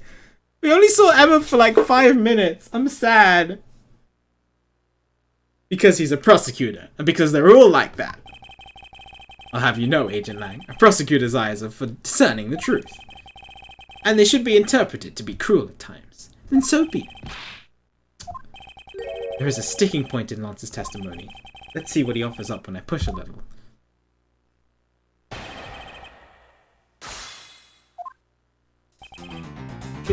He said they were blindfolded, but I thought he said that one of them was a woman. Hold it! Hold it! Hold it. Oh my god. Hold it! Hold it! Hold it! Hold it! Hold it! Hold it! Hold it! Hold it! Hold it! Ryan. By that room, you mean the room in the kidnapper's hideout, correct? Yes, but I was blindfolded the whole time, so I didn't know that until I made my escape. Then you were in the same room as your kidnappers? They spoke in hushed tones, but I could catch bits of their conversation. It was definitely 2 people. Oh, okay. And one was definitely a woman. I was so scared. I could tell they were nearby, so I didn't dare make a move.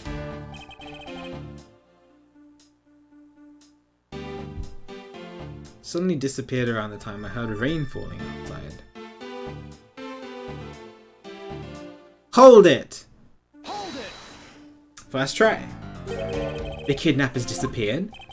The room fell into a sudden silence. I had been left behind like an unwanted mutt. And what do you mean by unwanted mutt? What a pointless question. It's not like he's going to tell you anything new, you know. It's a poetic simile. You should learn how to use them to— oh my god. You may look refined on the outside, but it's no good if— oh my god, did you just say Edgeworth is not refined on the inside? Oh, I'm taking him down.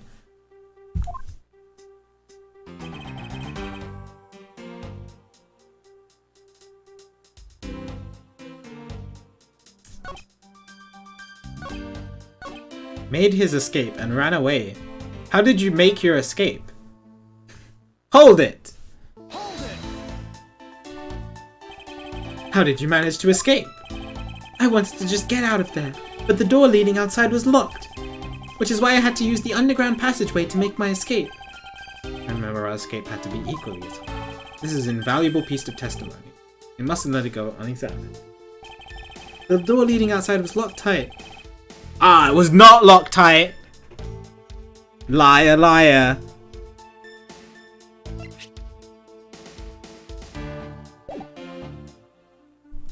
Wait. Yes. Yes? It doesn't say specifically about the door being unlocked.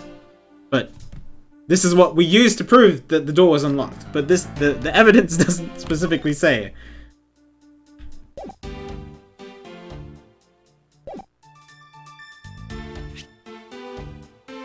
Oh god, I hope this is right. Objection! Objection!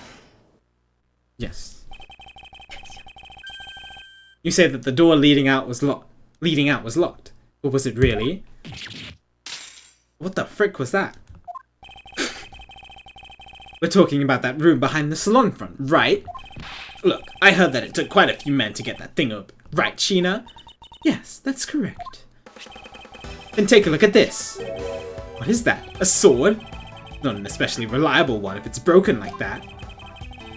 Allow me to start from the end.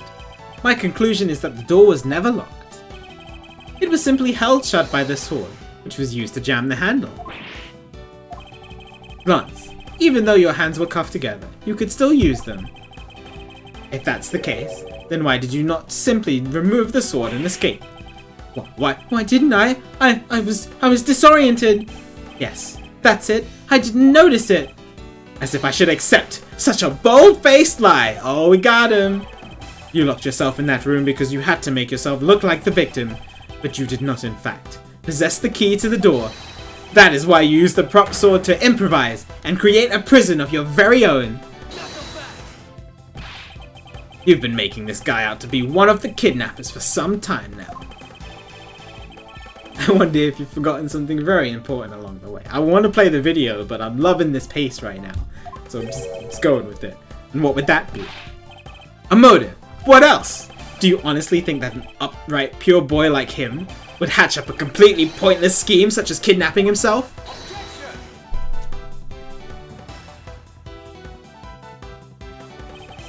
This proves that Lance did indeed have a motive to commit his crime. Money? Love? Those are the two big motives.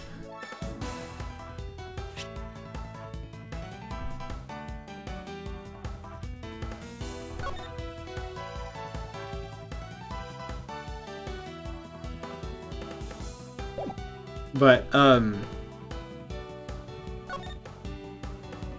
tender lender, right?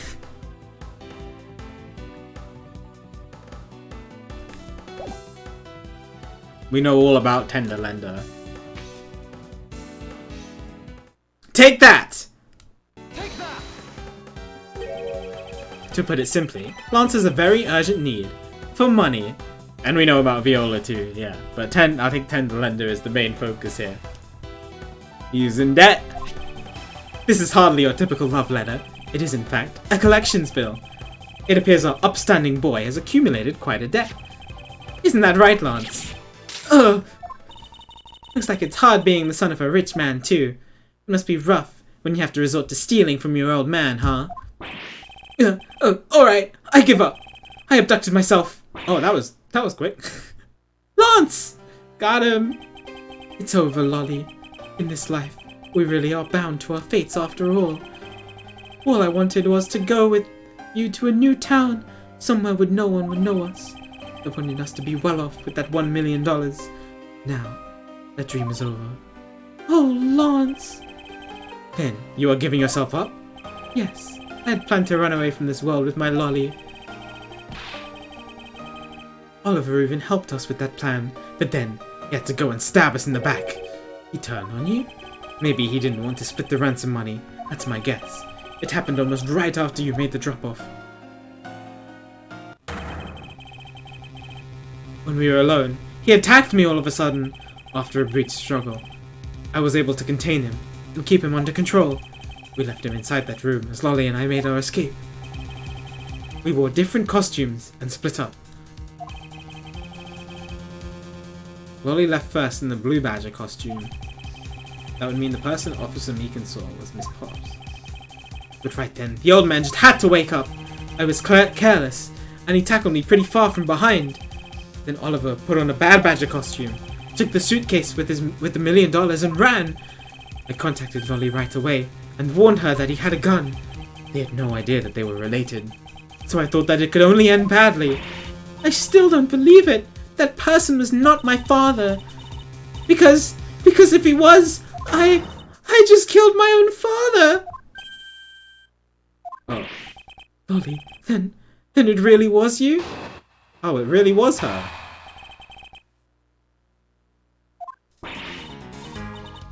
Hi, Gab. I saw Emma, and I saw Old Bag. But mostly Emma.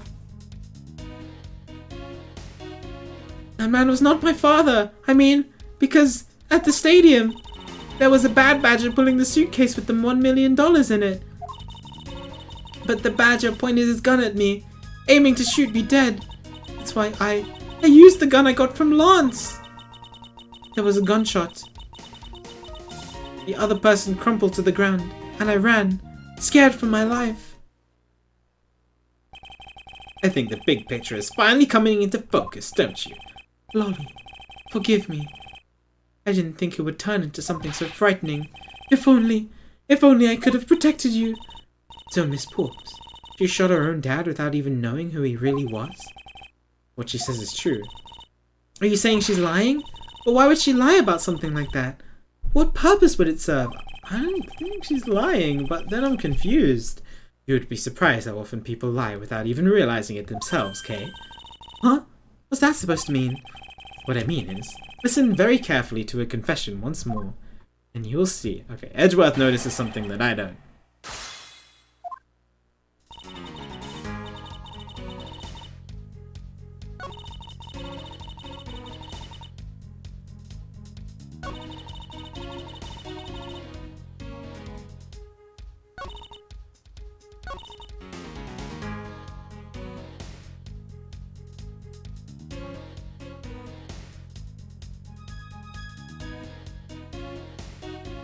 The gun you got from Lance.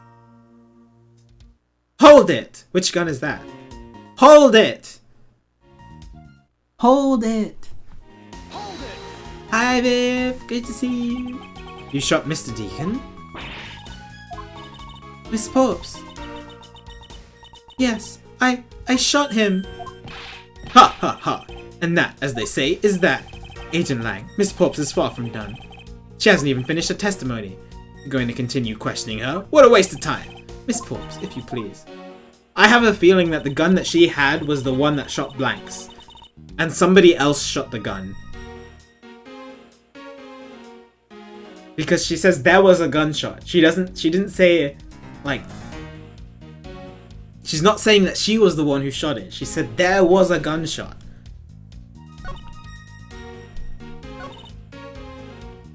Hold it! Oh my god. Hold it! Hold it! Did you take off immediately following the gunshot? Yes. And you didn't attempt to approach the victim at all after he was shot? I was scared. I don't blame you. I would have done the exact same thing. Oh, Miss Pops. What will become of her, Mr. Edgeworth? She seems to be telling the truth regarding what happened at the stadium. However, I don't believe it to be absolutely correct. Yes, I think I'm right about this. But how do I...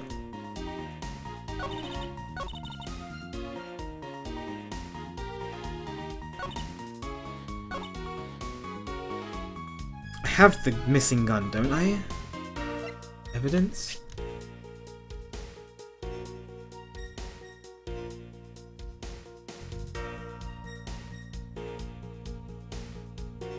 Objection! Objection!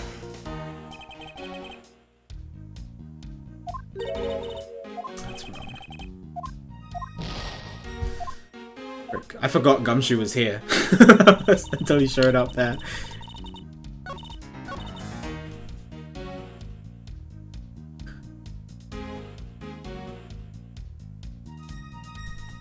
Hold it! Let's press them more. Hold it! Hold it! Were you able to clearly see the gun? Yes, I got a very good look at it while it was pointed at me. Oh, father, why would you try to shoot me? Do you really think a father would shoot his own daughter, Mr. Edgeworth? I don't know. I don't want to believe it myself. But it's true. My father's left arm. Left arm! He's right-handed! Oh! I noticed that straight away. Because ever since case 1-4, with the whole hand situation in that case, I always pay attention to whenever right hand or left hand is mentioned.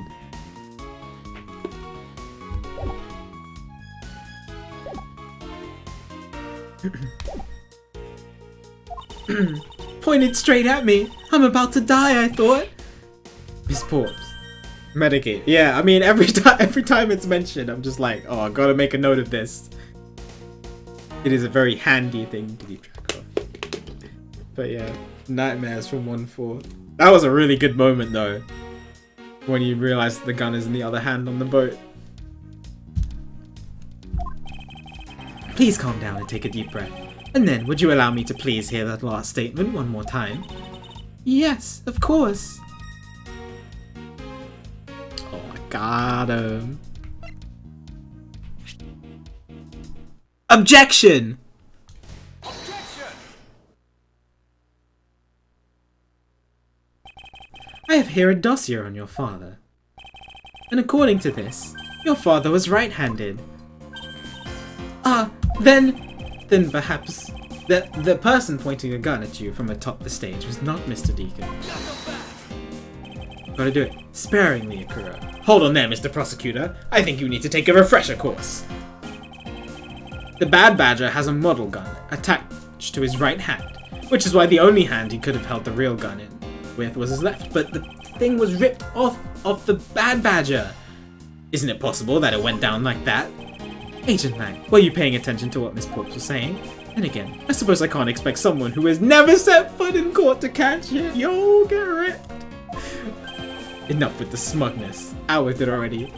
Miss Porps told us earlier. There was a Bad Badger pulling the suitcase with the $1 million in it. Oh, that's clever, yeah. According to you, the Bad Badger had the gun in his left hand, which would mean that he was pulling the suitcase with his right hand. Clever, Edgeworth. Very clever. Is that correct, Miss Porps? Yes, exactly. And I'm sure it was the Bad Badger. It had those huge sunglasses on its face. But if that's the case, even I can see that there is a huge contradiction. Take care, Leon. Have a good night. Catch you later. Bye. Yes, Miss Porps claims to have seen the Bad Badger. And yet, the Bad Badger had both of his hands full. These two pieces of evidence contradict each other, so one must be wrong.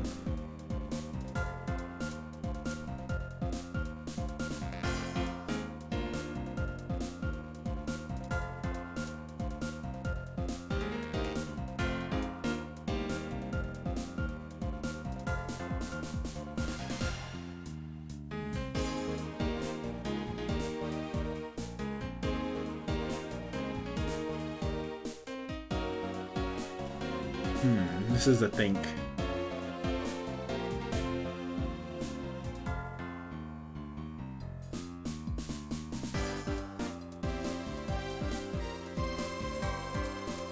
It wasn't the Bad Badger?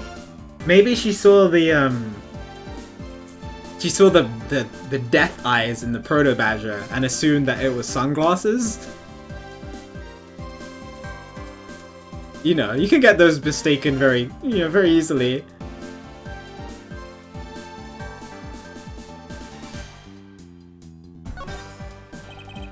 Miss Porps, what you saw was not the Bad Badger. Think back and recall which character was it that leveled a gun at you. But it was wearing a pair of sunglasses. Oh, and that sums up the Bad Badger pretty well, I'd say. Too bad for you, but it looks like the Bad Badger wasn't the mistake. Frick. Taking so much health from this one. One must be wrong. Both hands must have been occupied. If one had the suitcase and one had the gun.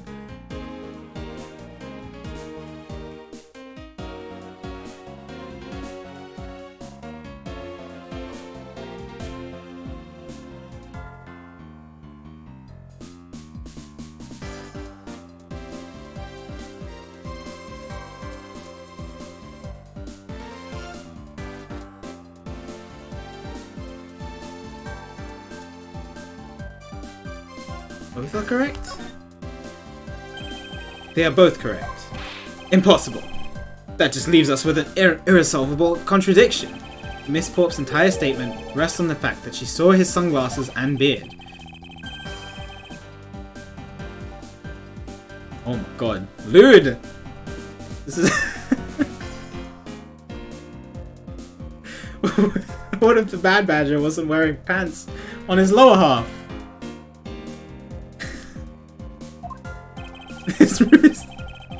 There was a way for the Bad Badger to freely use both of his hands.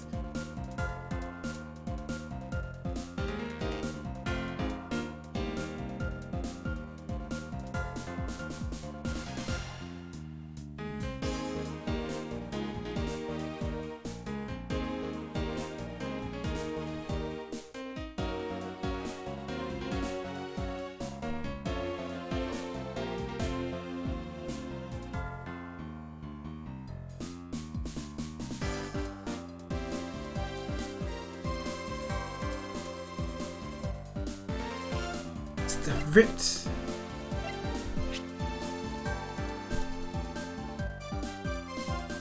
Must be this, right? It was ripped from this.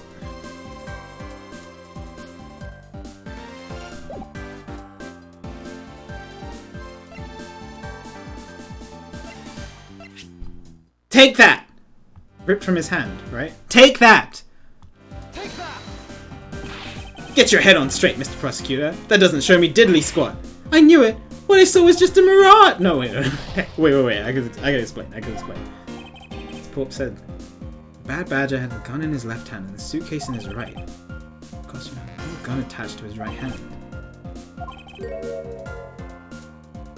Saw his sunglasses and beard. Wasn't wearing pants on his lower arm. Why does he say that? What is... I'm so confused.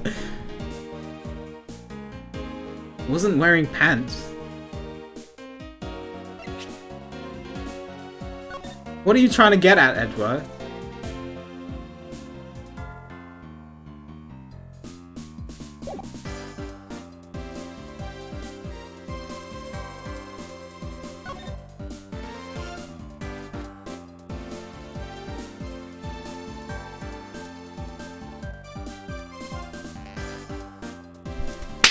Oh, maybe it was the body of one of the other ones.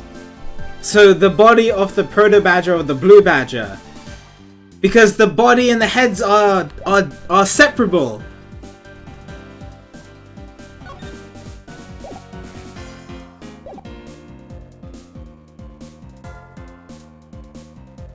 Right, but what do I present here? How do I? Oh my god! What do I present? This? He's wearing pants in this one. Was he wearing pants? Is that what I want to present?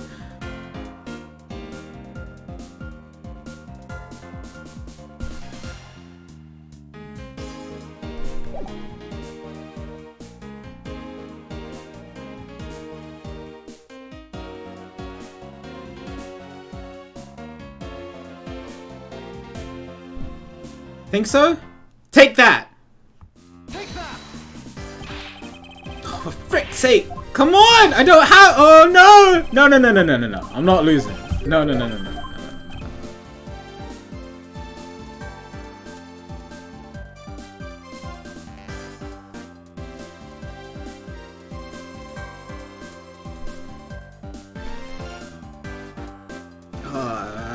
Maybe it's the head? Costume separate into head and body. Take that! I should have just read this first before I decided to present it. Take that! Take that! The costumes have two parts to them, a head and the body. Oh, I get it now. Who reads in this day and age? The head Miss Porp saw was probably really the head of the Bad Badger. However, it is not possible that the body was that of an entirely different badger. A different badger? Yes, or to put it more bluntly, I believe it was the lower half of this badger. Body of the Bad Badger.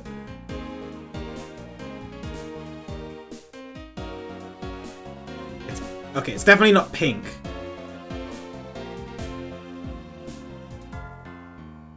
And it can't be the blue badger because Meekins was wearing one and Lauren was wearing one. So it had to have been the proto. Take that! What the heck is it? It's the proto badger. Yes, and it's a simple matter of process of elimination. Miss Pops was wearing the blue badger costume, so we can eliminate that one. And the pink badger is one of the wrong color, which would have been incredibly obvious. All that is left is the proto badger costume. Miss Pops, who was the one who wore the proto badger costume? That would be Lance. Are you saying what I think you are? That Lance Amano donned the bad badger's head and pretended to be Mr. Deacon? On top of which, he plotted to shoot Miss Pops while wearing that hideous thing? The stage was set up in the stadium. The stage that was set up in the stadium was nothing more than a setup. And its purpose was to lead Miss Pops into believing she had committed murder, standing there in front of Miss Pops and pretending to be the victim. It was all done so that she would pull the trigger. I have no idea what you're talking about. Why exactly would I have to do? Would I have had to do all that, huh? There is but one reason. Lance Amano, you are the real culprit behind the murder of Mr. Oliver Deacon. What? No. Slander, take it back! You take it back right now! Just out of curiosity, Lance, which is your dominant hand? I'm left- oh. I'm left-handed. But what does that have to do with anything? It depends. According to Miss Pops, her attacker held a gun in his left hand. Ha! Who is what-handed doesn't prove a thing! What a dummy! And besides, now you're just being absurd. It's not like the Proto Badger is bulletproof. One misfire, and he would have found himself dead, right? What is my dominant hand? I mean, I'm using my left hand for the stylus, so I guess I'm the murderer? Of course, logically.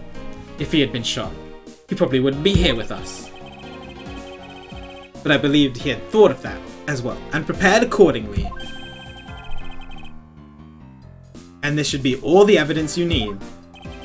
This is how Lance made sure he wouldn't be hit by a bullet. The fake gun that fires blanks. Take that! Take that! We found one half of a bad badger costume in the hideout. A broken one. It was not the same one that the victim was wearing. Plus, it was missing something. And that something is the model gun that the bad badger carries, which can fire blanks. What? Miss Pops, where is the gun you use now? I threw it away into the sea. Rip. That makes it a bit tough to verify what it was. Just a little bit, Edgeworth. Although, I believe that we can safely assume that it was the model gun in question. I've heard enough. All you've been spouting so far is pure conjecture. I admit that as long as the model gun is lost to us, I can't prove I'm right. However, I can say that the probability that I am right is very high. Okay, let's pretend that you're right.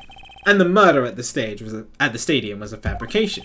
In that case, where do you think the murder really took place, Mr. Prosecutor? I don't know yet. Ha! I knew you were full of it. However, I do believe that the murder took place during an earlier time frame. Please, wait a second. It's simply not possible. Because I saw Mr. Deacon after he was restrained by Lance. She saw the victim in the state of being restrained? Okay. I came back to the hideout long after the other two. By that time, Lance had already subdued and restrained Mr. Deacon.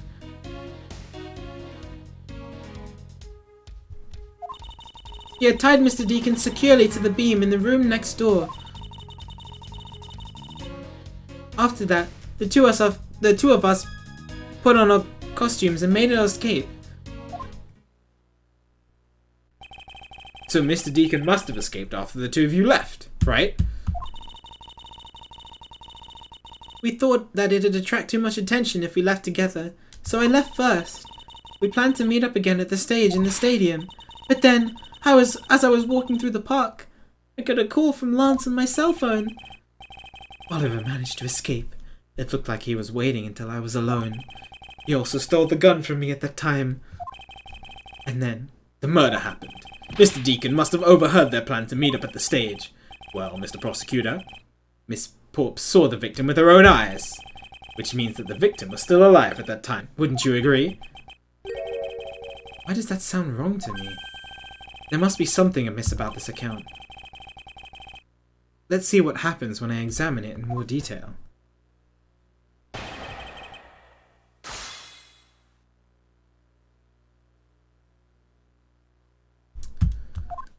I mean, he couldn't have been killed earlier if this is right. Unless she didn't see something properly.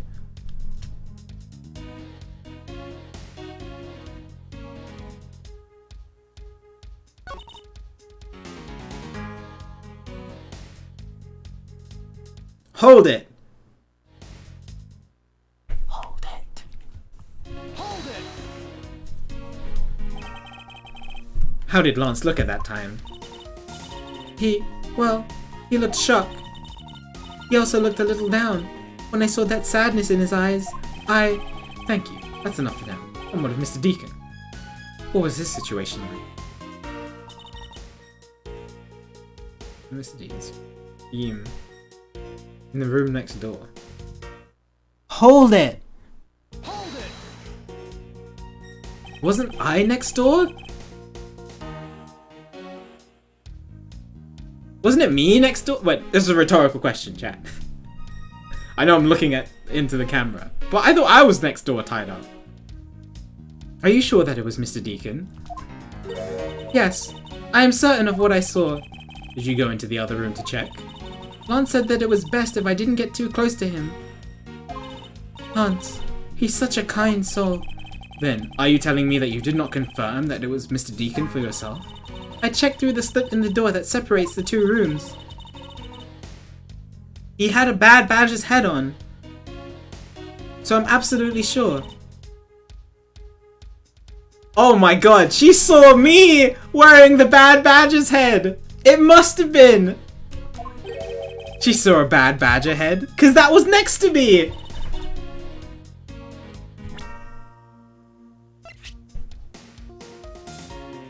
Objection! Objection! I think I got it. Miss Porps, the person you saw was not Mr. Deacon at all. Huh? The person you actually saw was this person. Miles Edgeworth! It was me. Huh? The person I saw was you, Mr. Edgeworth? I always thought it was a bit odd. Why would the kidnappers adopt me? Even after I had handed over the ransom. It's not as though I saw the face of the kidnappers. If I were them, I would have just taken the $1 million and ran. But in the end, there was a point to it all. It was to make me look like Mr. Deacon. And if that was the reason for which I was abducted, then I believe we can assume that the victim was already dead at the time. Well, Lance, am I right? That's... You showed Miss Porps a person, namely me, with a Bad Badger's head on, and then made your costume to escape together. Or so you pretended. Huh? What do you mean pretended? Exactly that. I believe Lance watched you escape, and then doubled back to the hideout, probably to come and remove the Bad Badger head from my unconscious self.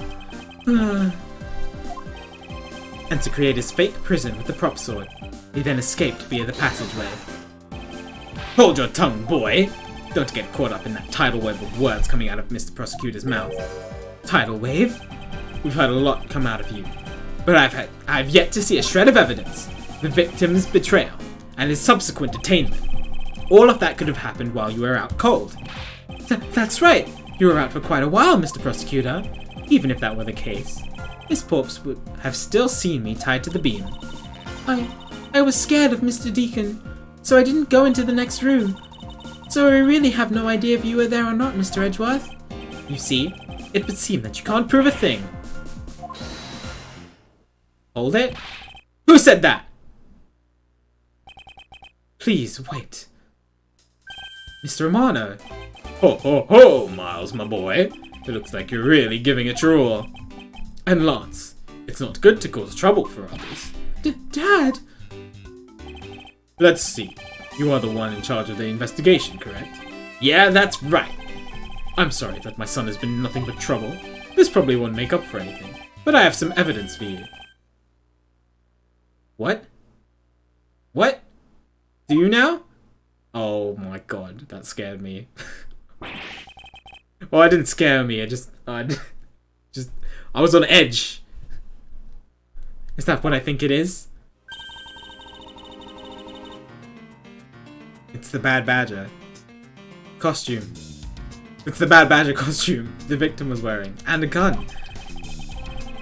I couldn't wait around for the police, so I went and found these myself. It appears that they were disposed of in the sea. Both guns? Ah, is there no one in this country who actually obeys the law? There. Now, Agent Lang, please calm down.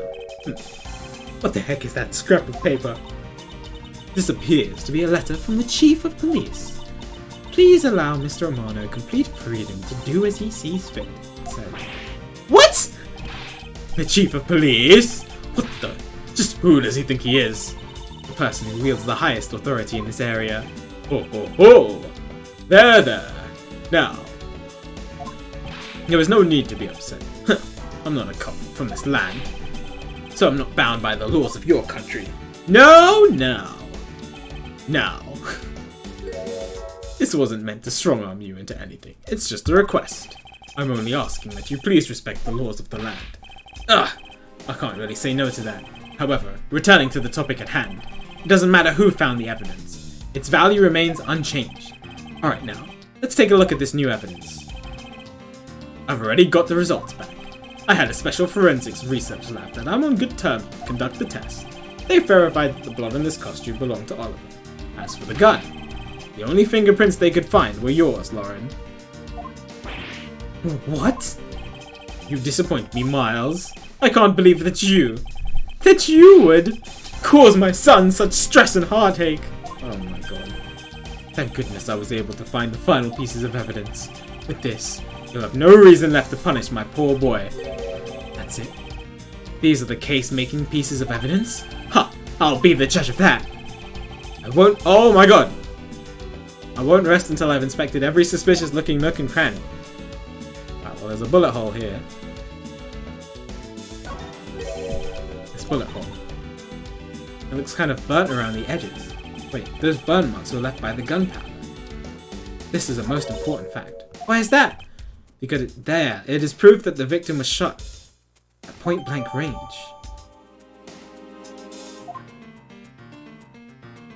And then, which gun is which?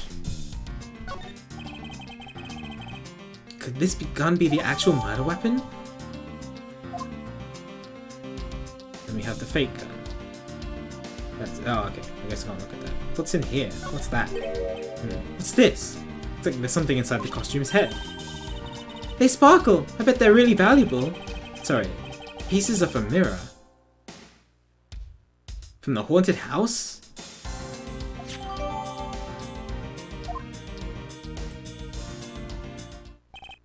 Well, are these not the most definitive pieces of evidence you've ever seen? Thank you, Dad. This should be enough to convince even Mr. Edgeworth over there. Alright.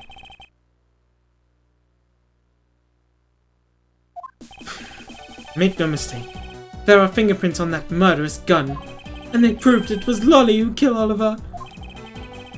But Oliver was also after Lolly's life.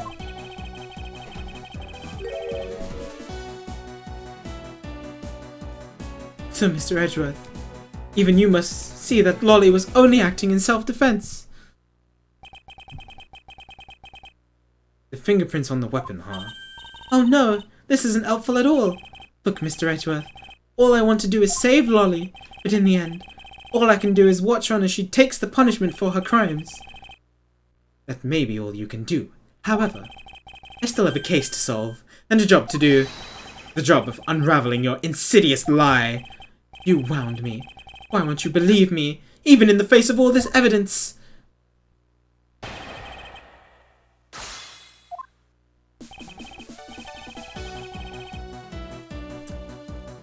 Is this gun the murder weapon, or is this the one with blanks, though?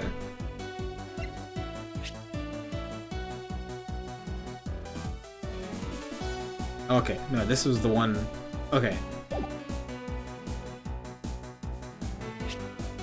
Let's kill Deacon.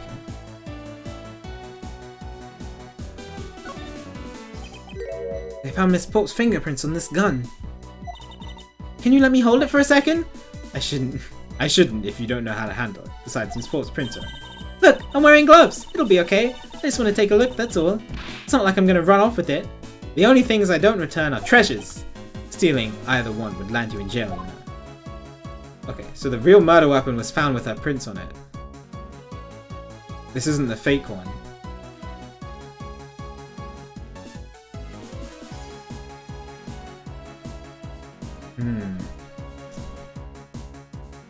This song is so good. Oh my god, it's really hot to...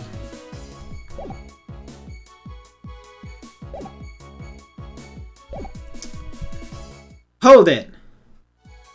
Hold it! Hold it. Hold it. Hold it. Hold it. Hold it. Try 4. Hold it. Hold it! Oh my god. Those fingerprints. Are you sure they belong to Miss Porps? There's no mistake about it. Dude, my connections. I had the best forensic techniques. Best forensic techniques money can buy performed. I find that to be a bit peculiar. What? Are you trying to pick an argument with me? What should I do? Should I raise an objection? I mean, this can't be true, right? She didn't fire the gun. She had the one that had blanks in it. So something's fishy. Frankly, I don't believe that Miss Porp's prints should be on that gun to begin with. And the reason why Miss Porp's print should not be on that gun is...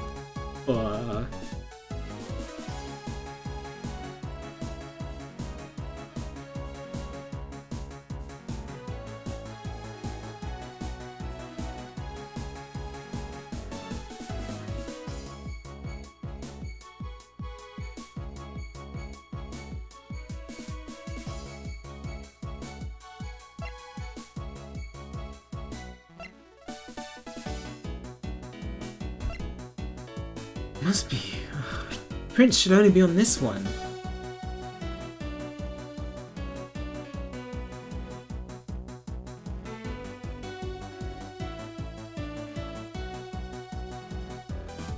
But that was lost at sea.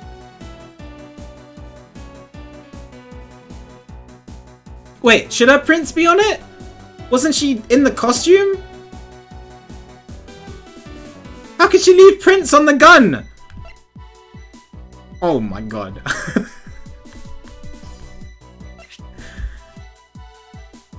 How did she leave prints on the gun?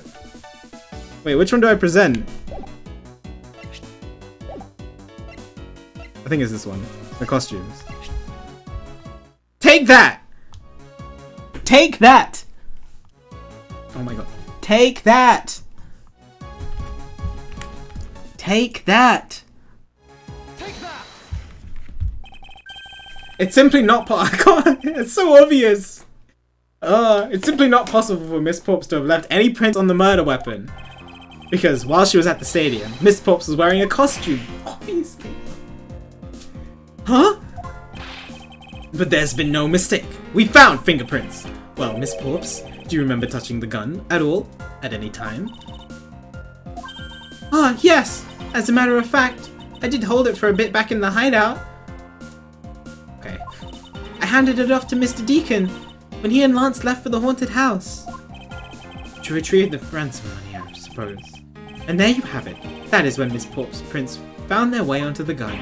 Grrr. Do you understand now, Mr. Romano?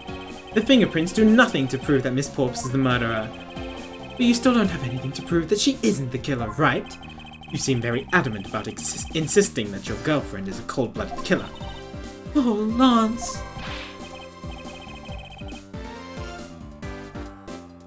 What? No way. I'm incredibly worried about her. But that doesn't change the fact that you don't have any evidence, right? That's where you're wrong. I have the evidence. What? How? The story that Miss Porks killed the victim at the stage in the stadium. The whole affair is simply not true. Because that was not the real crime scene, but a setup. This proves that the real murder was not committed at the stadium at all.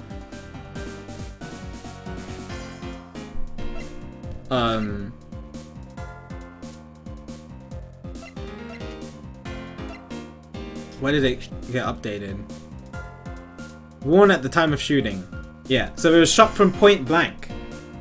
And that couldn't have happened at the stadium because they were far apart from each other.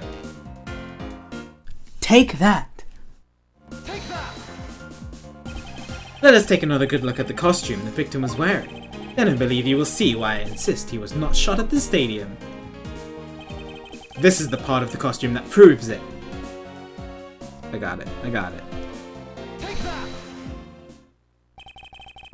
Updated autopsy report.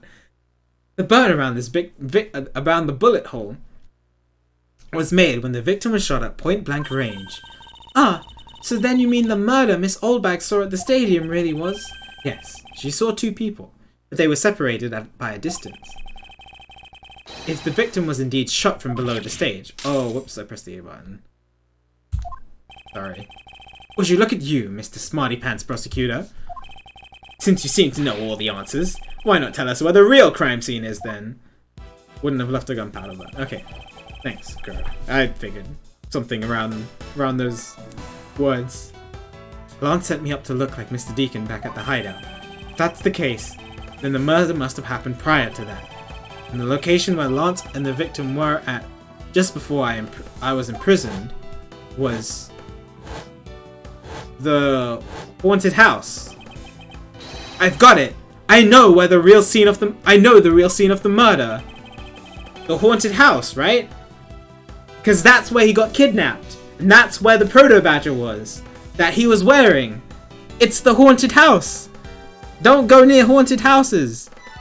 That's the moral of the story. I think it's not unreasonable to assume that the murder took place in the haunted house. The haunted house? Yes, and I have proof that it is highly likely that the victim was killed there. What proves that the real scene of the crime was the haunted house? We have the mirror fragments.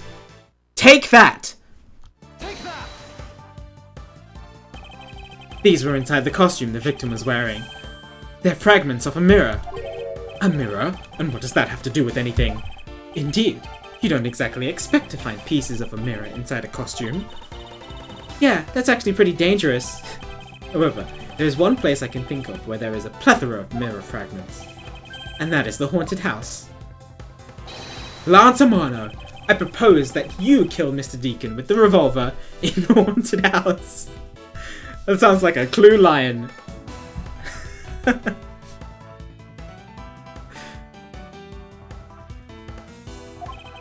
After that, you stole the Blue Badger-mobile to move his body to the Wild Wild West area, or Cluedo, if you're in the UK. The timing of when the Blue Badger-mobile was stolen confirms this as fact. Miles, my boy, say no more. I'm sorry, Mr. Romano, but I cannot do that. Be quiet. Yes, please. Do something. Stop that boy from spreading any more nonsense. Ernest Romano, correct? I mean you. Now be quiet, Gramps. How dare you? I don't need words. The only thing I require is evidence. Decisive evidence. And to call these mirror bits decisive is a bit too presumptuous, Mr. Prosecutor. What? Sheena!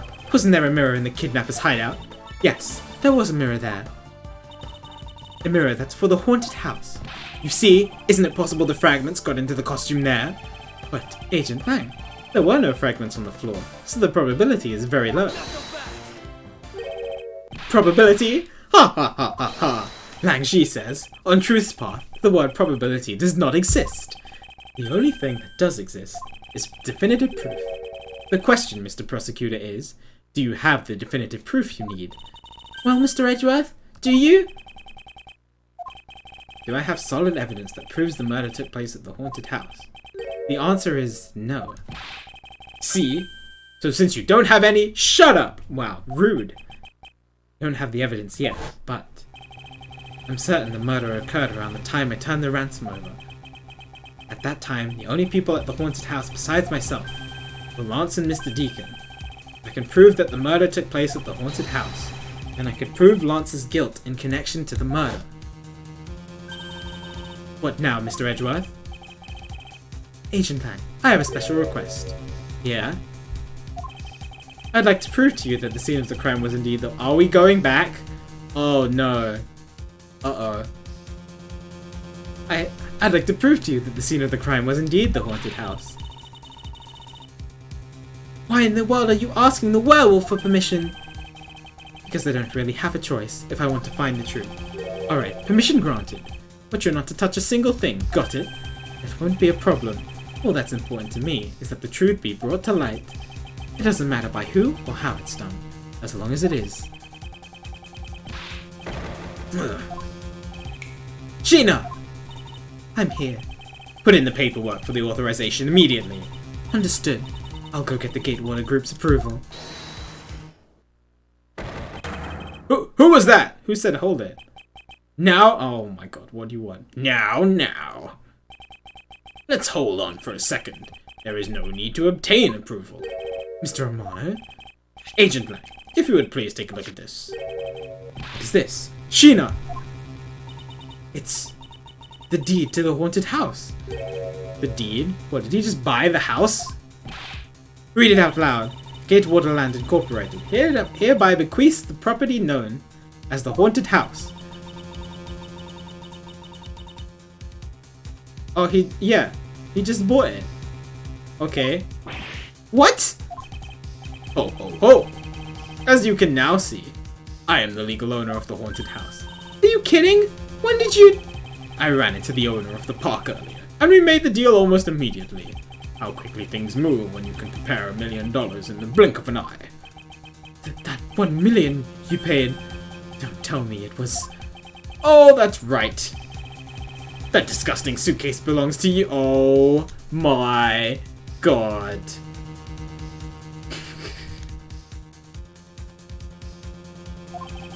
I don't have any more use of it, so you may have it back now. You used the ransom money? My Lance is a good boy. He even apologized for the kidnapping a bit earlier. Bruh.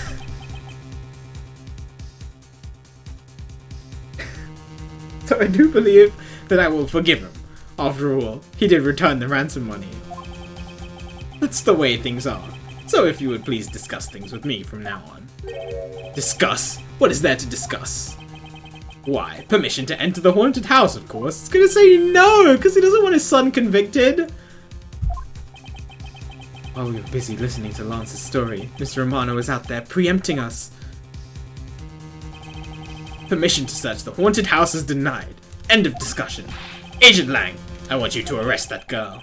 And Miles, you should hurry on home now, my boy, before I really lose my temper.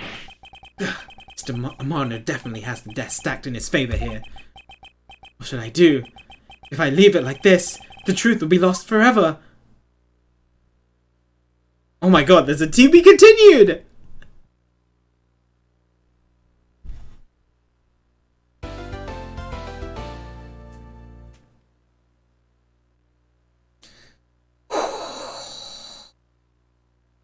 I must be close to the end, right?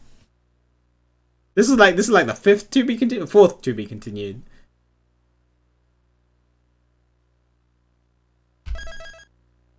It's okay. We're going. We're committed. Once you guys are committed, I'm committed. So I'm committed as long as you guys are committed. 4:27 p.m. Gatewater Land main gate. Okay, permission to investigate the crime scene. Then the truth will be lost. Hold it! Hold it! Hold it! Hold it! Okay. Oh, she can use her thingamabob. Little thief.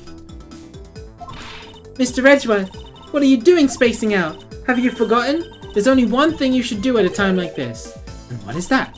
When the people are in a bind, the hero of justice appears to save the day. Look, you just leave it to me. For I am Kay Faraday, the second of the great Yadagarasu. But I thought you were a thief, not a hero.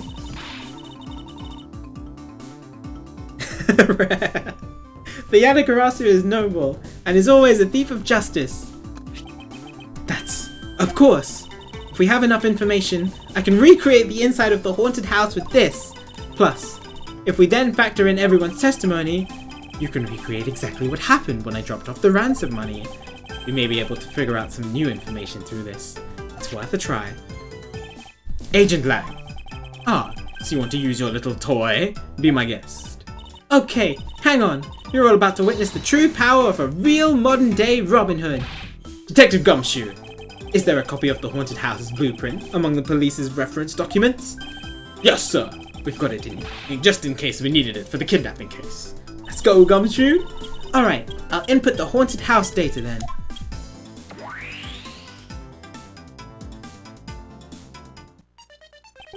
Oh my god, it's creepy. What is this?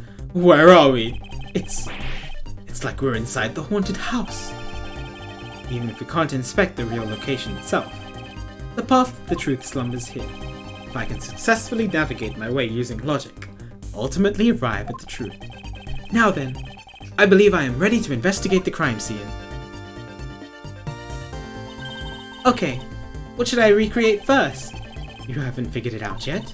Huh, maybe I have and maybe I haven't, but I'm gonna make you do all the hard work. Very well. I'd like you to inspect the moment in which I was ambushed by my abductor. The two of them were definitely in this place at that time. If I can verify that, it may provide me with a new lead.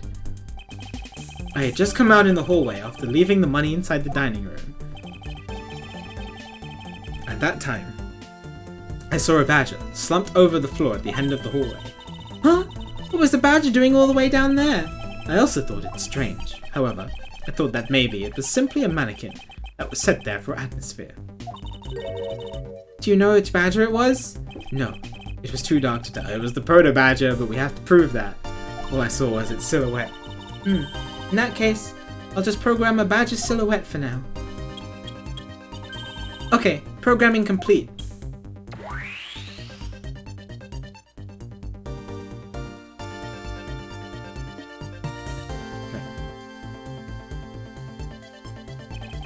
Then I started walking towards the exit. And that's when you were struck from behind, right? Yes. But that's odd. The hallway is a dead end. Where did your assailant come from? There is only one location I can think of. Okay. I mean, this one's obvious once you watch the intro. But yeah. I believe my assailant was lying in wait here. That doll I saw wasn't really a doll. It was, in fact, a costumed kidnapper. Oh, so he used the costume as the perfect camouflage to blend in with the rest of the house. Precisely. He waited until I had made the drop-off and was about to leave. Then, just as he saw me take a step towards the exit, he stood and launched his attack. I can think of no better hiding place than this. Hey, not bad! I'm beginning to think I should steal this tactic for myself. Oh my god. Just don't use it to do anything criminal, okay? Right. Whack. Whack. Well, Lance, what are you asking me for? As one of the kidnappers, I figured I should give you the chance to confess first. I was one of the kidnappers, but I don't know anything. I did come up to the haunted house, but I never set foot inside. I left Oliver in charge of picking up the ransom money. He didn't set foot inside. Is he telling the truth? Or is this another lie? I mean, it's a lie, yeah. Alright, then you're claiming that it was Mr. Deacon who assaulted me. Yes, I'm sure it was him. Okay, inputting the new info now. Mr. Deacon was the bad badger, right?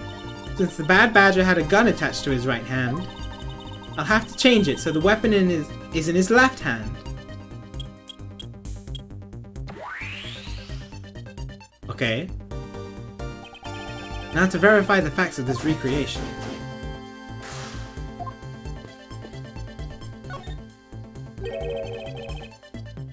You didn't recreate the weapon. Well, I can't exactly recreate something I know nothing about. So tell me, what were you hit with? The attack came from behind, so I have... Oh, so the attack came from behind, so I have no idea. But I doubt it was someone's bare hand. Okay, then where were you hit? I was hit on the right side of my head. Aha, there we go. Just above my temple. There was a bit of blood, but it wasn't anything serious. Ouch, sounds painful. Unless he backhanded him. But, no, it's more likely he just tried to smash him. But then it would have hit him on the left side, if it was in his left hand. Why are you smirking like that when you say it? It's just your imagination. Now, let's see. I wonder if there's anything in the hallway that could have been used as a weapon. Looking for something the culprit could have used to hit you with. Sword. Take that! Take that! I have it. There was indeed one such object lying here, in this hallway. A prop sword. Are you talking about this thing here? Yes, although we did find it at the kidnapper's hideout. Wait, yes, it's possible that the culprit took it with him after using it on me, to leave no evidence behind, right? Correct. It may be worth a more thorough examination yet. Okay, so what test do you want to run on this sword? Test with luminol. No point testing for Prince when he was wearing the costume. Always the luminol! We want to look for Edgeworth blood. The culprit was wearing a costume at the time, so a fingerprint analysis is useless. Let's run a luminol test. It's possible that some of my blood found its way onto this. Agent Lang, may I ask for your cooperation in this matter? Like I have a choice. Sheena, call the lab boys. Understood. Oh my god. Except for a dab on the left side, it would appear that the blade is spotless. On the left side. But it hit him on the right temple. So, yeah. So it'd have to be in his right. If it was in his left hand, left side, he'd have to I'd have to backhand.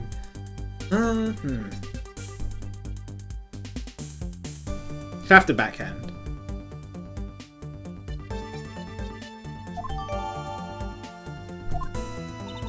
Okay, I'll update the recreation with this new piece of info.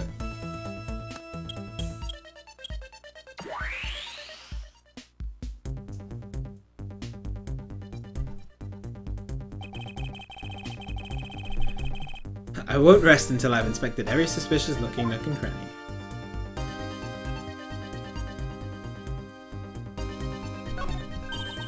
And in the next instant, the badger will swing his left arm with the weapon in hand. Yes, to club me with the left side of the prop sword.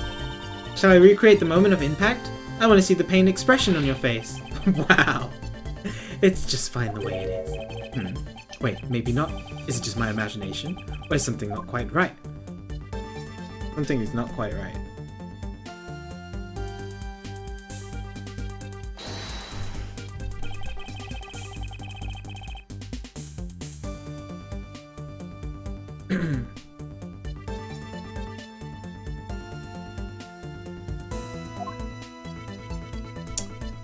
Evidence well on here.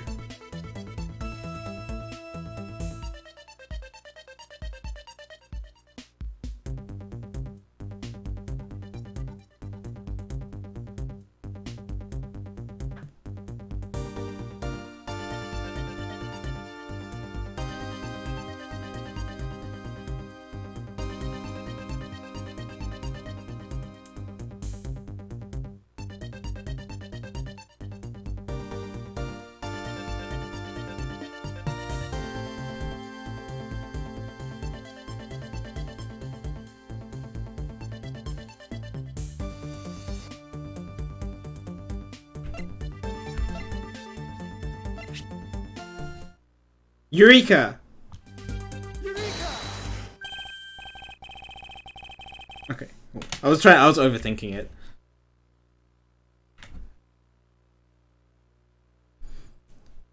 Finally, I found a clear contradiction of facts about this sword. Except for a bit on the left side, this prop sword is absolutely spotless. However, if the culprit had used his left hand, the blood would be on the opposite side. Exactly. The opposite side?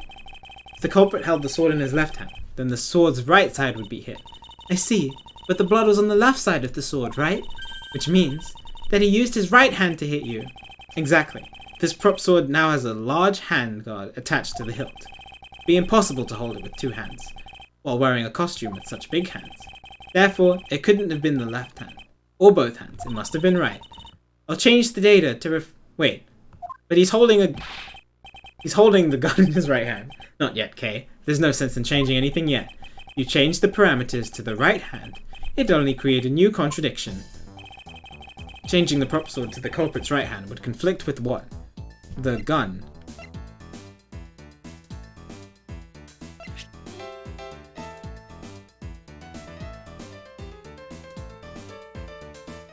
Take that! Take that! The bad badger already holds a gun in his right hand, so he can't hold a sword in addition. Hey, that's right. Then what now? If it wasn't in his left hand or right hand, it means that the one who struck me could not have been the bad badger. Are you paying attention, Lance? Mr. Deacon could not have been the one who struck me, which leaves only you as our primary suspect. Fine! It was me! I hit you! It appears that you lied to me yet again. But see how quickly they catch up to you, Lance. Wait, isn't Lance left-handed? Ah, yes. But that's what makes this deception all the more interesting. He used his right hand to make it look like Mr. Deacon had been the one to strike me. For you see, firing a gun with one's non-dominant hand is difficult. But that level of dexterity isn't required to swing a prop sword. Okay. Hey, please input this new data. The one who hit me from behind was Lance. Or should I say, the proto-badger. You've got it. Here I go.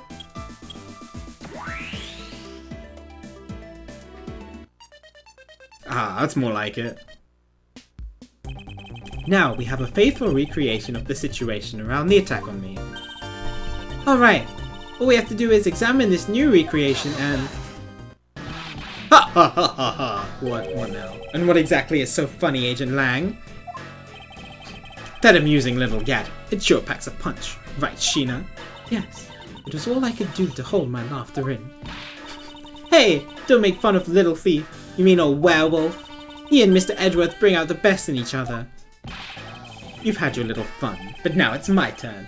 I've sat quietly by listening. But the crude conclusions you two keep spewing don't whet this wolf's appetite. There's no guarantee that your toy will always show the real situation at any given time. All it displays is whatever information you put in there, right? Well, when you put it like that way... Your suppositions are wrong. It's not your fault. So I'm gonna let you in on this. There is a trick to this haunted house. What may that be exactly? A trick beyond what your tiny imaginations can prove. Sheena! Or produce. Here you are. Now then, what you missed, girlie, is written right here in this pamphlet. Oh my god.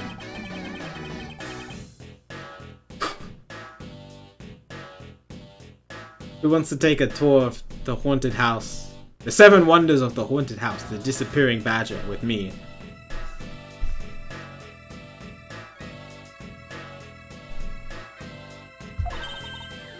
With me, I would freak out. I need someone to hold me. What is this? I'd say that someone around here is fond of theatrics. And as you can see, they set a doll down at the end of this hallway for that purpose. No, I need someone to hold me, not laugh at me. Gab, I feel like we would just scream and then separate from each other, trying to find the exit. Angel will hug Gabba, but not me. Alright, I'm just by myself then. I'll ask Wolfie when she wakes up. Oh, Omega will hold me. Okay. I'll get Omega. It's good. Basically, the blue badger you saw was just a stupid doll. Alright. How can this be? Guess that throws your whole theory about it being her attacker right out the window. But that can't be right. Maybe the culprit hid the doll somewhere, and then he laid down and pretended to be instead. If the criminal couldn't even hide himself in the hallway, how could he hide a giant doll? Hmm. Do you get it now? Thanks to your presumptions. The logic started off weak and led you to the completely wrong conclusion. Now, get off your high horse. Mr. Edgeworth. Okay, I wonder if you could please input the new information. You don't know when to quit, do you? I can't quit. Not until I declare that I found the truth. Agent Man, for the additional information, you have my thanks. There you go again. Well, see if I care. Okay, I'm updating the recreation now. Okay, this is interesting.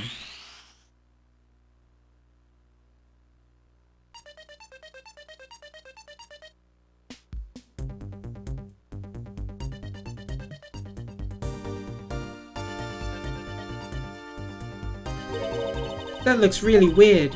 Look at how it changes from the blue badger into the proto badger all of a sudden. The slumped over badger was just a doll. What was my attacker hiding? That's what we're gonna find out, right? So come on, Mr. Edgeworth, let's go. Yes, let's. This recreation can't be right, which means there must be a contradiction somewhere. There must be to do with this doll. This is where the proto badger shows up in our recreation. Question is, where did he come from? There's no place to hide in our current model. Must be an inconsistency somewhere. I won't rest until I've— oh my god. That smile! Till I've inspected every suspicious looking nook and cranny. Dude, when I played 1.5, well, it was like a year ago, I never suspected that this would go this deep.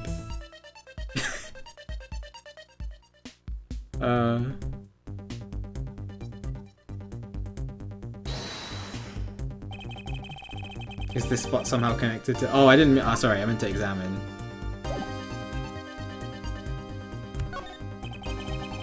Blue Badger is just a doll for use in this haunted house. But the one who killed this Blue Badger was the bad badger, right? According to the Blue Badger Bible, it says that they are each other's worst enemy.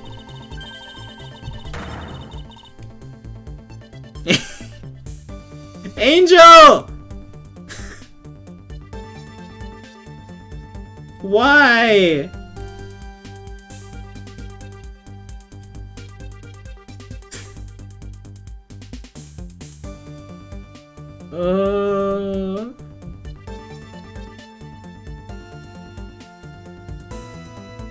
Am I happy? Oh, I'm happy. It's just creepy. Oh, Angel, nightmares.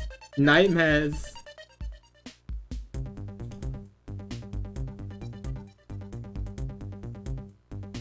All because one's an ally of justice, and the other's a vile criminal with a gun. Perhaps they were just destined to battle each other. Much like the Steel Samurai and the evil magistrate thing. It's Edgeworth. Okay. The window. He's wearing a belt.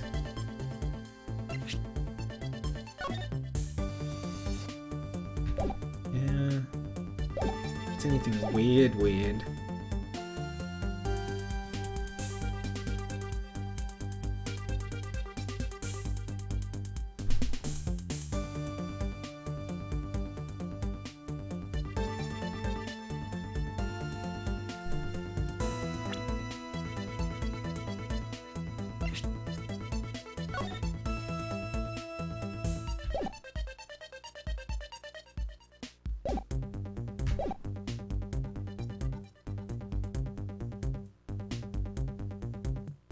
The deduce option is here.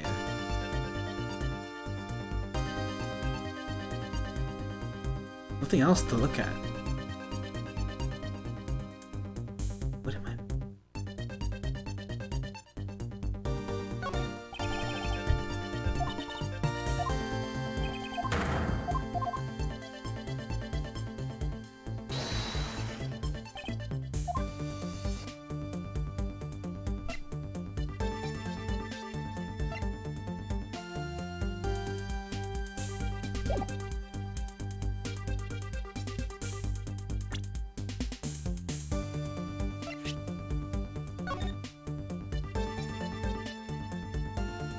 Right.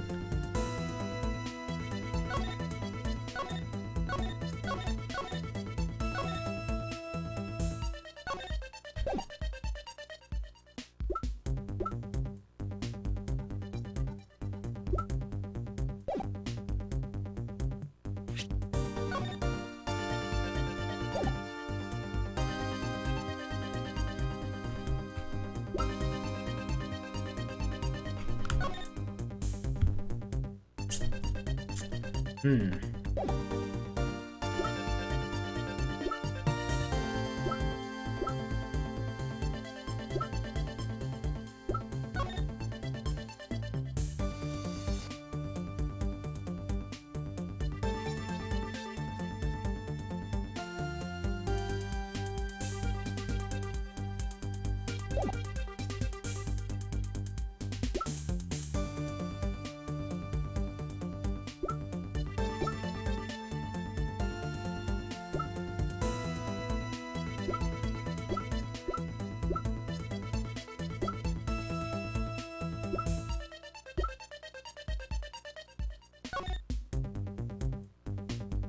I don't notice anything. This is taken from this, right? It's when Kay input it into a system.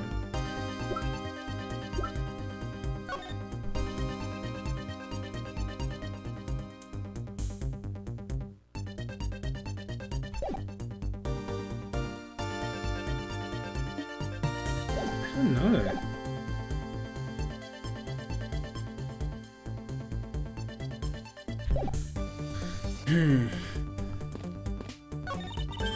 When you take a look around, it almost feels like a house of mirrors. Indeed. Who has ever heard of this many mirrors inside of a haunted house before? Well, at least we know that the real crime scene... Well, at least we know this is the real crime scene. Thanks to these mirror shards. Hey, wait! These shards! There's something different about them. Oh? The ones we found earlier are thicker than the shards from these mirrors on this wall. And look! There's some sort of design on the back too. Pieces from that costume are certainly different from the other mirrors. What does this mean? Could it be that our pieces are not pieces of these mirrors?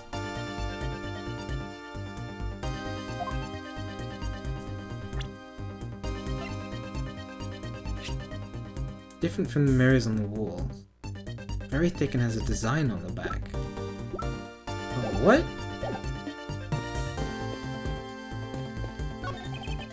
Pieces of a set of giant armor are in a pile here. Why do you think they almost have sets of armors inside haunted houses? I suppose this sort of interior design is meant to bring out a sense of the abnormality. Why do all your explanations have to be so hard to understand, Mr. Edgeworth? Now try explaining it again, but this time so that even a thief like me can get it. That may prove to be a most difficult task. There's...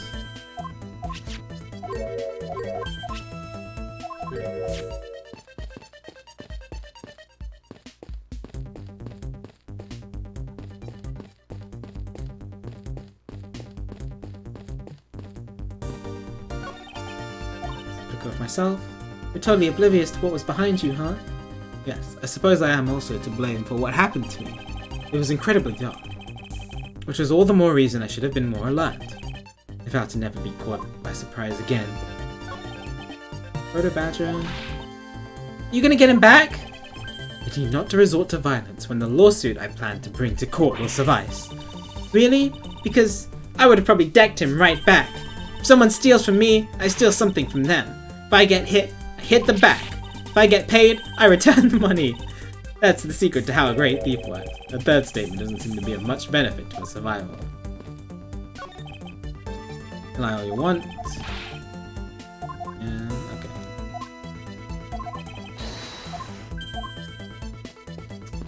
Label text. I don't know what deduction it wants me to make about this, though.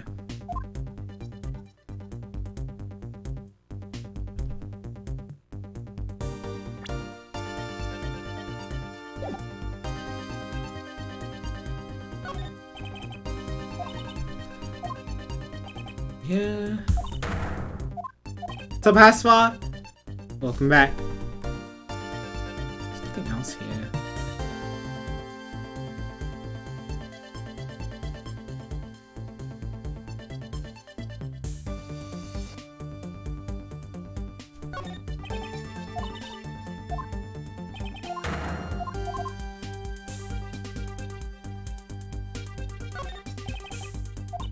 keep pressing it by accident.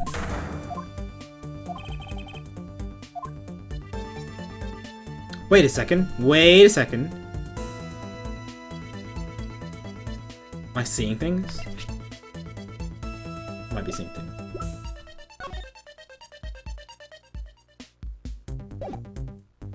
The belt is on the different side.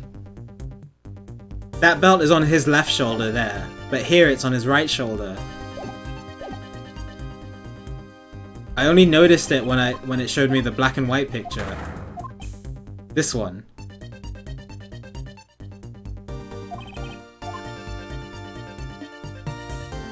So it's a reflection?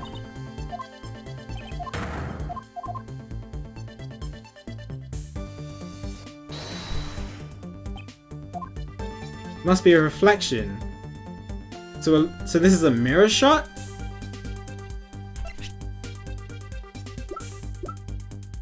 Eureka! Hold on a second here. That's such a subtle detail. It's really easy to miss. Something wrong with this blue badger. Huh? Like what? The way the belt is on him is opposite of how it should be. Did you make a mistake? It can't be. I inputted the image data exactly as it is in the pamphlet. So then, why is the blue badger dressed up in reverse?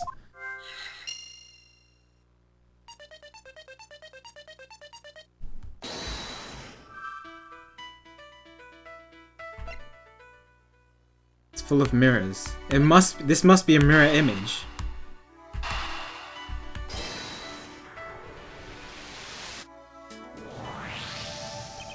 Okay. Do you remember what you said earlier? What I said earlier about what? About how the building might as well have been a house of mirrors. A house of mirrors? Oh, that would explain the reversed or mirror image. Yes, this blue badger might be nothing more than a reflected image of a real one. That was the blue badger you saw. Then, was the blue badger you saw just a reflection?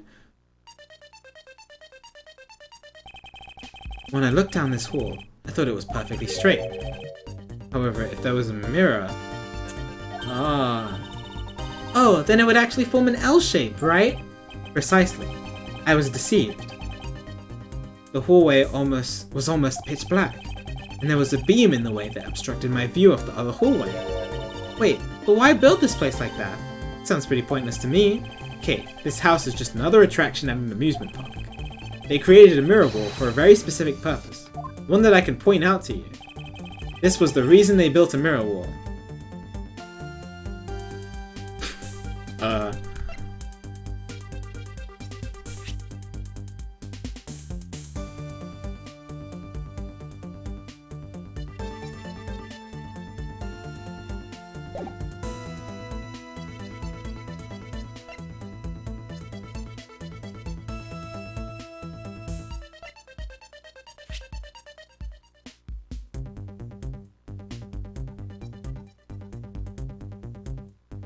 Design on the back?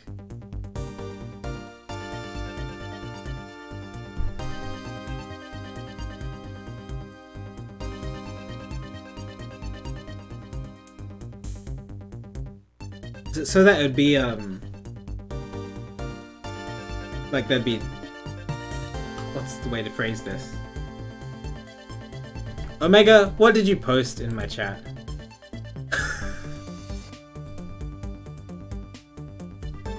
Okay, that's fine.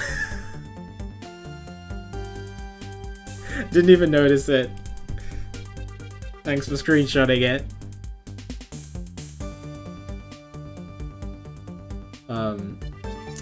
It's like, maybe it's like this mirror is like part of the— Oh my god, Fi-Fi! Hi, everybody! Thanks for the raid! Did he find Anka? My armpits are itchy! Dude, I've been streaming for 12 hours and my armpits are a little itchy. He still hasn't found Anka? Oh no! I'm so sorry. How many islands has he visited now? Hi everybody from Fi-Fi's stream.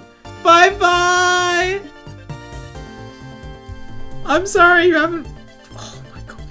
Yo, Uful, thanks for the 5 gifted subs and the sub yourself. Can I say banana for you? Banana.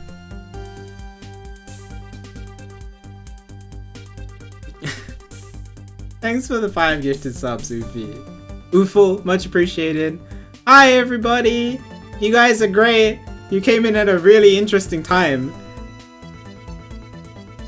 I love you, Fi-Fi. If you guys aren't following Fi-Fi, he's a fantastic streamer. One of my favorite streamers of all time. He does a huge amount of variety content.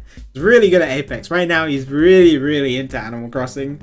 And he's looking for his villages. Right now, he's looking for Anka. And so, I think apparently he's on 540 village islands that he's looked at. He just spent about, what was it? 505, I think it was, looking for Lucky.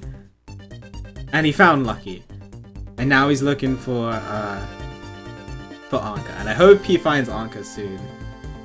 Yeah, this is Ace Attorney. For those of you who haven't played this game, it's really cool. It's like a murder mystery kind of thing, where in the originals you played as a defense attorney, and your aim was to like kind of defend your client. In this one, this is the spin-off, so this is like in the future. You actually play as the prosecutor that you face in the first games, and your aim is to like try to deduce exactly who committed the murder and stuff like that. Fi-Fi, thanks for being subbed for 29 months. I hope you're doing well today. Appreciate the support. No, you're a gem. I've loved your stream. I don't always talk in your streams, but recently I've always had your streams on in the background when I'm at work, because I'm working from home at the moment, so I could have whatever I want in the back, and it's just really nice. You are Edgeworth. Yeah, in this game you play as Edgeworth. So right now, if I give you, so this is big spoilers for this game. So this is called Ace Attorney Investigations. I'm playing on the DS right now. I'm using my DS capture card. This is Ace Attorney Investigations. This is the 3rd case. It's quite thanks, bye. Right now, we are. Oh, okay. I can't really show the profiles, but essentially, Edgeworth got he was trying to. Somebody got kidnapped. This guy, Ernest Amano's son, Lance Amano, got kidnapped, and Edgeworth was supposed to like bring the ransom money, to get him back. And then Edgeworth got kidnapped. And then when Edgeworth escaped, it turned out that the butler that was looking after the kid who got kidnapped was murdered. And so we're trying to find out exactly who murdered the butler. And this is big spoilers for the entire case. But basically what happened was the butler, the son who was kidnapped, and his girlfriend, they all were like in a conspiracy together to kidnap Lance himself so that they could get the money from the father. And so now we're just trying to prove that the person who actually killed the butler, so like Lance betrayed Oliver in order to keep the money for himself. We're trying to prove that the girlfriend wasn't the killer, but Lance was the killer, the son who got kidnapped. So that's what we're trying to prove right now. So the kidnapping happened in this haunted house, and we're trying to figure out all the information. It's really fun. No, it's okay. I don't mind explaining it, Kuro. But yeah. I hope you guys are doing well, and you had a good time at Fi-Fi stream. I'm sorry that you couldn't find Anka. But hopefully soon. That's cool. It's just waiting for me to be watching so that Anka would show up again. I'm sure it must be. I'm sorry it's taken longer than Lucky though. I feel really bad. Yo, thanks Lex. It's been really, really fun. Oh, Fi-Fi. You're great. College all over again. Except I'm not doing Sonic. I'm doing casual stuff now. Can you believe it? I've become a casual streamer. Also, I just passed 12 hours on my stream. Yeah. So, right now, the piece... so, like, to talk a bit about the thought process. The piece of evidence... It's a little complicated, but the piece of evidence I'm trying to prove is that... Edgeworth, this is the character that we're controlling. He was hit on the head. He was, like, blindsided. And then he was kidnapped. And we're trying to prove that it happened in this long hallway. But we're trying to prove that the killer was hiding in that long hallway as like in a certain costume, by also proving that there was like this mirror wall. Essentially, I think that's what this is trying to prove. So like he was hiding behind like a false mirror wall, if that makes sense. So I think this is the right piece of evidence. So this is really cool. You find that you gather pieces of evidence. For those of you who haven't played this game before, you gather pieces of evidence, and then when you get to like a certain statement or a certain point in the game, you have to pick out the right piece of evidence.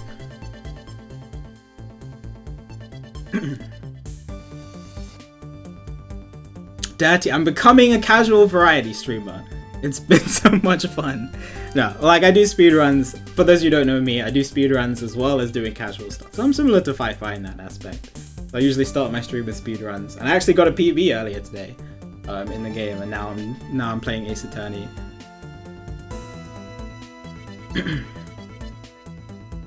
Okay. Take that!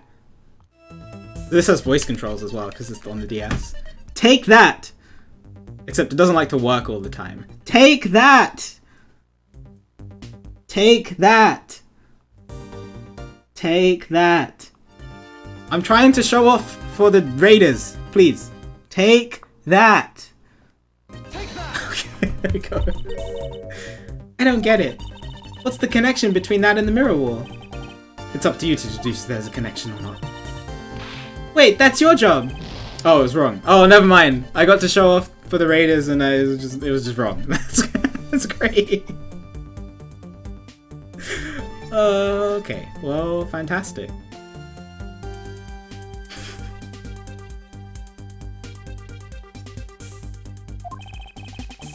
Alright, this house is one of the attractions here at this park. It should be pretty easy to figure out why they placed a mirror wall here.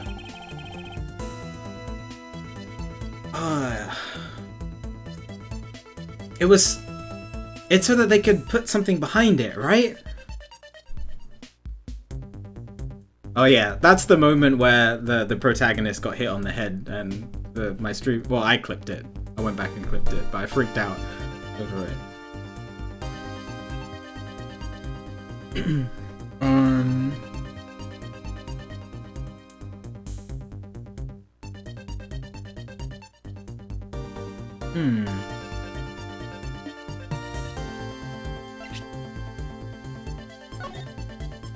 Why did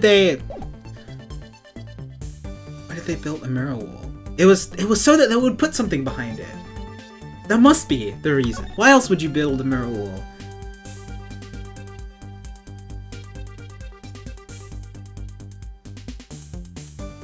Oh, the disappearing badger! Oh!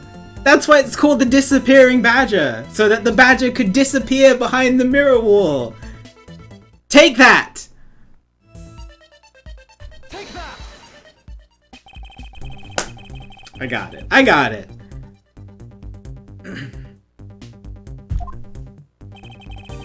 It's the mystery of the disappearing badger.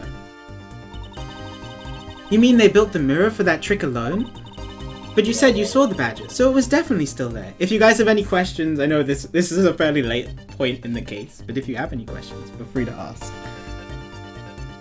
Happy to try and answer. But you said you saw the badger, so it was definitely still there.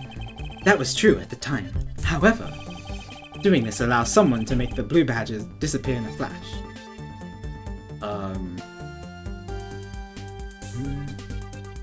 Move the mirror wall, right? In order to put the badger... So, you want to make the badger disappear, right? So you want to move the mirror wall in order to put the badger behind the mirror wall. Dim the lamps? Doesn't make any sense. Okay. Move the mirror wall. To remove the reflected image, simply move the mirror. Yes. First, the mirror was constructed so that it could be moved. Then, beyond where the mirror was, an empty hall had to be created. Oh, so when they wanted to see the blue badger, they would open the mirror. And when they wanted to hide it, they simply had to close it again. Right. That explains why the other side of the fragments have a design on them. Ah, and if the pattern is in the same as the walls on this hallway, Then when the mirror is closed, it would blend in with the rest of the walls. Very clever. It's like a hidden compartment kind of thing that you see in like magic tricks. This is the mirror trick that this haunted house employs. And this also proves the existence of a hiding place for the culprit. Huh? How so? Think about it, Kay. There was a place that was outside of my field of vision. The culprit kept out of sight. Right here. Here, right? So, the proto-badger was hiding behind this wall here. And then when Edgeworth looked, he saw the badger costume on the floor. When he came out, then that was closed, and then... So it was closed, and then he just came up, hit him on the head. That's where he was hiding. Take that! There was a very large blind spot, one that I could not see beyond, and it was here. If my assailant hit on the other side of this movable mirror, then you wouldn't be able to see him. He didn't even need to do anything to the blue badger doll. Exactly. All he had to do was wait for me on the other side of the mirror. Wait, hold on. I just thought of something. Yes? Well, shouldn't the mirror wall be broken right now in reality? So we have a few shards of it. We could probably assume it is. Yes, it most definitely is broken. The question is, when was it broken?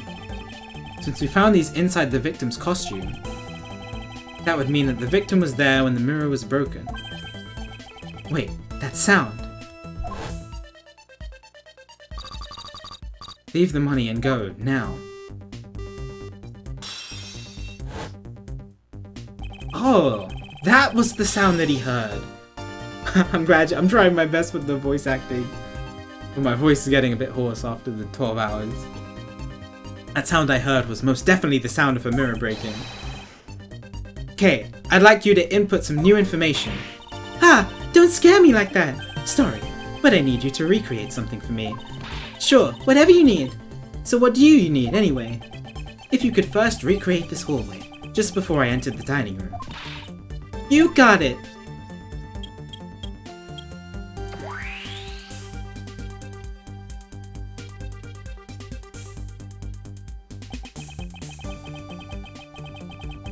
Now this, I believe this is how it was right before I entered the dining room. Although at the time, I thought it was but a single straight hallway. And then I went inside. It was around then that I heard the sound of a mirror shattering. You heard what? Then... Yes, I believe it was then that the mirror was broken. Okay, so then when you stepped outside into the hallway again, the mirror wall should no longer exist, Kay. Please recreate that. Got it! Okay, trying to follow along with this.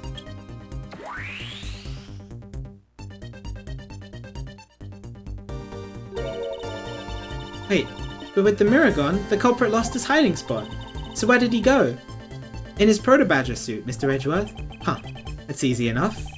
With the mirror gone, he simply hid himself in the branch hallway. God, can you not just appear on the screen?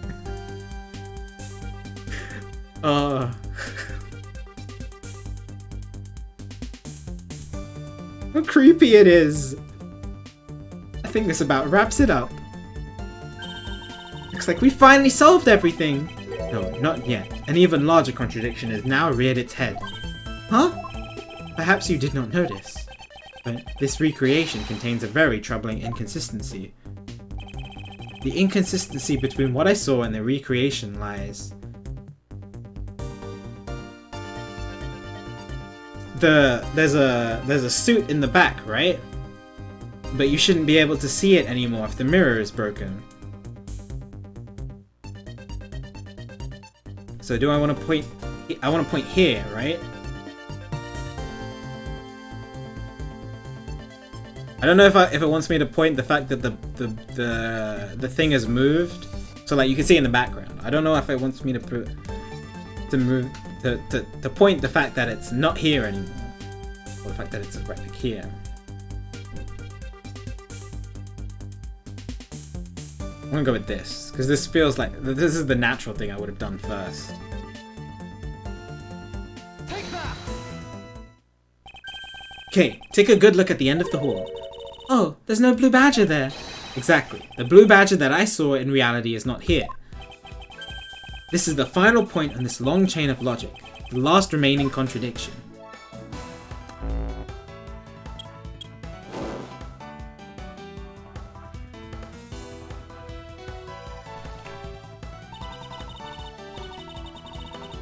So let me get this straight. When you came out of the dining room, you saw a badger, right? And that is precisely where the final contradiction lies. I totally forgot that we weren't actually in the freaking haunted house. Because I was like, how did we end up back out here again? Something that shouldn't exist was there before me. Who, or what do you suppose it was? I believe this is the real identity of our mystery badger.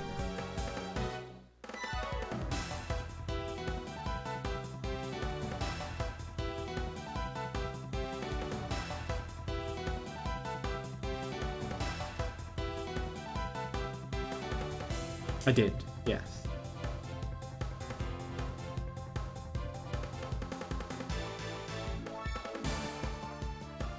What is the real identity of our mystery badger?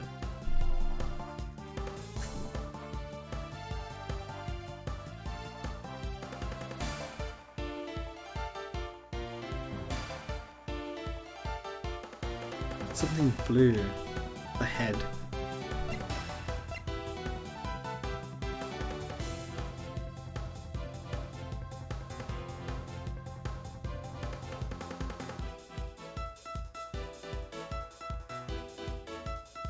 In the circumstantial. This game is this particular game is a lot more circumstantial because we're not actually in the court.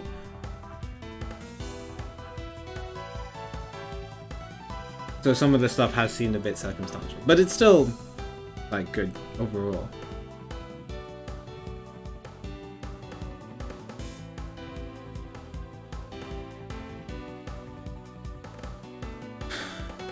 Okay, so it's not the proto badger. Because he was hiding. It's not the fake one that was disappearing.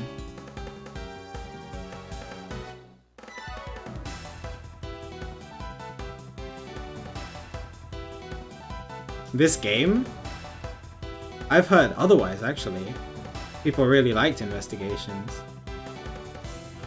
I think the one before that I played was called Apollo Justice. People said that wasn't... unless you mean this case specifically.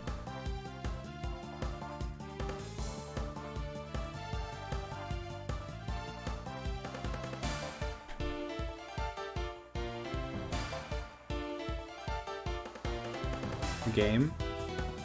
Interesting. Yeah, I've heard really like people have praised this, the Investigations game, for being really good, and I've really enjoyed it so far. Ah, okay. Sorry, I'm trying to also think about this. So it can't... Okay, it's not the Proto Badger. It's not the disappearing one. It can't be Lauren. Because that would just be really suspicious. What were some of the other ones? It can't be... So it's not... It's not Lauren. It's not Lance. Victim? Oh, it might be the victim. Oh, it might be his dead body. Take that. Take that. The badger I saw was, in actuality, the dead victim's body. I got it. I got it. What? Agent Lang, the entirety of my complete logic is my final, decisive piece of evidence. The murder happened in the hallway of the haunted house at the time of the drop-off, and you can consider the moment I heard the mirror breaking to be the real time of death for Mr. Deacon. No. Maybe it's due to their fighting, or perhaps it was the life-shattering bullet. But no matter what the cause was, the hallway mirror was broken. Ha! You were in the house at the time, right? Are you telling me that you missed the sound of a gunshot? There were a variety of sound effects playing at the time, all for theatrics I assume. The gunshot must have blended right in. Ugh. Lang's pose. Now then, I'd like you to recall something for me. Who is it that was with the victim at the haunted house? Who was the one who had the opportunity to rob the victim of his gun and use it on him? Yeah, Lance. It was you. Lance Amano. Uh-oh. Wow.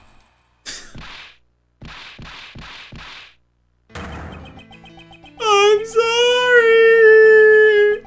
Yeah. You committed murder, you dingus. Try to steal $1 million from your dad. He did, that was pretty cool though. He just broke his handcuffs. Not like I had a choice. Oliver turned on me all of a sudden. He snapped and turned violent right after I hung up with you. He shoved me straight to the ground and straddled me. You should. It's really good. All the Ace Attorney games I've played so far, so that's Investigations 1, which I'm playing now, Follows Justice, and the Trilogy. They're all really good. And the Trilogy just came out fairly recently. It came out like an HD re-release on like Steam, PS4, I think there was another console too. Switch. That's the one that I played on. Yeah, Switch. Yeah. I fought back as hard as I could, grabbed his gun, and I shot him. The bullet must have went through his body and shattered the mirror. If I hadn't taken his gun and shot him first, I would have been the one you found. He's a hardened criminal. He escaped from jail. See? That's justified self-defense. My boy was only trying to protect himself. That remains to be seen, and will have to be resolved in court. Agent Lang, I leave the rest to you. Huh. As if you were the one in charge around here. Guys, arrest these two and get them out of my sight. Whoa, wait, I had nothing to do with the murder. The only person you should be arresting is wow, what a scumbag. Dad! It's your son, bro. Sorry, but you're not slipping away that easily, Mr. Ernest Amano. You tampered with the evidence so that you could cover for your son. What a great dad you are, whisking to risk it all. Truly touching. Grrr. By the way, do you know why I'm really here? And how could I possibly know the answer to such an asinine question? You wound me. I came all this way from across the sea just to see you, you know. You came to see me? Look at this guy's earlobe, by the way. It's fantastic. What's that supposed to mean? What is that supposed to mean? I have a few things to ask you, Mr. Romano, about a case from 10 years ago. A case from 10 years ago? Oh, what's the name that you'd find? What's the name that you use here for that case? Sheena! It's known as the KG8 incident. That's the one on the videotape that we saw. That other prosecutor had. The KG8 incident? Oh, so you remember it? Good. Then you recall that the trigger in that case was the Amano group scandal. Specifically, the charge of an internal smuggling ring. Smuggling? There's that word again. At the time, the person that was arrested as the ringleader was Mr. Romano's very own secretary, Mr. Colin Devereux. Father! Even though you pushed the crime onto your then secretary, Mr. Devereux. I always suspected that you were involved with the smuggling ring, Mr. Romano. Mr. Devereux was arrested in place of you. Which is why when he broke out, you hid him from the police, right? You hid him in exchange for his silence on your little dirty secret. Now. Please calm down. I honestly have no idea what you're talking about. Pretend to be ignorant all you want. We're taking you down to the precinct anyway for a nice long chat. Oh, he's sweating.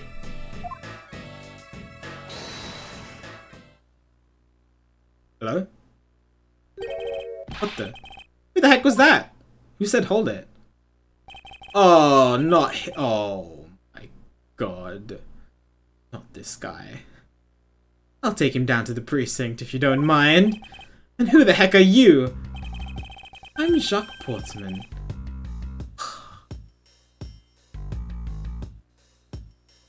So this guy, those of you who don't know, He was actually the murderer in the first case we did, but like this case is technically a flashback, so it hasn't happened yet. We don't like him. Basically, we don't like him. I'm glad you like it, miss. I'm Jacques Portsmouth, and I'm the prosecutor in charge of this case.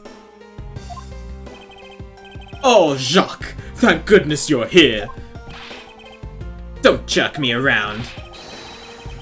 This is an Interpol case, so keep your paws off my suspect. Sorry, but I can't comply.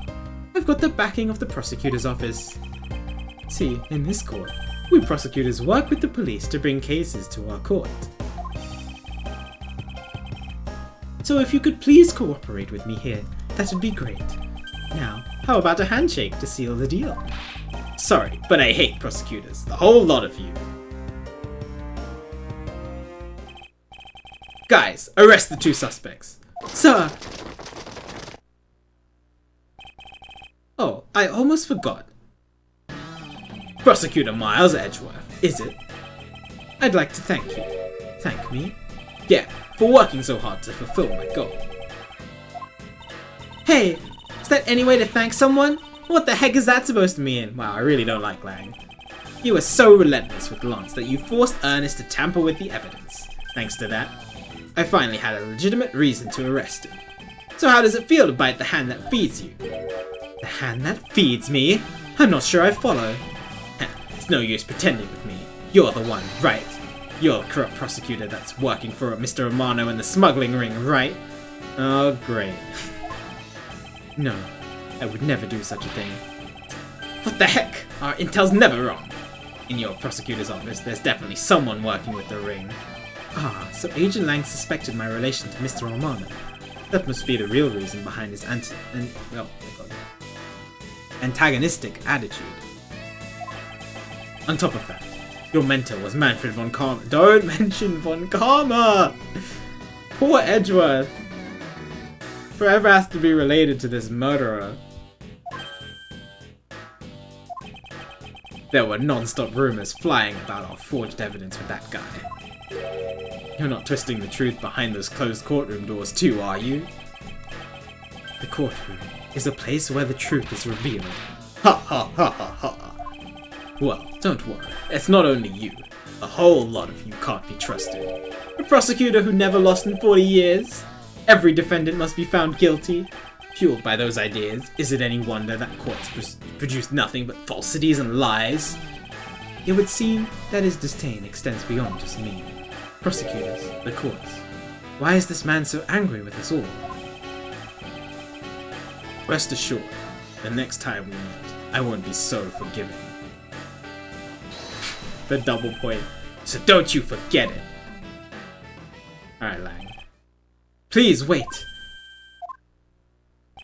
Agent Sheena. Why does Agent Lang hate all prosecutors so? Lang is the head of the long-honored House of Lang in Zhengfa. The heads of all police-related divisions in that country were of Lang blood. Were? What do you mean by that? Aren't they still? They were revered. But that was long ago. They don't hold that sort of sway anymore. And it was all because of the courts. How can that be? A prosecutor once withheld and tampered with the evidence one of the Lang detectives found. That evidence's purity was tarnished, and it cost the Lang family its honor and trust. But not all prosecutors are like that. Even so, Lang will never respect the court again, or any prosecutor. So Agent Lang is a man who hates all courts, and is unwilling to forgive prosecutors. Man, what a piece of work that guy is. Come on, Jim, we better catch up. Oh, that's Buddy! Oh, I didn't notice it first because the only time we'd seen Buddy is when he was dead. Oh. Okay.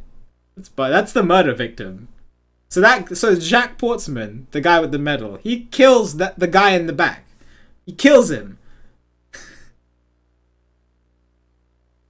Yeah, I'm glad he got a line. We've still got to deliver that thing to the old man after all. He got one line, which was one word, and it was yeah. Poor guy. Detective Gumshoe, I believe it's time we wrapped up and headed home ourselves. I love Edgeworth's outfit and Phoenix's suit are fantastic. I'd love to cosplay them at one point. Yeah, aren't you going home too, Mr. Edgeworth? No, I've done nothing but be entangled in one mess after another since my return. If it's alright with you, can you drop me off at my office? No problem, sir. Excuse me? Yes, what is it? that is, thank you very much. Uh-oh, she's gonna fall for Gumshoe. Oh, it's okay. No need to thank me, pal. Just doing my job as a detective. I guess I was fooled pretty badly by Lance. Oh, cruel fate! What's a woman to do when she's been hurt by the one she loves? And to think I've never realized my father was right there. I never said anything to him. Oh, poor girl. I knew it. I'm a failure. Ah, there she goes again, talking to herself. Miss Porps, I wonder if you know why your father participated in the kidnapping. No, I have no idea. Your father died while he was trying to stop Lance. Which means that from the beginning, he had no interest in the staged self-abduction. Wait, then why did he... I believe it was because of your presence, Miss Porps. Me? Lance realized the two of you are related, which is why he used you as a hostage to coerce Mr. Deveray into cooperating. Wow, what a scumbag. Father! As a felon, he could not tell you of his real relation to you. However, as the Amano family butler, at the very least, he was able to watch over you. It was all he could do. But that was the shape of his overflowing love to you. Go on, speak your mind. That is... Thank you very much. You're welcome. Although, there is no need to thank me. Oh, Edgeworth. Oh, no, Lauren, stop! I mean, this man's much older than you. Oh, my lord. Hehe. Looks like you've completely stolen her away, Mr. Edgeworth. Way to go, sir! Your technique is way beyond the level of a great thief. And of course, he's completely oblivious to it. Oh, Edgeworth. One day we'll teach you about the birds and the bees. What are you going on about now? Wow, your deducing skills may be sound, but you have no street smarts. That's Mr. Edgeworth for you. Yeah, I mean, he still hasn't figured out who I am at all. Wait, what? If you hadn't remembered in all this time, I guess I'm just gonna have to say it. This isn't the first time we've met, you know. What? What do you mean, pal?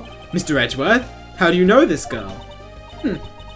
Looks like you totally forgot me too, Gummy. Wait, what? Gummy?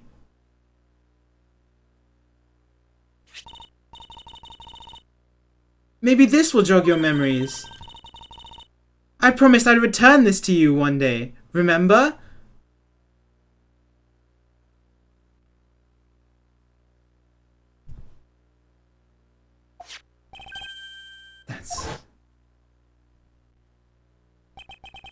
That single piece of cloth took me back, far into my past, to that fateful day 7 years ago, when I first met the then child Kay and Detective Gumshoe. Oh my god, their first meeting.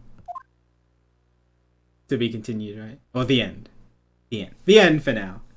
Ooh, we're doing a past case. 7 years. It's always with the 7 years ago. 7 years ago.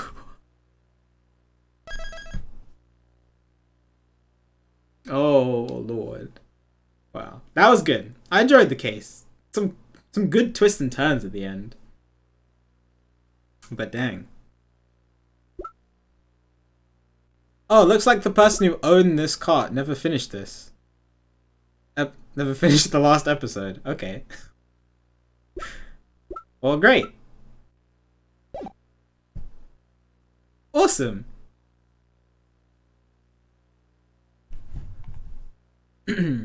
Cool. Well, we did the entirety of chapter 3 today. That's cool. That was unexpected. Let me play some music. So, thank you all for watching. I know, for those of you who are here from the raid, I know I couldn't continue for like super long, but I have been streaming for almost 13 hours now. But I'm glad you guys came in, got to see it, and Firefly's great. But I didn't play it. All right. Here's one for the fans.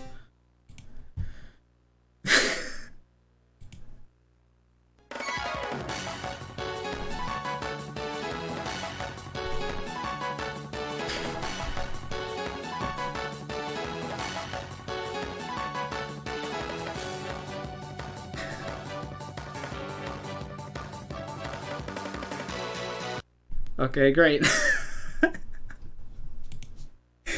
It's such a good video. It's just a huge meme video of Edgeworth.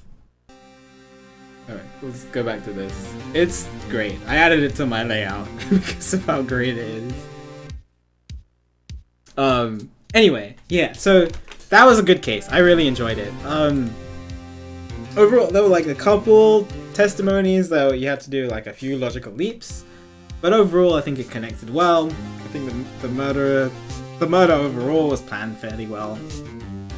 It was interesting. I'm sad that there wasn't more of Emma in it. I hope we get to see Emma in like future cases. She showed up for like 5 minutes, but it's okay. It was still fun. It was cool.